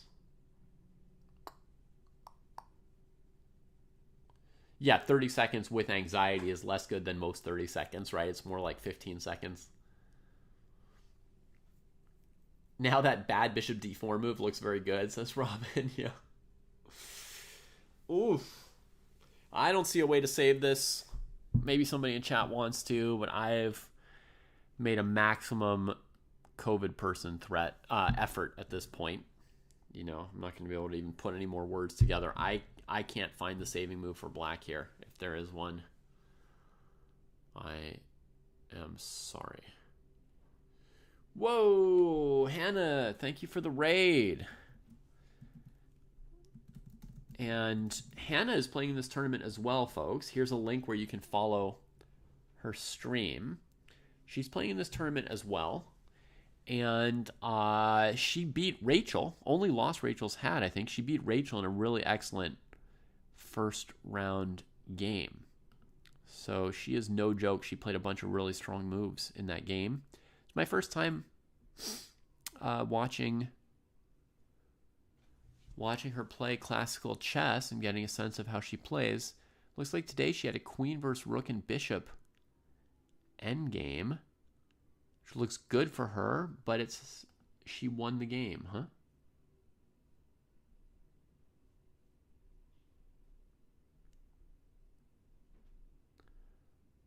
Why raid so fast you couldn't say bye? They were in a hurry to get you over here, friend. They were in a hurry to get you over here. Here's a great place. Let's see what she's doing at move 40. Playing combinations is what she was doing. Queen here. Sacking the knight for this? If queen g3, rook f2, if king g1, queen d4, queen e1 now. What a combo! Oh, no. Oh, shoot. Hannah's gotten good, or she was always good, but that's pretty sick. At move 38 to calculate this kind of a thing? Oh, the geometry, e5, a1, e1, rook f2. That was straight up evil. Straight up evil. Nicely done. We got to give another shout out to Katerina. Thanks for the raid, Katerina. Here's a link, folks, to follow Katerina's stream. I recommend both of these streams to you, Katerina's and Hannah's. Wow.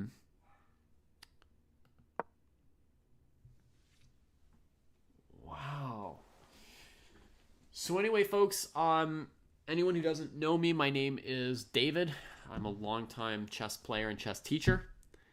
And I'm doing commentary on the Maia tournament because myself and a couple friends, we run this teaching channel here. And one of the other teachers from the channel, Kostya, who you see right now, you can see him on video over on the side. He's playing. This is his game. We've also got a few of our students playing in this tournament. We run, as well as the content channel, we run a training program that tells people how to get better at chess by just sort of telling them, read this book, do these puzzles, study this thing, spend this much time, play this game, annotate that game, learn this rook endgame, etc. Just all the steps of what to do to get to the next 100 points up.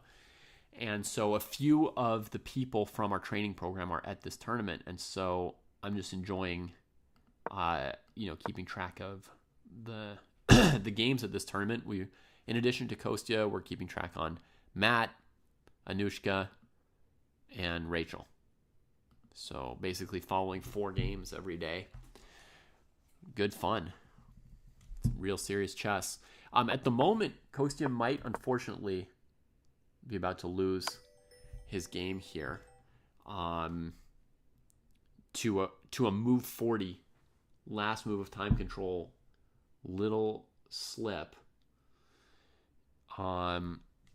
There's a chance that these two passed pawns are about to slip past the defenses of black's pieces. The key thing was that on move 40 here, he could have played something like knight d2 or knight d4 fighting in the center, but he wasn't confident about sacrificing the second pawn, right? So they each had a couple seconds. He played h4. Well, they each had 30 seconds, exactly, basically. He played h4 to save that second pawn, and then it was move 41. Suddenly she had time, and she found this little slip. There's bishop check, and the pawn that had been blockaded on d6 all game slips through d6.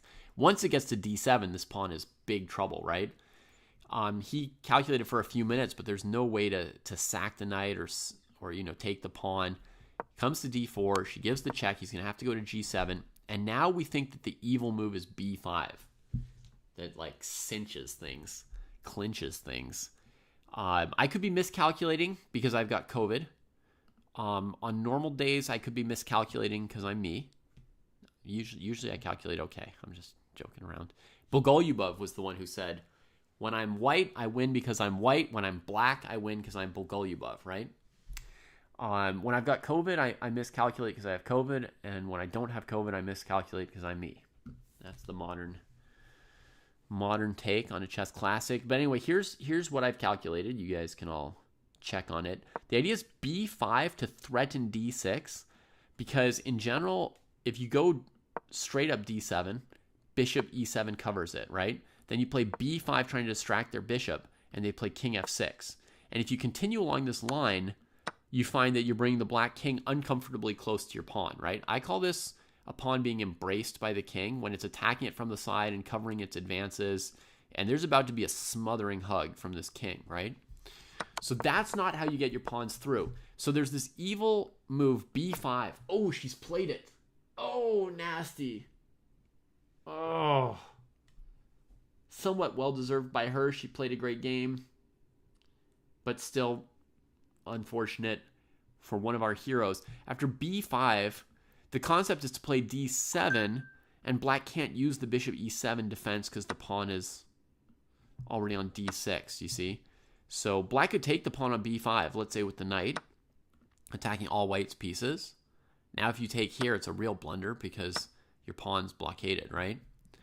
But with all your minor pieces hanging in this endgame, you just play d7. And black just can't prevent the queening. You see, bishop e7, you would take it. Maybe y'all see something I don't, and you can shout it out. But then we also had the idea of like bishop takes b5, trying to be sneaky. Now if d7, you could take it, but white will trade once, then again leave stuff hanging and push past. And no piece seems to be able to get to d8. So b5 looks pretty killer. I think we thought of a defense like this, bishop here, covering that square with the bishop. And then we weren't sure how to stop the second pawn if it just starts trucking. Oh, that's right, Jack. Okay. Right. One last concept. King f6. Now d7. Now bishop e7.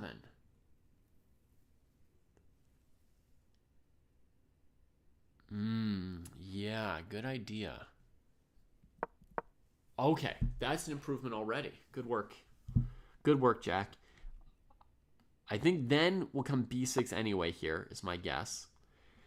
Now let's see what we can cook up for black. Let's try b6 here after king f6. That's a good defensive try there, king f6. Ay. She doesn't have a centralized king. She doesn't have a blockade on Kostya's pawns. All she has is for these two split pawns to somehow queen. It's all based on calculation here. It's like one shot, and if she's miscalculated anything, then it bounces against you and you lose as white here. But, God, I don't see how Kostya's pieces cross over to the b file here. Maybe there's some world where now you sack one bishop for the b7 pawn? So your king can come closer? like this, but the bishop can always just check you away. And then it just gets worse because white's up a piece. Ugh.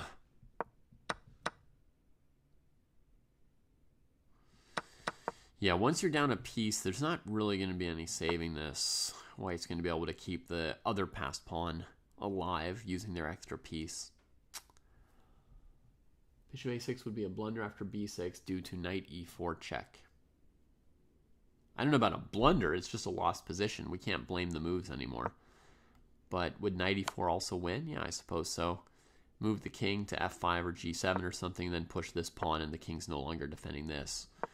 Or similar idea, you play d7 like before, trying to queen, bishop e7 to stop it, then you check the king away and clean up. Hi-yi-yi. No, there's no defense left.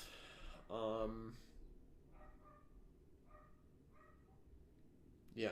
Again, unless somebody sees some greater miracle. Props to Jack for coming up with king f6 at least on this move here for Kostya. On this move here, king f6 at least forces her to find b6 instead of d7. I don't know her entire chess history, Charlie, but if you're just asking about this tournament, no. At this tournament, she doesn't have any upsets yet. She played down the first round, beat a 2000, played up the second round against a 2500 GM, lost, played down the third round against a 2000, won, and now bounced back up for the fourth round against a higher rated player. And if she wins, then her tournament is already in good shape from a results perspective. Results perspective, it's always you're bouncing up and down, you win, you lose, when you win, you lose, and you're looking to at some point beat one person higher rated than you, then you've got a great tournament, right? Or you lose to one person below you, then suddenly you're down in the dumps clawing your way out of a bad tournament. I mean, I don't fully think about chess that way anymore, I've moved on a little bit past all that result stuff, but I remember that was the drill. That was the drill. As you chase the results and the rating points. 1 second.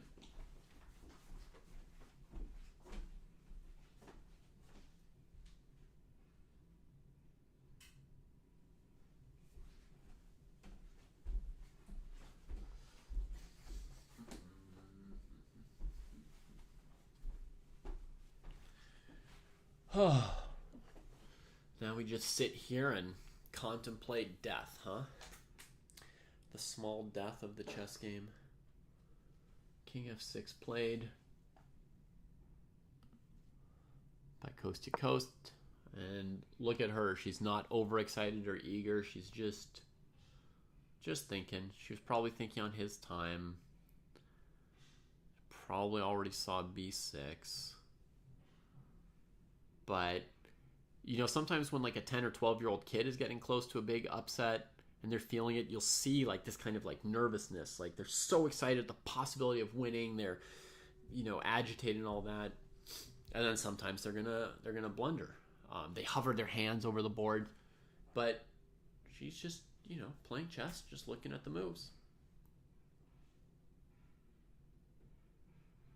I hear you, Charlie. Yeah. Yeah, when you're doing it all, b6, beautiful. Her level, she saw this coming. I think this will be resignation here, probably, unless Kostya Kost sees some stuff that we don't, but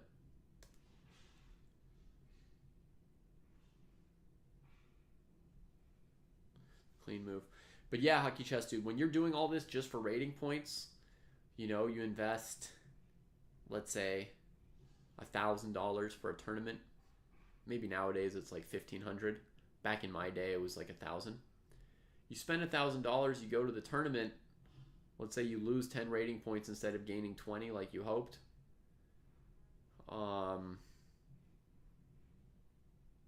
It's brutal. There's a lot of suffering in the chess world. A lot of chess players who are like traveling around the world, playing a game, living like the greatest life anyone's ever lived, and they're miserable.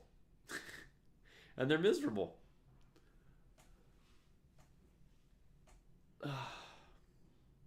Oh no, you found something else to move still? Hey, you found something else to move still. I don't know what it was. F3.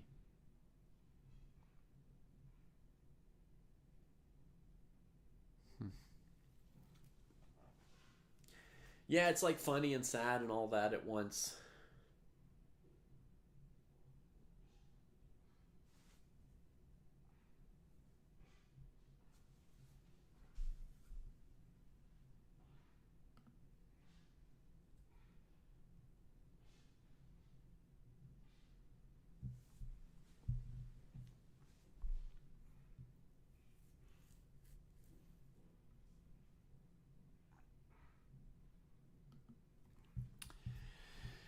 Yeah, I mean, sometimes you reach a level where you start getting some conditions and the financial burden drops down, but normally people don't relax and enjoy that. They still just want to be a little bit higher, a little bit higher, a little bit higher, you know?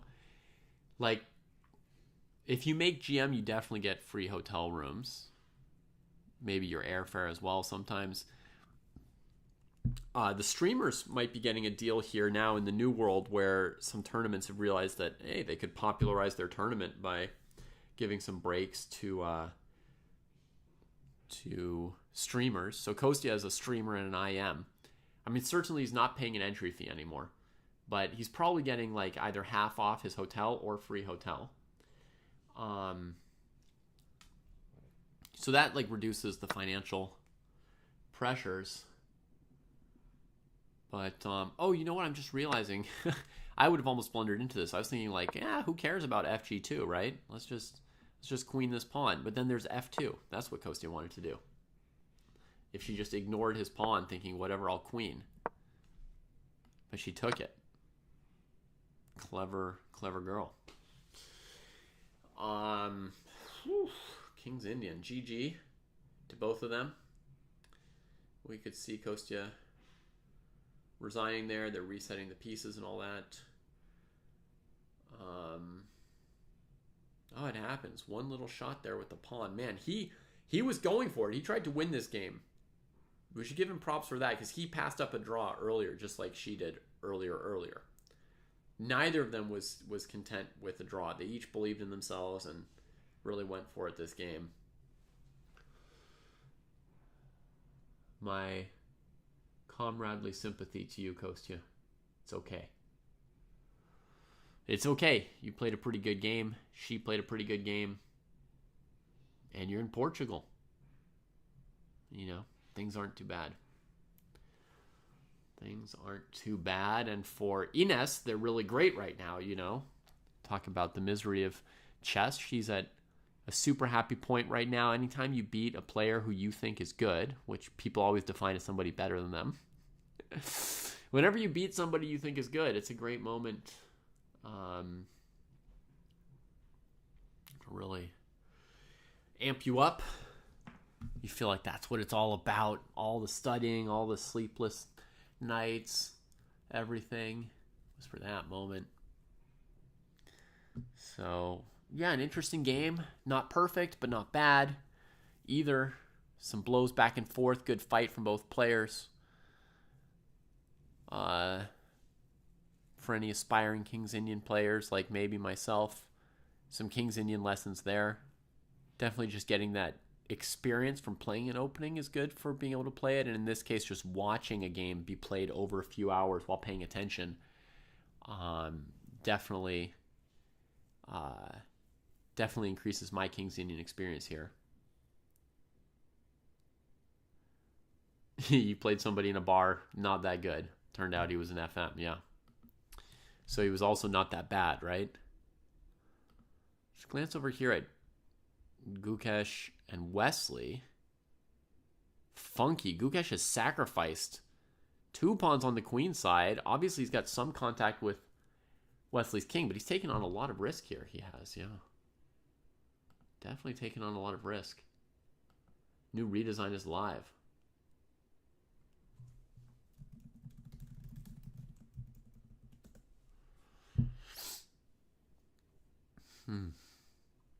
Very risky. So c3, I guessed one move correctly. Queen h4.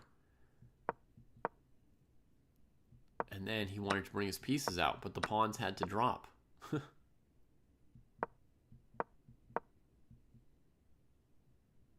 Not so easy, Mr. Bambizi, huh?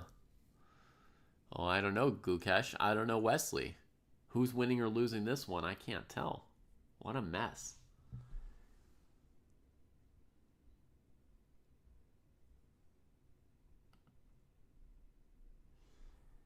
Well, Charles Hamilton, most of my opinions tend to be correct, right?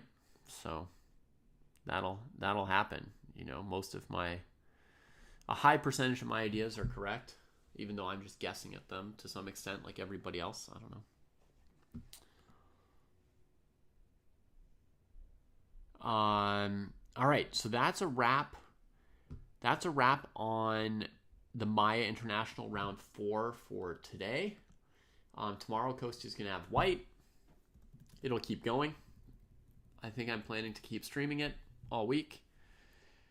I shouldn't feel worse tomorrow than today or yesterday, so it should be doable.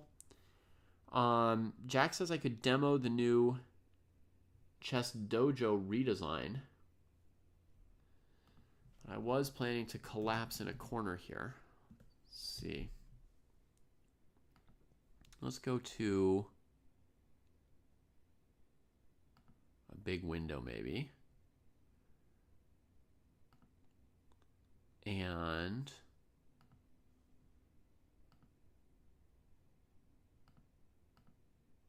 try and get this dojo thing up here for a moment.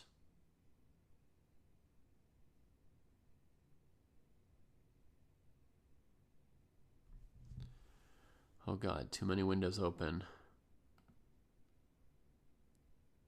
Nope. Nope. Oh, if only the windows were labeled. There we go. Woohoo. All right, folks. So this is the new look of the Chess Dojo site. Redesign done by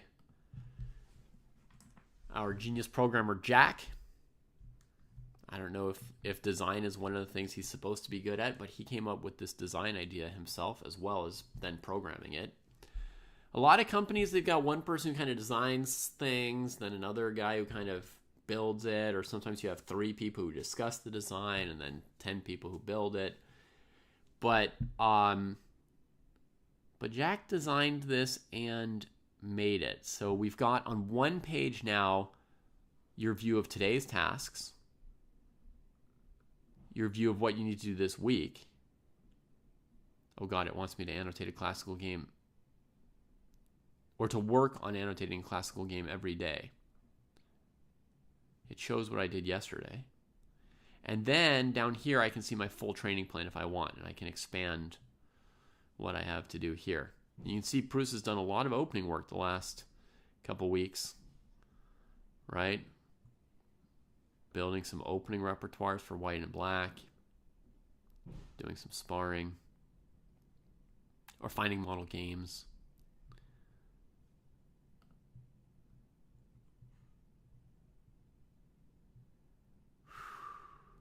Oh God, I feel like I'm going to pass out. So there's a bit more room for this. We used to have information on both sides around the tasks, right? Now all the info is put here on this side. There's my badges. I could make them bigger, but I don't have that many, I guess. What is this 2400 for? Oh, my wrap for 2024, everything I did.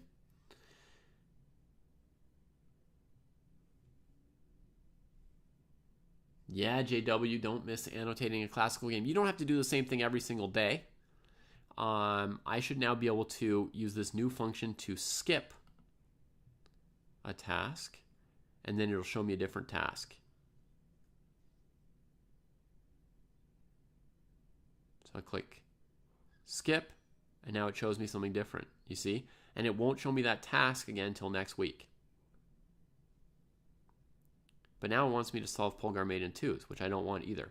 So I'm going to skip mate in 2s and see what it gives me now. Read tactical play by Dvoretsky. Okay, so we'll leave that there. You see? And that's how it works. You can now skip any task here with this little button that looks like a cancel at the moment. And yeah, I'm not sure if that's the best icon or whatever, maybe. Pinning it means that you keep it there. So even after you do it, it'll stay there so you can be consistent about it. Like if I'm reading a book, I'll usually want to pin it and keep it there. Question. It calls up the task and tells me what to do.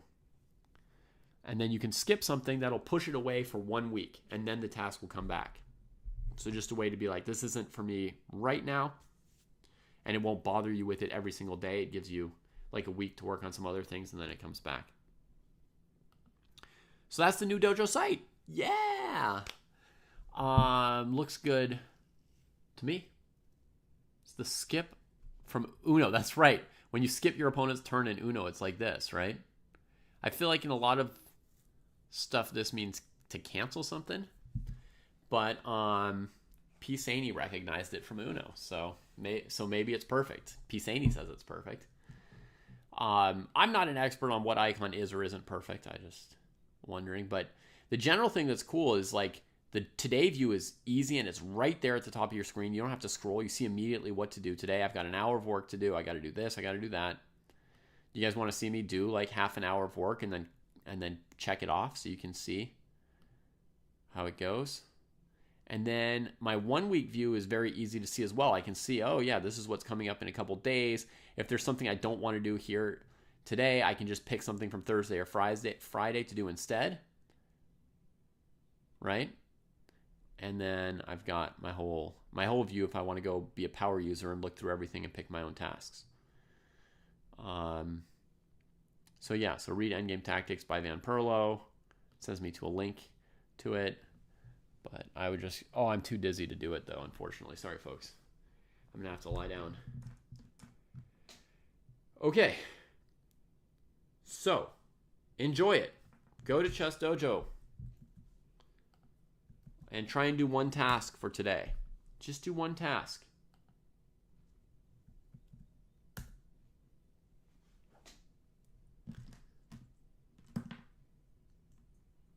Just do one task. And then maybe do another task. Next thing you know, you'll be playing in international chess tournaments on the beach of Portugal. Just doing great. All right, everybody. Have a wonderful rest of your day. I'm going to go collapse. We're going to send a stream raid thing.